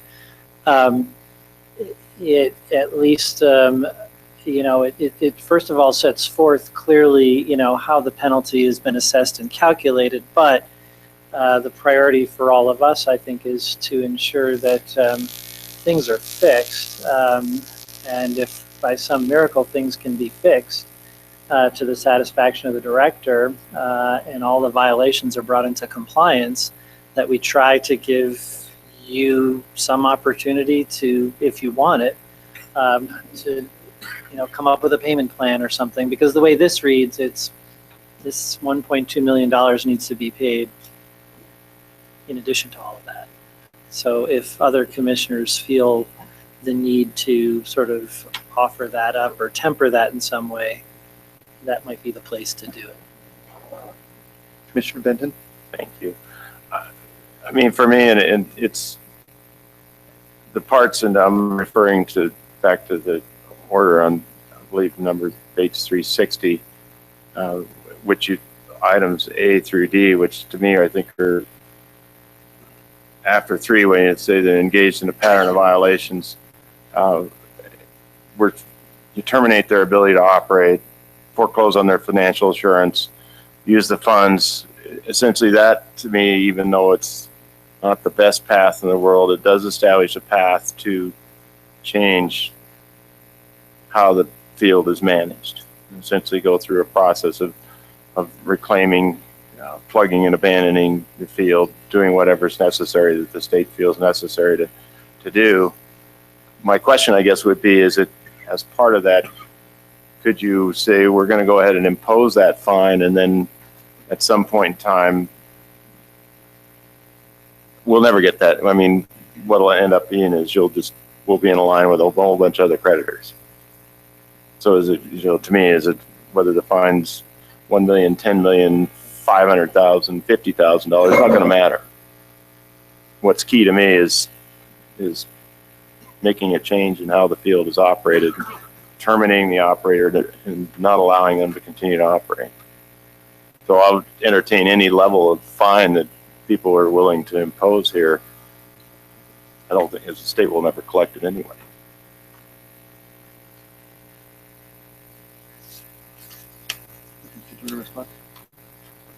I'm not sure it's a response to your question, but it's my concern is that it's one of the threshold considerations you need to make today is, do you intend to take final agency action or not? And if you do, then don't contemplate further negotiation or compromise between the director and the operator. Do what you're going to do at the fine level or the violations which you ultimately agree on. That does not prevent the operator from coming in 10 days from now to the director saying, we have a new investor and things are looking great. Let's jointly amend this order that that the commission entered on the 26th of January. So that if things change, your orders can change, but don't contemplate a questionable order. In other words, something that contemplates more action by staff or by the director and so on. Thank you. And I'm sorry if it sounded like that's what I was getting to. I was trying to get to, let's have closure. If the operator comes back, as you said, I now have $5 million of financing. I'm going to go in here and clean this up. I want to revisit the whole process. That option is available. Right. And maybe to be clear, Mr. Matter, that would come forward as a request to the commission to reconsider the order that was entered today, should an order be entered today. Is that right? That's correct. Okay, so it would be the commission considering that, not the director. Again, just sort of being clear. So how many other wells does this operator have in this area? Is it just these four? 39. 39. So what happens to those 39 if you take away revoke his ability to operate in the state? If the relief requested here is granted in full, he would not be able to operate those wells. What would happen to those wells? We would, depending on what happens to the operator, we would look for a purchaser of those wells. We would see that those wells were kept in, maintained, mechanical integrity, probably shut them in and see that mechanical integrity and things like that were performed. Part of the relief requested is foreclose the existing financial assurance. So we would have access to those funds to do work to clean up what you saw.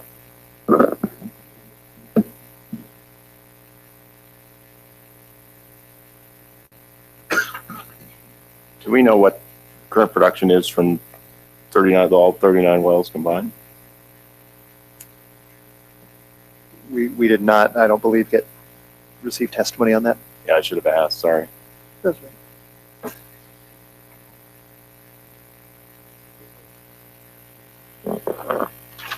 Commissioner Hawkins. You know, I think we've gone through this pretty significantly, and I think the hard part is that we have to make a real tough decision that this operator is not one of our desirable operators in the state of Colorado. And as bad as it makes us feel to take away his certificate to operate, I think that's where we need to go. Commissioner Craig? I have to agree with Commissioner Hawkins. And I hate to do it. This is the toughest part of the job, but I just don't see any other alternative. Now, one thing I do want to state, before we decide to turn these wells over to somebody else, I don't want to be creating another problem. It becomes our burden to make sure these wells are capable of production and we're not setting somebody else up. A 50-year-old field is difficult. So I don't see that we have any other alternative but to go along with the recommendation of staff.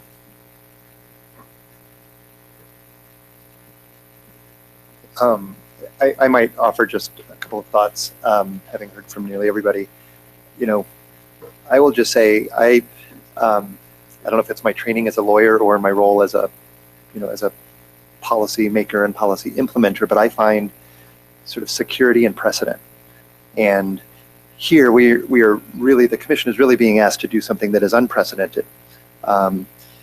As a result of changes in law, this is the first time a pattern of violation claim, I believe anyway, has been brought before the commissioners. And so I look at Commission Rule 523D3, which sets out the standard for a finding of a pattern of violation. And it directs the commission to consider an operator's history of violations of the act or commission rules, orders, or permits, and any other factors relevant to objectively determining whether an operator has engaged in a pattern of violations. And so if it's okay, could I ask, Britta, could you back up a couple of slides here? One more. one more, maybe two more. Oh, That one. This one? That one. So, as I see this, these are commission orders setting out multiple, double-digit violations, a total of violations of 49 violations over the last 2 years. And so I just maybe want to state for the record that I find, based on the presentation and based on the record that we were given, that I think a pattern of violation does exist. So again, while there isn't precedent, and I think this is an extraordinary request from the staff, I think we are presented with extraordinary facts that establish that sort of a pattern. So for me anyway, that is one of the hardest things about this. I don't like the consequences any more than anyone else does. But as I look at this and consider what we're being asked to do, I think given the standard that was set out in rule to implement new statute, I think a pattern has been demonstrated. Commissioner Benton. I agree, and one thing I contemplated when this is, we talk a lot about current price of oil and current economic conditions. The operators had this field since 2011. Oil prices didn't start to collapse until 2014.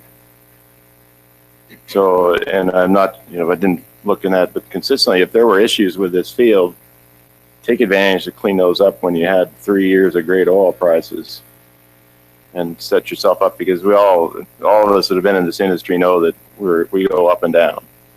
And when times are good, you want to be able to save some away for when the bad times hit. So that's why I think, I would, at this point, I think we should just call the question and go forward. All right, the question's been called. I think we're considering, again, to be clear, this would be staff's recommendation as reflected in the draft order that was included in the packet at Bates pages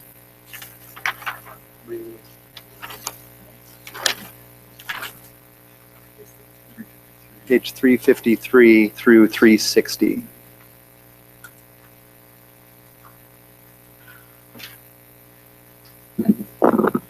Director Lepore. I was just going to say 359 is where really the meat of the order starts. Cut down a little bit of reading for you. Is everyone comfortable voting? Okay. All those in favor of the motion? Aye. Those opposed? It's a unanimous vote. Thank you. Director Lepore.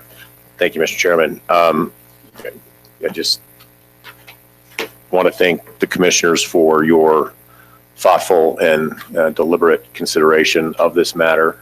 I know it's difficult. It's difficult for staff, and I want you to know that. Mr. Randall's comments that this is unprecedented are spot on. It is unprecedented. The new statutory authority that the legislature felt important to give us a couple of years ago, we helped create this statutory authority because we felt it was important that it be one of the tools available to the commission. I want you to know that we struggle with these too. And because of the pattern of violation here, as was mentioned briefly, we couldn't attempt to come to an AOC in this case. That was off the table. That's our choice to bring it to you as a pattern of violation as well. But it is our practice to try to reach AOCs, and those AOCs include many of the things you talked about, payment plans with triggers if you don't meet the payment plan. This was a case, and as has been mentioned as well, there are other cases, perhaps not far behind, where we feel our determination is that it is not in the best interest of the people of Colorado to allow this to continue. We don't see a good outcome. So appreciate it very much.